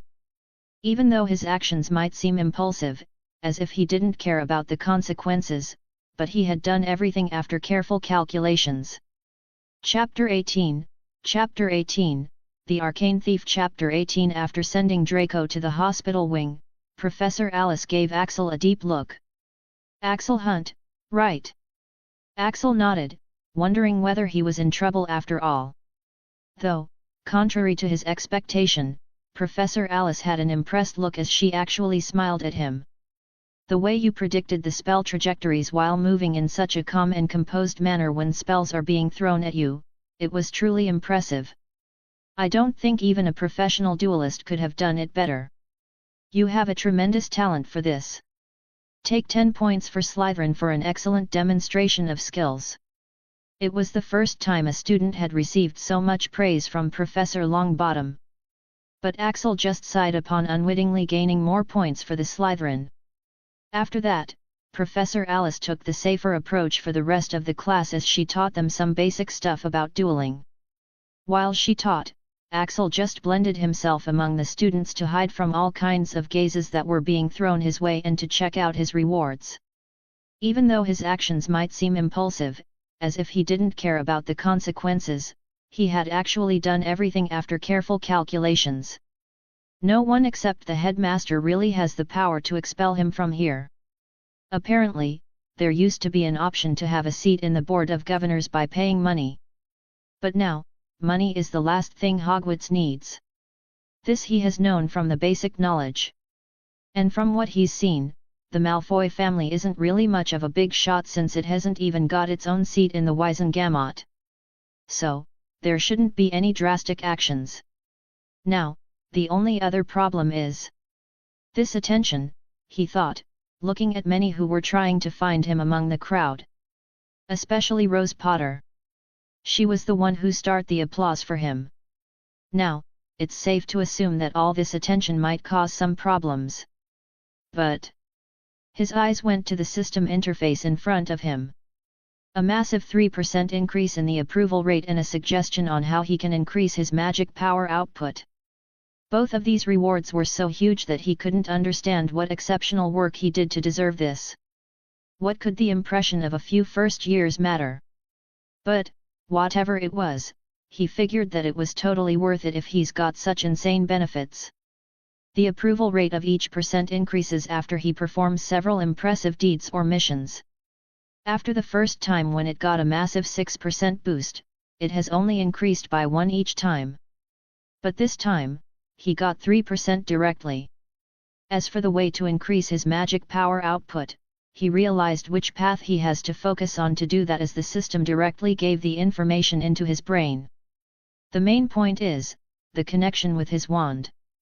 Right now, with so much nerve damage in his hands and body, his magic can't find the right pathways to flow out of his body into his wand. It causes pain when it can't escape, even if it doesn't affect the body directly. So, now imagine if the wand practically sucks out the magic. Now even if it couldn't find the way on its own, most of it can still be sucked out through various pathways. And that can be done by strengthening the connection with his wand. There's another benefit to this as well. The Cherub Hair Core wand would amplify his magic based on the strength of his connection with it. So, there are two-way benefits in strengthening his bond with it. Though the question is, how to do it? The system didn't specify that. Something to think about later. Now, for the final reward. The new feature. Honestly, Axel had never played any RPGs, so he had no knowledge of how this class system works.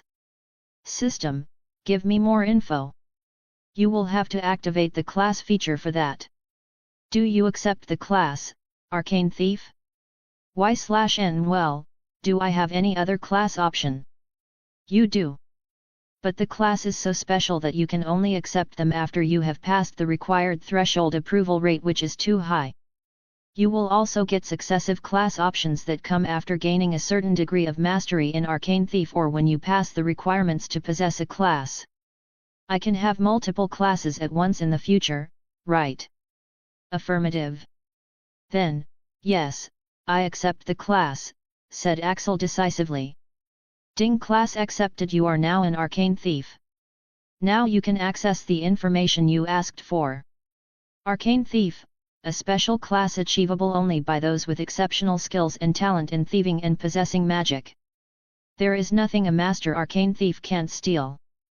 The fields of specialization include stealth, magic, wards, traps, enchantment, pickpocketing, knife/short sword, evading, minor accomplishments, and some other skills. Chance for major accomplishment in other fields through special missions or through special conditions. The method to learn these skills of these fields will be unlocked successively when you master the beginning skills and with missions. You might also get special missions for special skills. The methods will be imprinted directly into your mind. Well, I want to laugh right now, thought Axel as he tried to suppress the wicked grin that was fighting its way into his face. This was every thief's wet dream.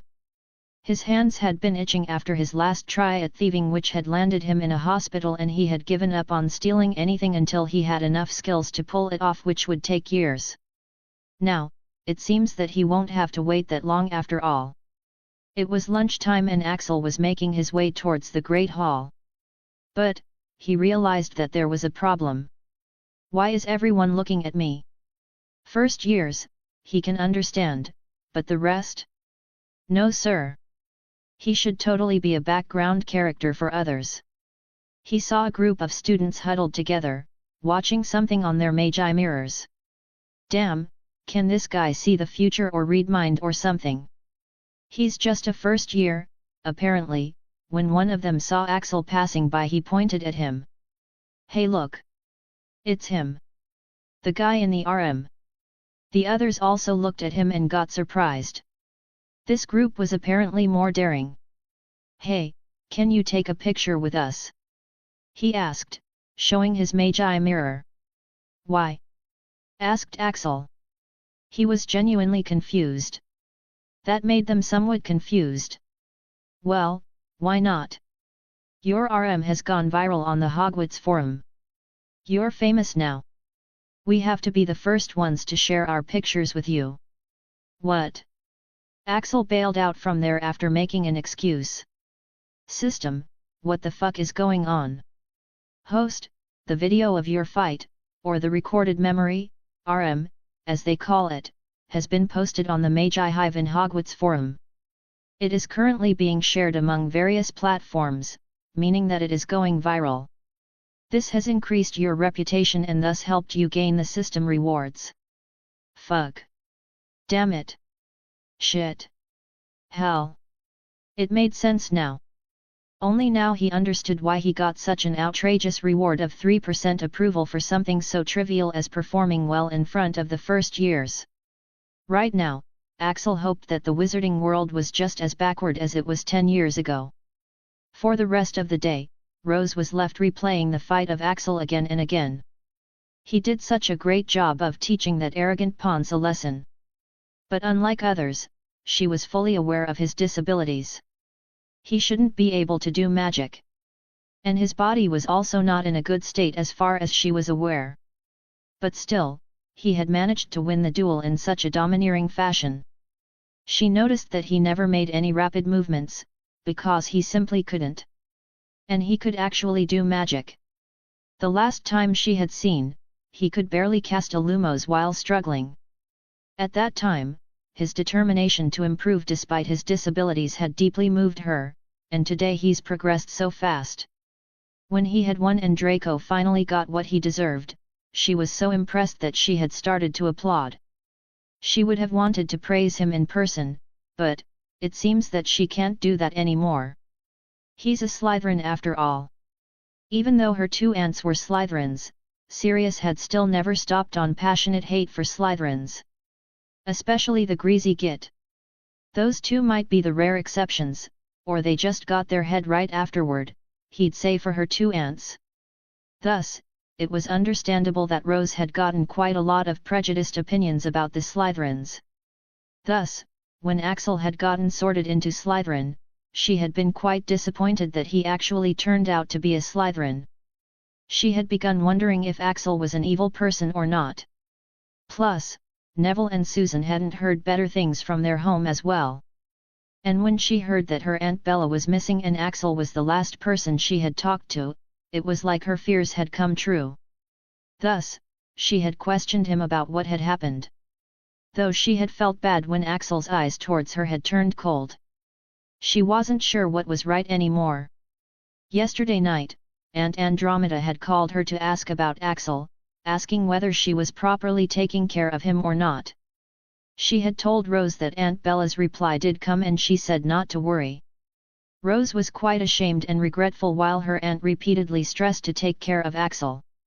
She thought she'll try talking to him today, but that guy didn't even acknowledge her presence today even when she tried to catch his eye several times. It was like they were strangers. Rose was feeling quite vexed for some reason. No one had ever ignored her. Ouch! Why did you hit me? Protested Neville. Rose blinked. She realized she had accidentally hit Neville. Why are you in the way? She asked rudely before getting up. Where are you going? He asked. Just to prank some Slytherins, she replied as she flicked her red hair off her face. Axel was strictly out of bounds. She'll have to prank other Slytherins. Neville sighed. She's back again, he thought in apprehension. This was Rose Potter's real nature. The one she hides behind her perfect well-groomed persona. Chapter 19, he's a Sigma fucking Magi Mirrors, Axel cursed under his breath as he walked towards the Great Hall after avoiding yet another group of curious students who were asking for a picture. This was not in his calculations. Most of the students seemed to have already seen his fight and now many would inevitably try to research his background and shit. Many would even want to know if he's a pureblood or not. His footsteps paused in front of the Great Hall. What was more important? The food, or the peace? Rumble his stomach gave him the answer. Food it is, he muttered before thinking how to go in. Right now, it would be for the best if he didn't appear in front of anyone. It seems like he'll have to use his skills. But they haven't been working well after his injuries. So there's still a chance that he'll be noticed. Taking deep breaths, he dipped his head low and diminished his presence as he looked around in all directions. Score, he thought as he saw an opportunity. He began walking in the opposite direction to the Great Hall while keeping his head low. This time, very few people even noticed him and even they didn't give him a second glance. He didn't know how he does this. He's just practiced a lot and he started getting better after his various experiences. In the next few steps, when he passed by a group of students heading towards the Great Hall, he suddenly disappeared from sight since he didn't emerge from the other side of the group he was passing by. He had blended into the group. After a few minutes, Axel soon emerged out of a group of students heading out of the Great Hall with a pile of food stacked in his backpack. He had stored a lot for emergencies like this one. He sighed. He was noticed several times just now. He wasn't sure if he'd be able to do it again with his body's condition being so bad. And also, damn, I didn't even perform any rapid movements. But why was my body hurting so much? He muttered. He couldn't understand why. Usually, it's not that bad. Only sometimes. At this moment, a system notification came, alerting him. Congratulations! You have unlocked the stealth skill, Blend, allows you to blend in your surroundings using your body movements, accessories, and magic. Current proficiency, 10% information on how to gain further mastery will be transferred to your head. Congratulations! You have unlocked the stealth skill, Presence reduction allows you to reduce your presence using your body movements and magic. Current proficiency, 15% information on how to gain further mastery will be transferred to your head. Congratulations! You have unlocked the thief skill, Daring Mind. A thief needs to be daring enough to attempt the theft. Allows you to calmly analyze your situation and make quick decisions not based on fear but logic. Not a proficiency-based skill. Axel was left disoriented for a few moments when information was poured into his head. System, what the fuck? He uttered, politely asking for an explanation. The new class feature provides you the information to train physical, magical, and mental skills related to that class. Your class is Arcane Thief. When you sneaked into the Great Hall, you used these skills just now, meaning that you already possess some mastery in them. So they were unlocked. The reason you were feeling pain was that you were using magic, and using magic naturally causes you pain. How can that be? Thought Axel. I wasn't using magic. It was just my usual zone. The zone, as Axel calls it, is a state in which he is able to pull off difficult thefts with ease. Wait a moment, fuck, but then he suddenly realized. There's no way, right? Has he been using magic all this time? Now that he thought about it, it actually made sense. You have unknowingly incorporated magic in your skills after repeated training, and practice over the years along with your talent. This is one of the reasons why you are as good as you are and were able to get a special class like Arcane Thief. It is a high-tier class, even above advanced classes. It cannot be randomly gained by anyone. Especially not as their starting class in their crippled state. Axel slowly nodded in understanding. So that's why it hurts so much when he sneaks around late at night these days. It used to be so easy. Axel couldn't wait for the day his body is healed. When that time comes, he'll stop worrying about low-level people like bigoted purebloods. That will be the day he'll start his domination. The real threats would only be strong wizards and Voldemort and his minions. Going into an empty classroom, he ate his food in peace while he accessed the information that had been poured into his head. There were step-by-step instructions to train the skills he had unlocked, much like how the information on occlumency was poured into his head. But when he was getting immersed in it, the bell rang, signaling the end of the lunch. Sigh, Axel decided to do this after his classes were over. With his food problem solved, he only had to deal with his classmates who were easy enough to deal with. Today, they had herbology, history of magic, potion, and astronomy. The herbology was with the Hufflepuffs. The greenhouses of Hogwarts were huge. It was Axel's first time seeing magical flora. And of so many different varieties. He listened attentively when their squat professor with grey hair and muddy clothes Pomona Sprout told them about the magical properties of some of the plants to catch their attention. But he quickly lost interest when she had them do it practically since he couldn't do anything with his hands. "Need help?" asked someone from the side. Axel glanced over to see Susan standing beside him, Hannah right behind her. "No," said Axel simply as he focused back on his work. Susan pouted. "Well, it does seem like you do," she said, looking pointedly at his handiwork. The magical plant looked as crippled as his hands. "Why do you want to help me?" he asked. He didn't know why Susan would approach him while leaving her large group of friends. Susan was honest. I sort of feel bad that I thought you were a bad person when you were sorted into Slytherin." Axel didn't stop his work, not the least bit affected. "And what makes you think I'm not a bad person?" he asked, with all the bad person vibes coming out of him. Susan shook her head. I don't know. Because you were so cool today at the dueling? Because you shoved that snob's wand right into his face." Axel nodded in understanding. He had understood that he can't understand this girl. But, he really liked her honesty. "I appreciate your honesty. Would you prefer my honest reply or a dishonest one?" Susan smiled, the honest reply. She chose instantly. Axel stopped his work for a second and gave her his full attention as he looked at her. "I don't have any problem with you, but I'd prefer it if you left me alone." Susan's confident smile slowly disappeared upon listening to his reply. "Oh, okay, then see you around," she said, trying to hide the sting that reply gave her. She really wanted to ask why he didn't want to be friends with her, or how could he not want to be friends with her, but she was now somewhat scared of his honest reply. Axel simply shook his head. He had nothing in common with that girl. And she was so superficial. It suddenly didn't matter if he was a bad person if he could duel well. They had nothing in common and she was a bit too immature.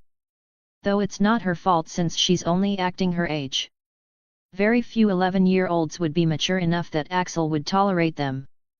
The next class was the history of magic with Ravenclaws. "So, you've already studied this one as well, hey?" asked Axel as he glanced beside him. Daphne nodded her head with a sigh. "Sadly yes. That asshole made sure that I knew my pure-blood history. About how we fought goblins and stuff. She has decided to use that name for her father. And the fun part is, no one can stop her. She had once again chosen to sit in the last seat. Axel didn't hate her enough to move somewhere else or deny her. She was much more tolerable."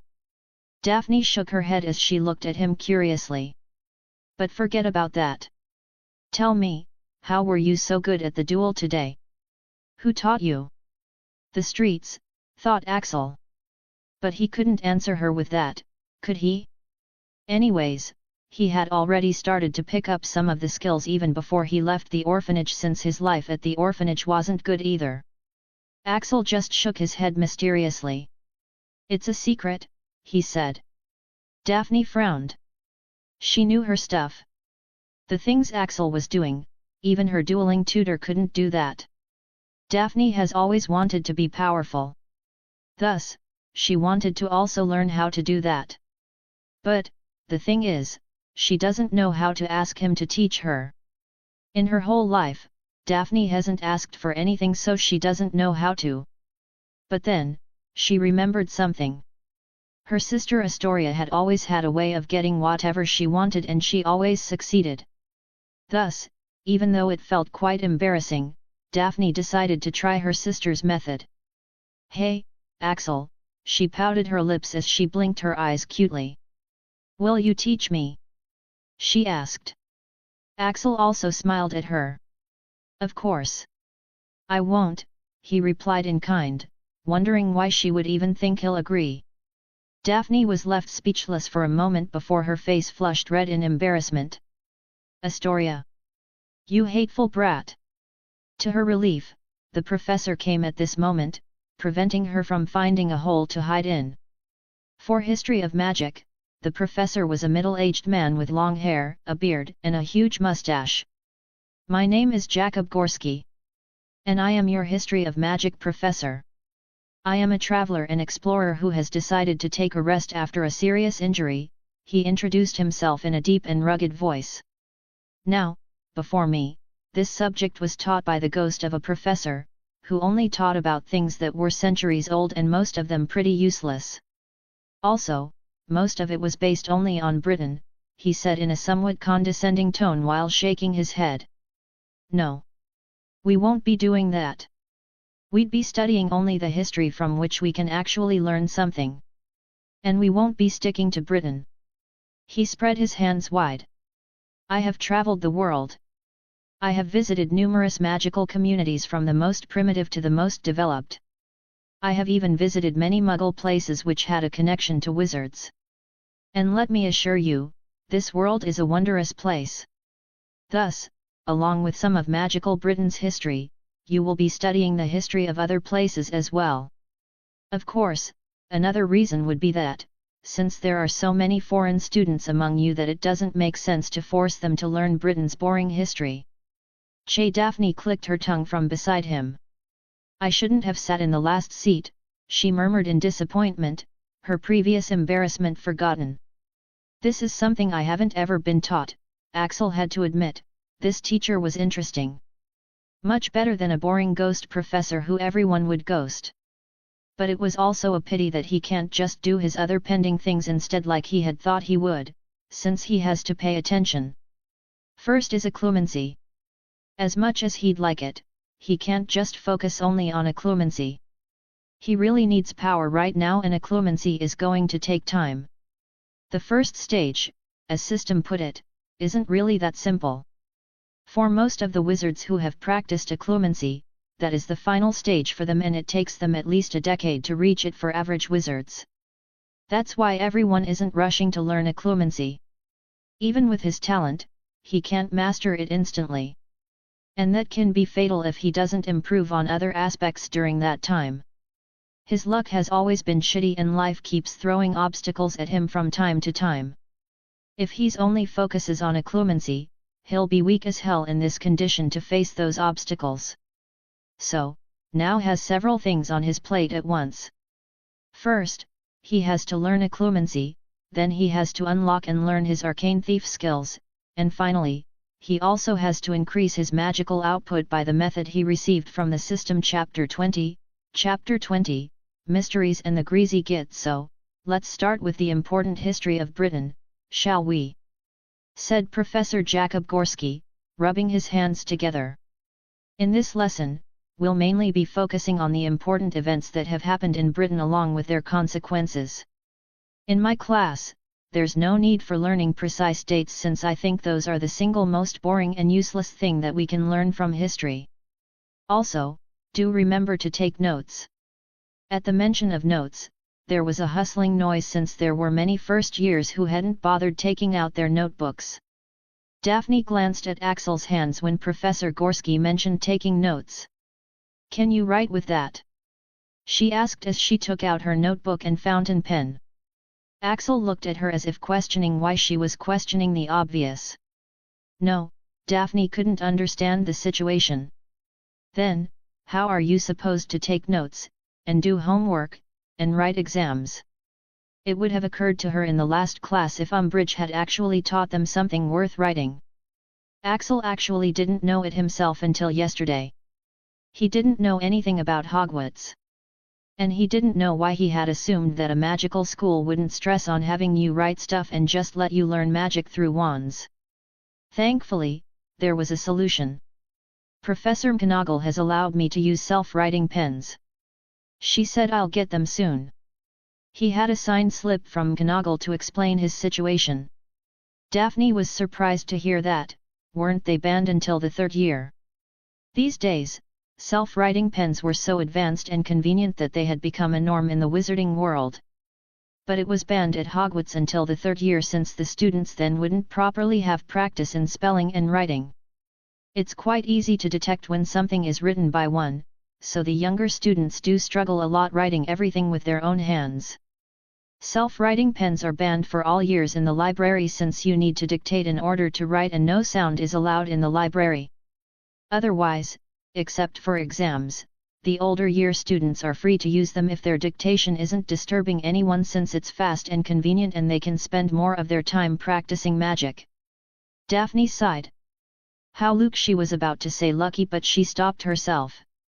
Having his hands in that condition, he's probably the last person to be called lucky.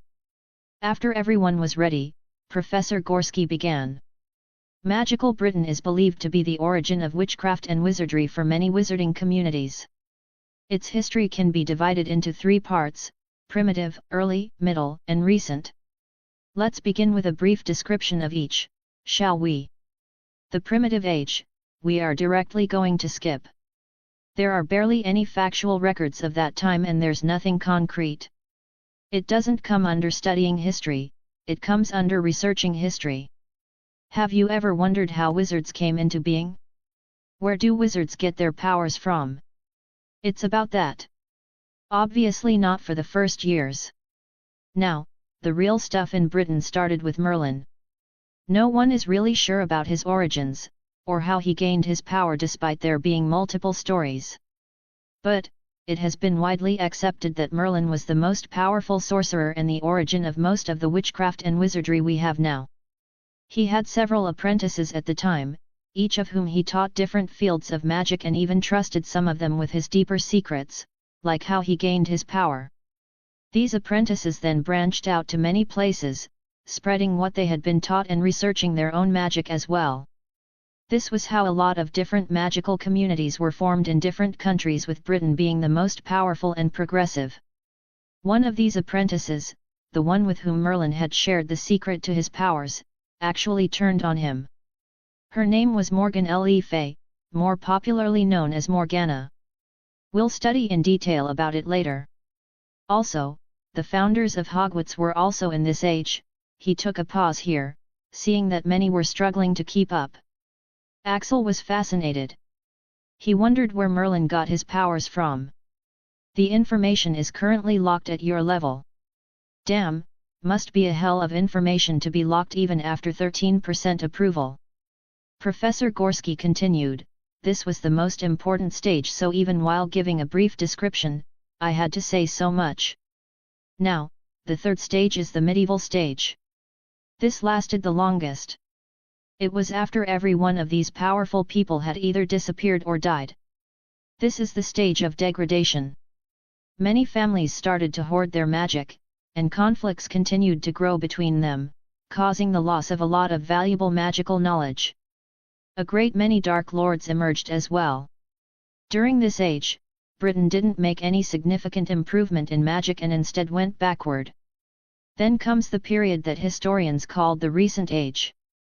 It's called such because it started just about a decade ago. Yes, Britain was in its medieval age until a decade ago. It's after the demise of the most recent Dark Lord. This is a period of rapid progression. Britain already had the foundation and funds befitting of the origin of many countries' witchcraft and wizardry. Under the phenomenal leadership of Minister Bellatrix Black, it is rapidly gaining back its lost status and reforming to be a powerful and prosperous magical country at a rate never seen in any other magical country or community, finished Gorski. So, this was a brief description of the history of magical Britain. Now we'll go into detail starting from the early age. And so, the history class went on. After history, they had potions with Gryffindors. Why exactly are you here? Axel asked Rose, who was standing beside him in front of his potion-making counter. It would be a lie to say that he wasn't annoyed with her presence. Though, if anything, Rose seemed even more annoyed at being by his side than he. She looked at her magi mirror in grievance. It had several messages from Aunt Andromeda, all but ordering her to take good care of Axel and babysit him. She even threatened to send a howler if she didn't. It's not like I want to be here. I simply don't have a choice, she said in a peeved tone. She looked at Axel with narrowed eyes. What exactly did you do to Aunt Andromeda? She's been awfully concerned with your well-being. Axel frowned. Must be that woman who asked her to sit here. He had mixed opinions about this woman. Her actions don't make sense and they're contradictory if he takes Bellatrix's words into consideration. Her letter to McGonagall did help him in the end, since he now had her signed note stating his injuries, and she did get him to have a good time, and now she's asking Rose to take care of him. Axel didn't know if she wanted something else from him. But, does it really matter? He thought to himself. He realized that he couldn't really bring himself to care. Whether it was some kind of compensation due to the memory extraction or whether she wanted something else from him, he didn't really care anymore. The situation is, he has to partner up with Rose for this class. It can't be that bad, can it? Does he really need to struggle so much to reject it? Rose was even more annoyed when her question was ignored. So? Did you do anything to her? She's even threatening to send a howler if I didn't help you. At that moment, a man strode in, with his cloak billowing behind him in style. The first thing he did was a roll call. When Rose's turn came, Rose Potter, present sir, Snape looked up from his sheet at Rose. Even though his face was expressionless, Axel could tell that something was different from his experience in reading people. Snape's eyes then fell on him for a second before going back to the parchment. When his turn came, Snape had looked up at him again, and Axel didn't know why, but he had a bad feeling about this. Just great, he muttered in annoyance. After roll call, the man swept his gaze around at the class. You are here to learn the subtle science and exact art of potion making, he began. He spoke in barely more than a whisper, but they caught every word. As there is little foolish wand waving here, many of you will hardly believe this is magic. I don't expect you will really understand the beauty of the softly simmering jade cauldron with its shimmering fumes, the delicate power of... Axel glossed over the rest. The man seemed to be exaggerating quite a bit. He'll have to see if this man can really teach them to brew glory and stop her death. But suddenly, Hunt! What would I get if I added powdered root of asphodel to an infusion of wormwood? What the fuck? Of course, Axel didn't know. Potions aren't going to help him when he's in a fight. And, with his condition, can he even brew potions? Thus, he hadn't bothered even touching the book.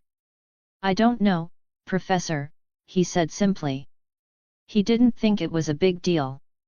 He could bet even half the students didn't know anything based on what he's seen from his previous classes. But Snape's lips curled into a slight sneer. Tut, tut, you should be more qualified before trying to leech off someone's fame, he said, glancing at the person beside him.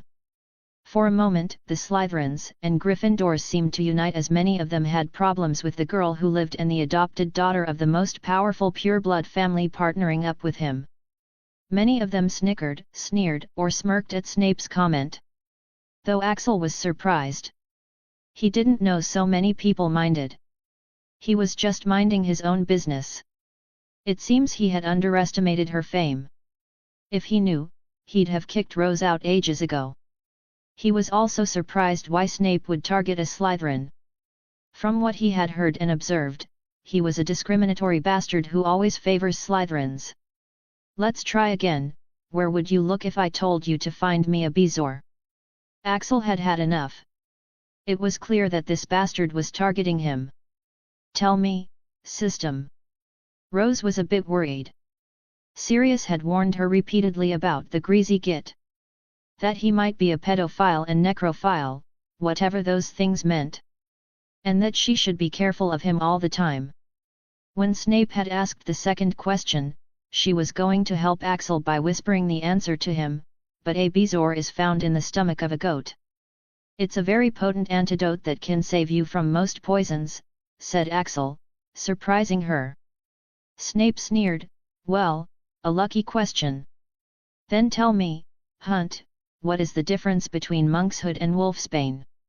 Not a second after he had asked the question, Axel's bored voice came again, they're the same plants.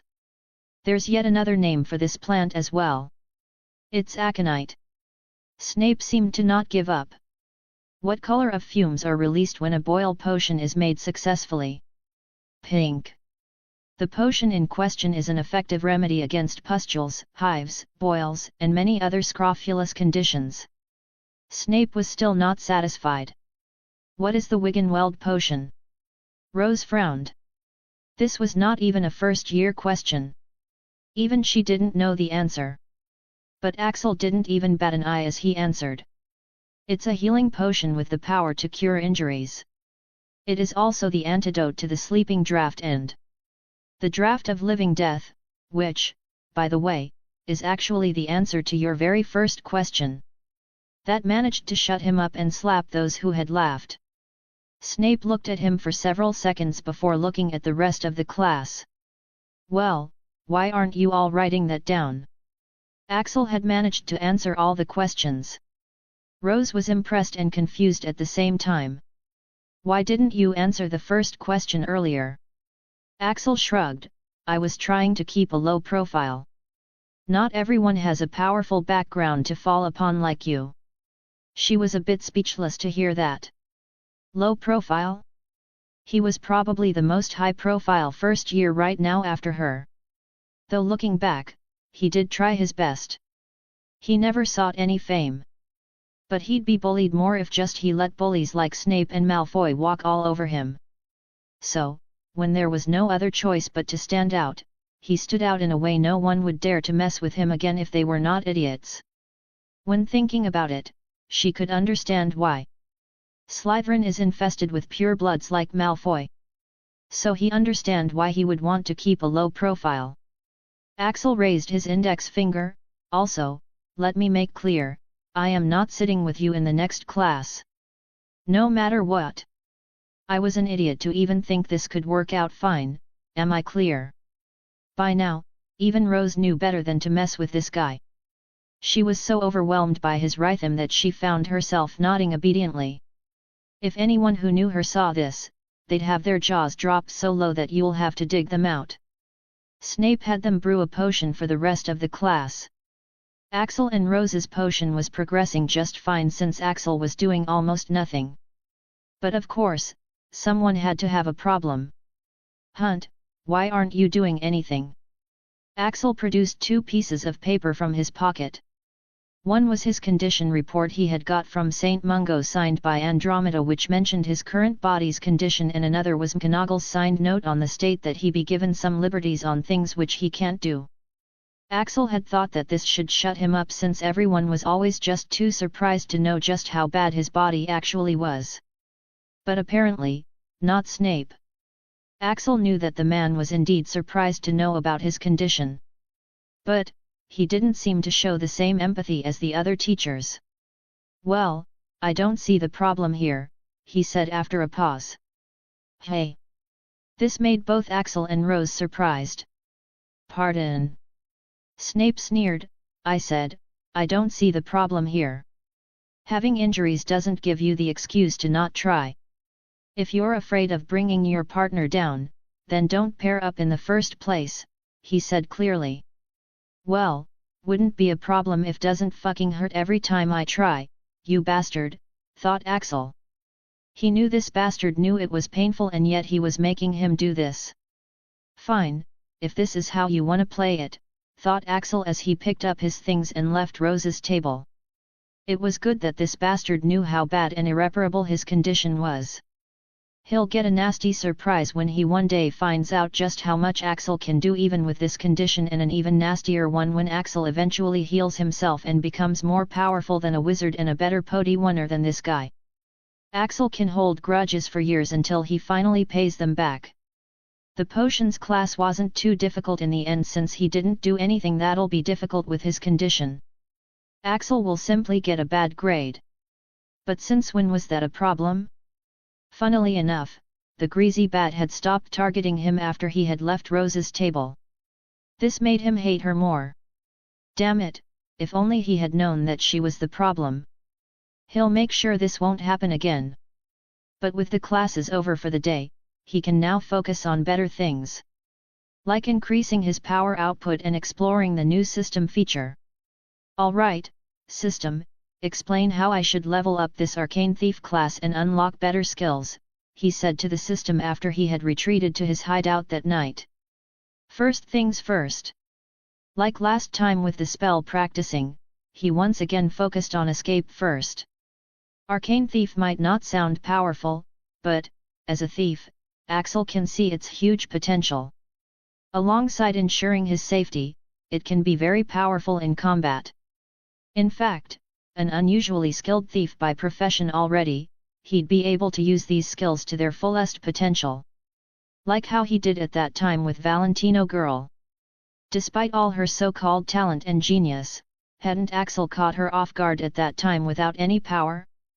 If she was a certified enemy, she might have been dead right then and there.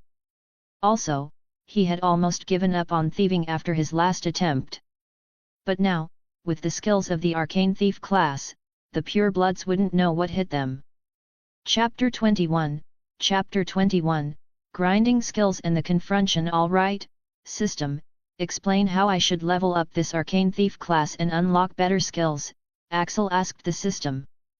All this class system was quite confusing to him. Thankfully, the system's response was clear and quite detailed. When you unlock a skill, a certain amount of information on how to enhance it becomes accessible to you. Further information will become accessible as you enhance the skill using the existing methods.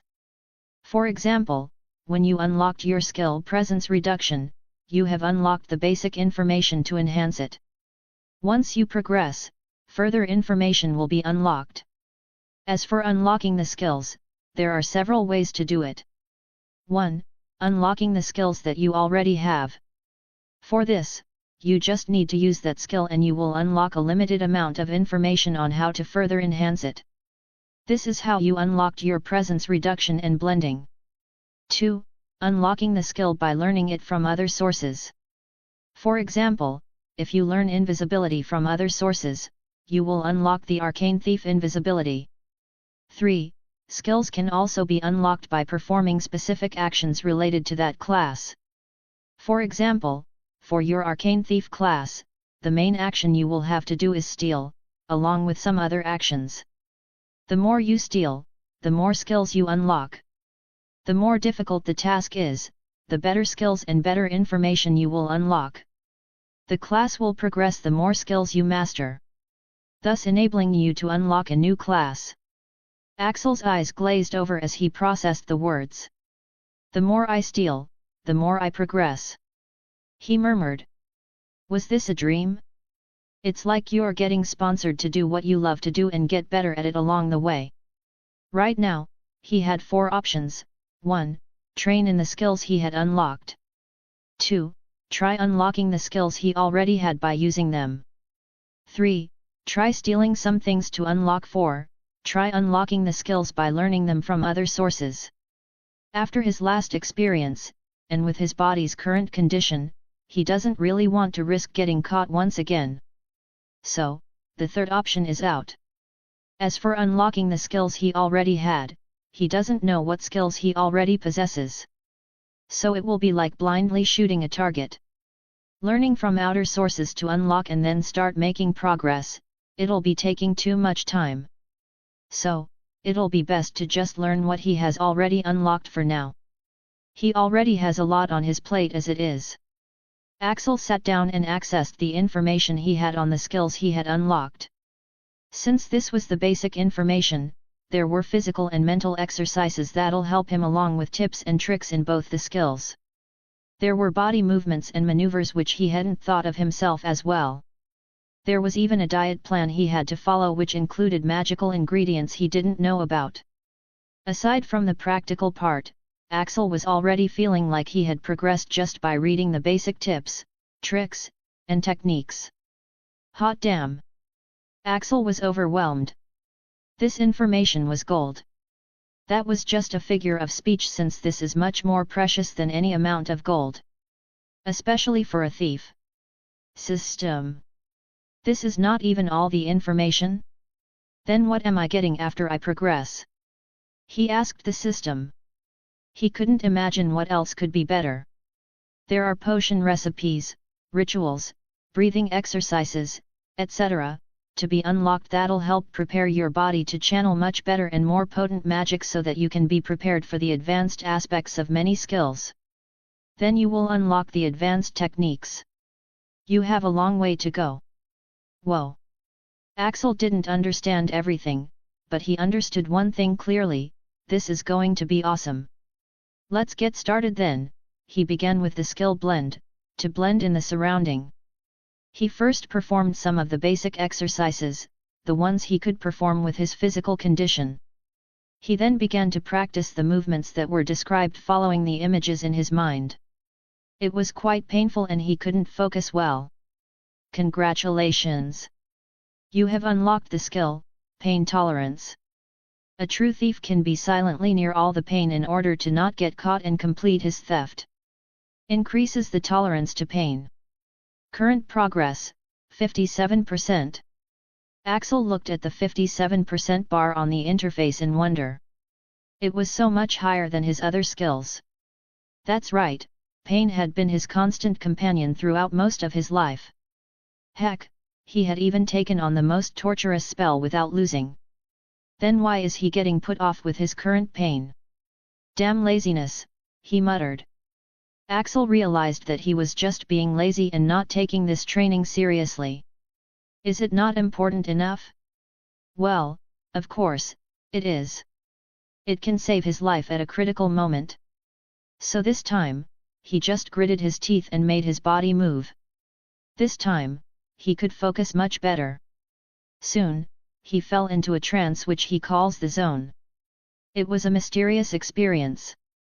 Closing his eyes and following the movements in the images, his originally crude and practical movements seemed to gain much more grace and finesse in real time. Progress, 10–15%, but he soon had to stop since it looked like his body had had enough. He decided to try out a mental exercise that was common in both blend and presence reduction skills. He sat down cross-legged and closed his eyes. He closed his eyes and made his breathing even. Words floated in his mind as his mind started to calm and he followed them. Remain motionless, reduce to zero the amount of unnecessary extra effort. Free of everything that hinders or oppresses you. Let go of all of your worries and burden.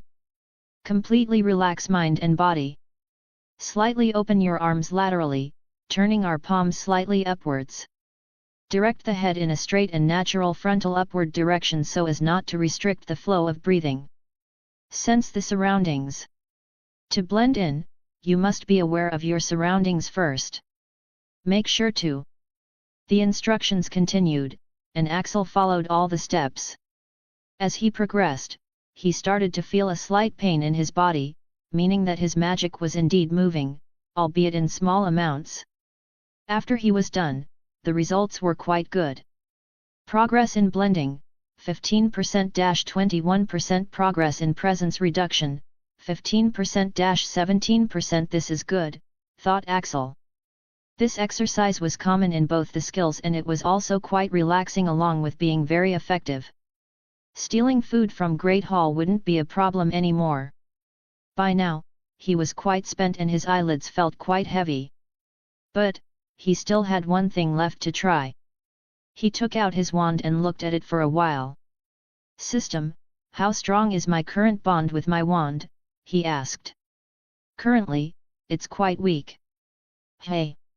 Axel's droopy eyes opened up upon hearing that. The bond is very weak. Why? Good looks can only take you so far, Axel. You have treated your wand poorly until now. What the heck? Axel would accept that he hadn't really gone out of his way to treat it better, but he didn't think that he had treated it poorly. Can you explain? When was the last time you polished it? You need to do that. He hadn't polished it at all. Yes. You need to treat it like a person. Preferably, like a girl. Other wands don't need such treatment, but cherub wands are quite sensitive and have a womanly heart. It would be advisable to polish/groom it daily. Aside from this, there are several other reasons. You have never praised it for its work. The time when you charged the electric zap spell to your limit, you were not the only one who was struggling. These are some of the reasons. Am I a scumbag? His actions did seem quite scummy. Well, I'll try to do better, he muttered.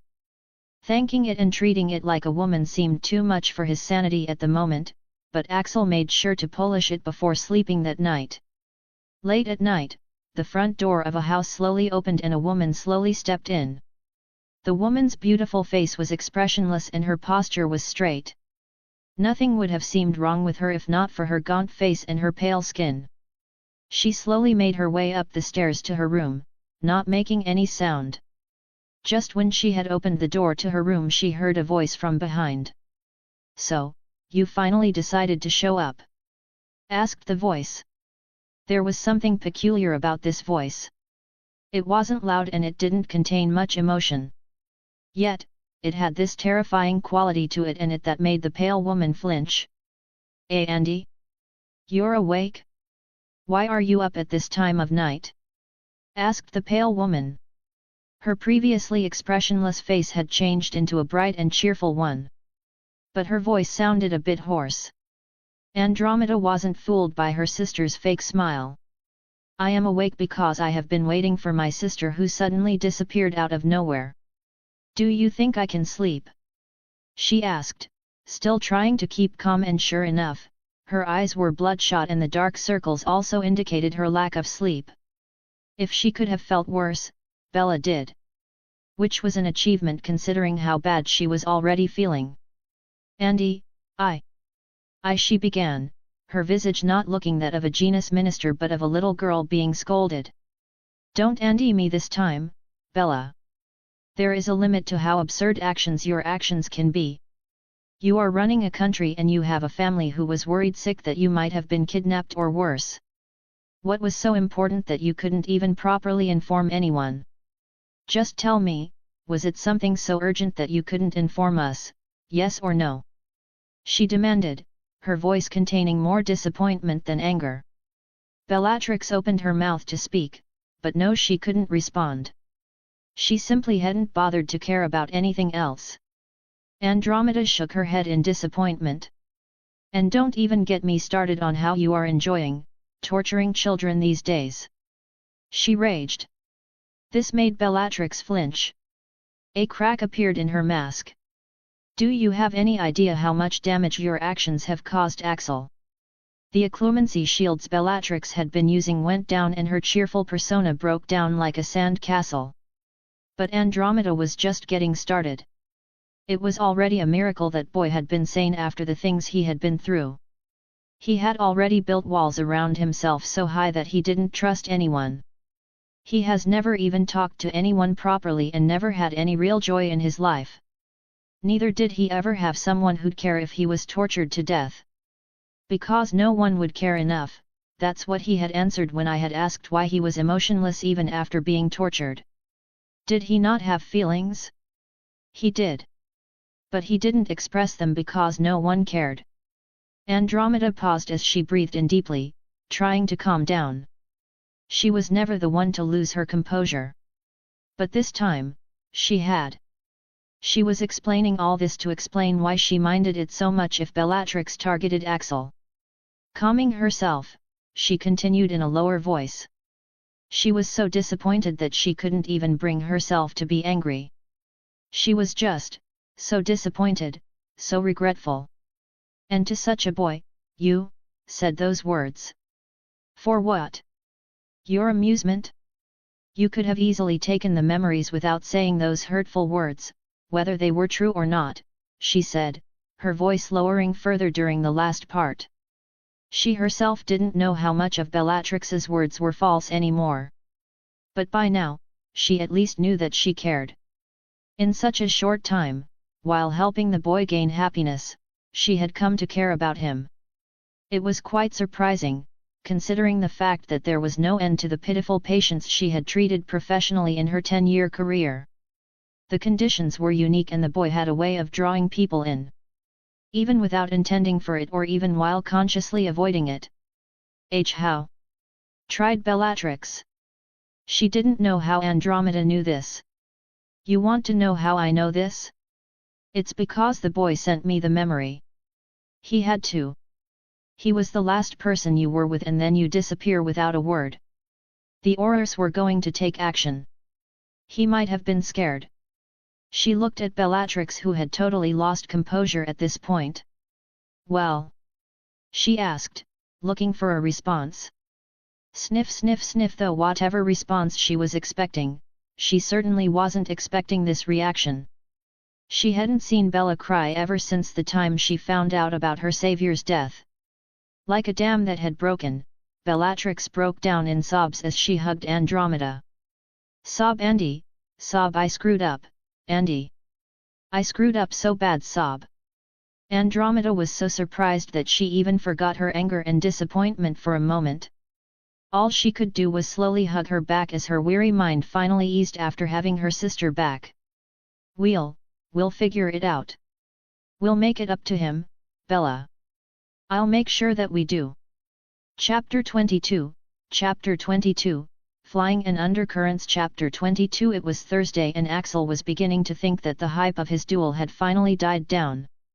Progress in blend, 21%-26%. Progress in presence reduction, 17%-22%. Along with that, he had made some more progress in his skills yesterday after training the given methods, though no new skill was unlocked yet. As for increasing his power output, he did polish his cherub wand regularly.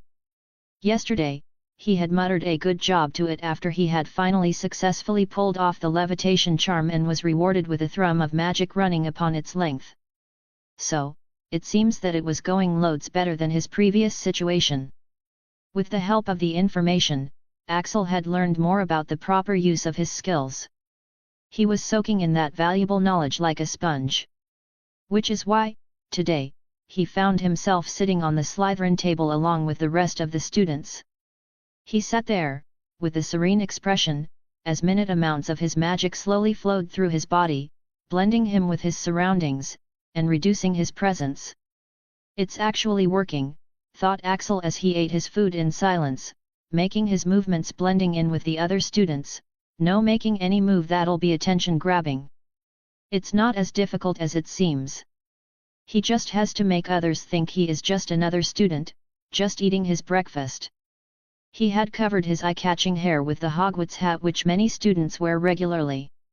Along with a little help of his magic, anyone looking his way would just glance right over him. Though, there was a problem.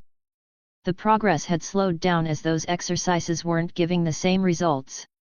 To get new information, he'll first have to complete what he already has. And that can't be done unless he changes his diet.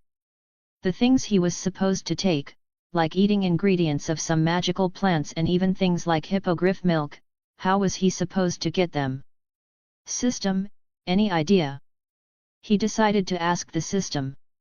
With 13% approval, it wasn't as useless anymore and Axel would get the information he wanted most of the time, like the time when Snape asked him questions.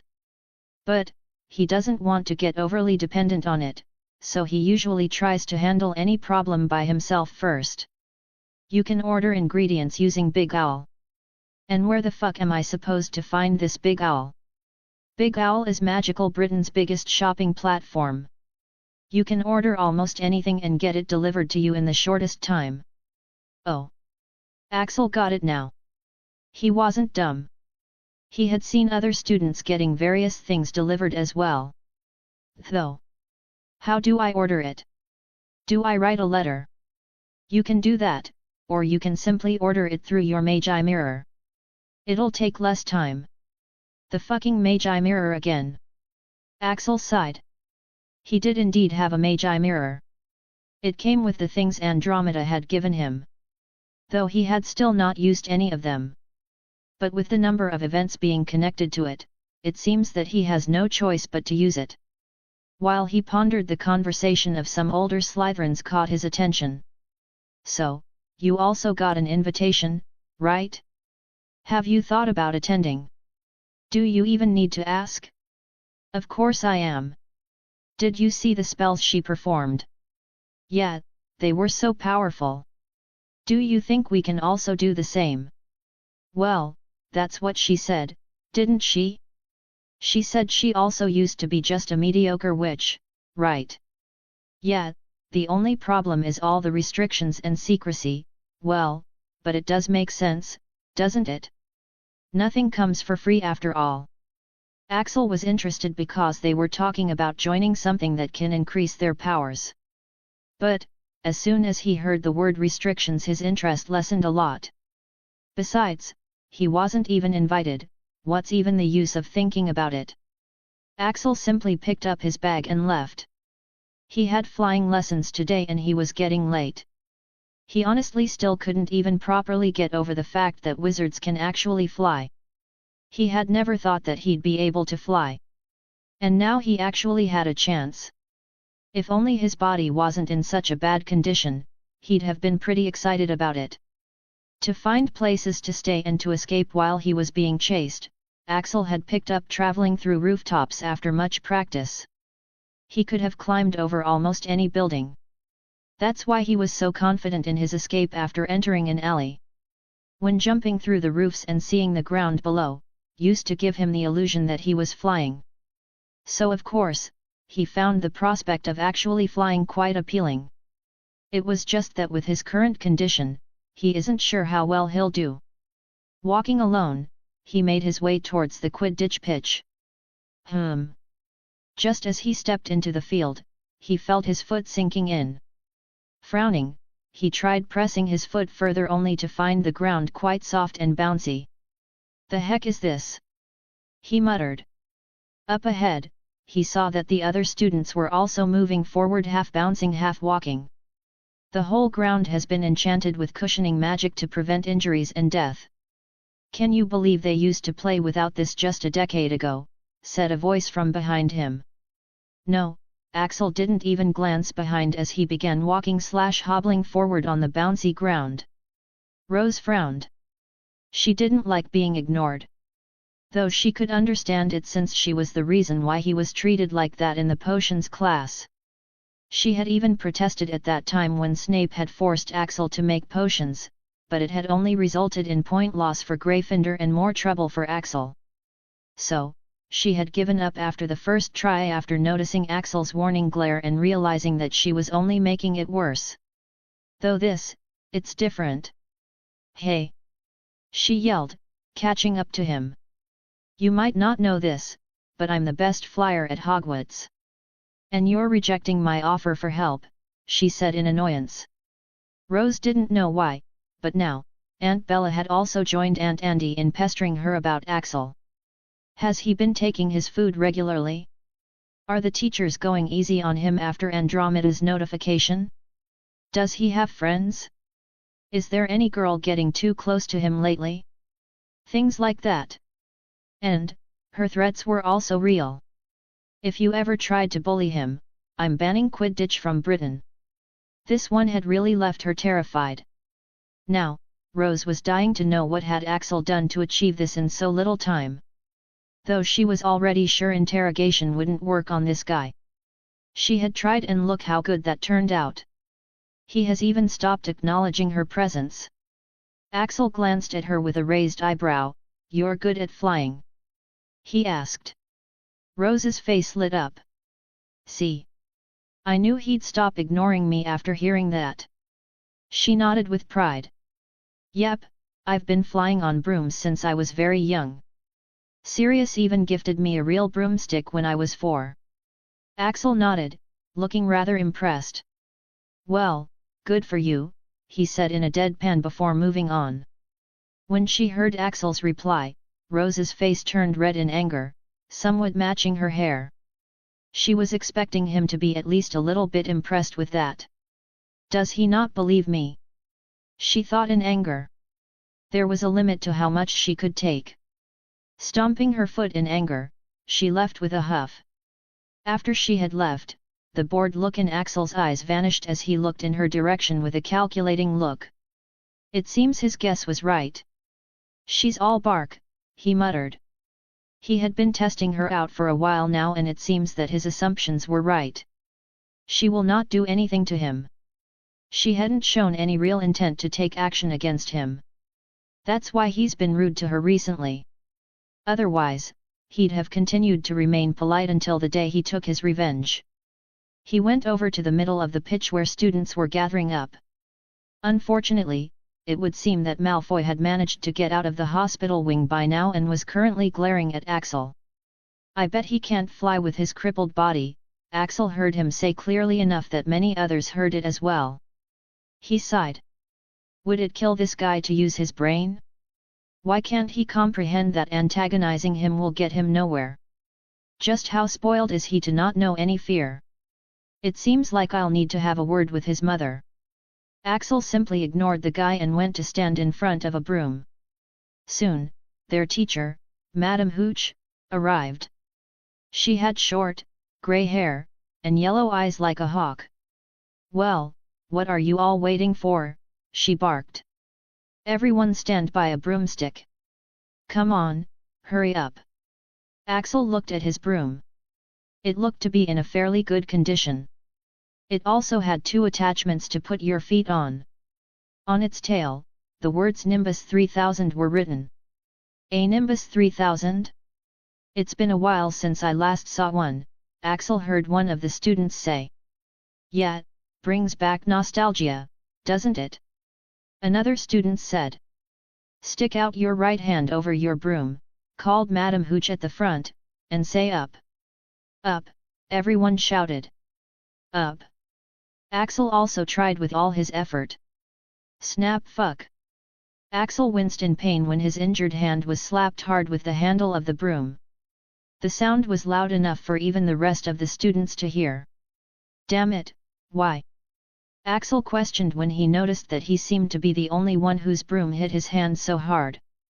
Axel, the command didn't need magic to activate. It only needed intent and authority. Oh, Axel didn't know that. He had thought it was yet another spell and had put in the usual effort he puts into his command. But still, why was it so fast? He asked. If an average person is putting in 50% intent in their spell, you are putting around 500% intent to extract your magic. If only comparing the intent as in this case, then you have become much superior to others due to your superior talent and practice. Oh, got it, are you all right, kid? He heard Madame Hooch ask him. She was looking at him peculiarly, as if she also found this occurrence strange. Axel nodded. Good. Now, when I blow my whistle, you kick off from the ground, hard, said Madame Hooch. Keep your broom steady, rise a few feet, and then come straight back down by leaning forward slightly. On my whistle 3 2 1 twee Axel mounted his broom. He noticed that it had cushioning charms on it as well so that it's comfortable to sit without busting your balls. On the whistle, he kicked off the ground hard as his feet could carry him. He had read the instructions from the system already since it was so basic information. He slightly raised the handle, or at least, he tried to. His crippled hands were shaking non-stop, completely disrupting his flying. The broom was radically changing directions as well since his hands weren't steady at all. Yet, he was somehow able to keep balance without crashing down like anyone in his position would. At this moment, a system notification sounded as well, further distracting him. He was also aware of Malfoy's jeering laughter. All right, fuck it, at this moment, Axel simply decided to fuck all instructions and simply let go of his hands. Even though the rest of his body isn't in a good condition, it's good enough that it doesn't randomly twitch and shakes. It moves in the direction he wants it to move. And apparently, that was more than enough for him. Those who had seen him had thought that he won't be able to stay on the broom a moment longer. But, as soon as he let go of his hands, his broom suddenly stopped moving in mid-air, as if someone had paused the video. Well! With his broom now levitating steadily, Axel looked at the broom in slight surprise.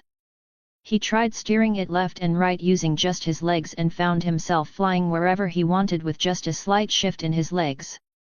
Ah, was this supposed to be that easy? He asked himself as he finally looked around at others.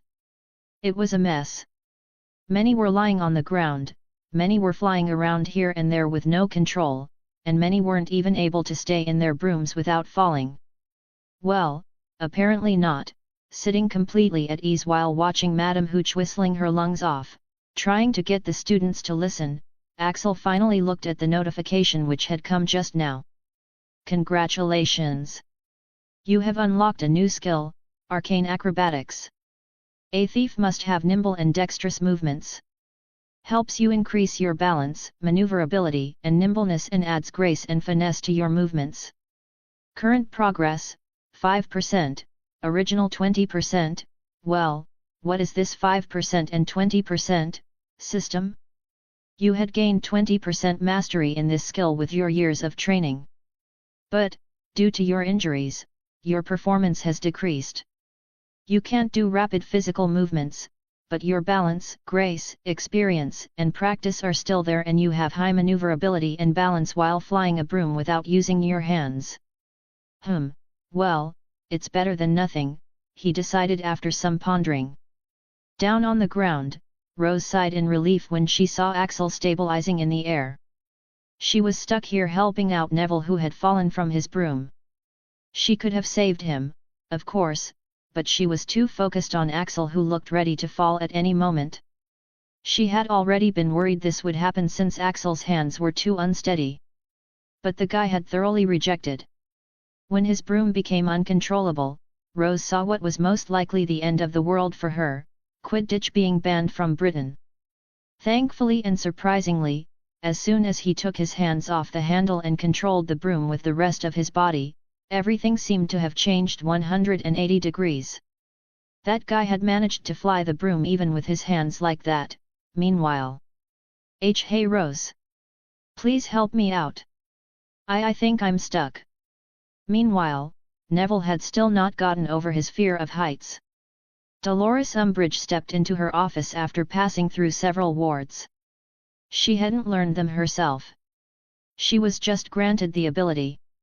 Once inside, she opened her cardigan and pulled out a locket hanging in front her of the neck.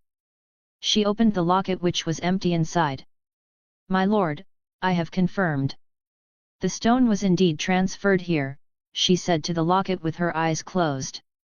At first, there was no response. But soon, an obscured face slowly appeared on the surface of the open locket. The only thing that was clearly visible was the frightening red eyes. A hint of a smile seemed to appear on the face. Good, came a raspy voice, though it had a smoothness to it at the same time to contrast it. It sounded terrifying yet charismatic at the same time. But focus on the other task more. We'll need as many people as we can get, it said. Umbridge bowed her head. Things have been progressing smoothly, my lord. I am propagating it as much as I can here. Good. Perform your tasks successfully and you shall be rewarded. Umbridge knelt down on the ground in glee. Thank you, my lord. I shall not disappoint you. Is that all you have to report? Umbridge hesitated. My lord, about the girl. The voice paused for a few seconds. Leave the girl alone for now. I have plans for her. Umbridge bowed. Yes, my lord.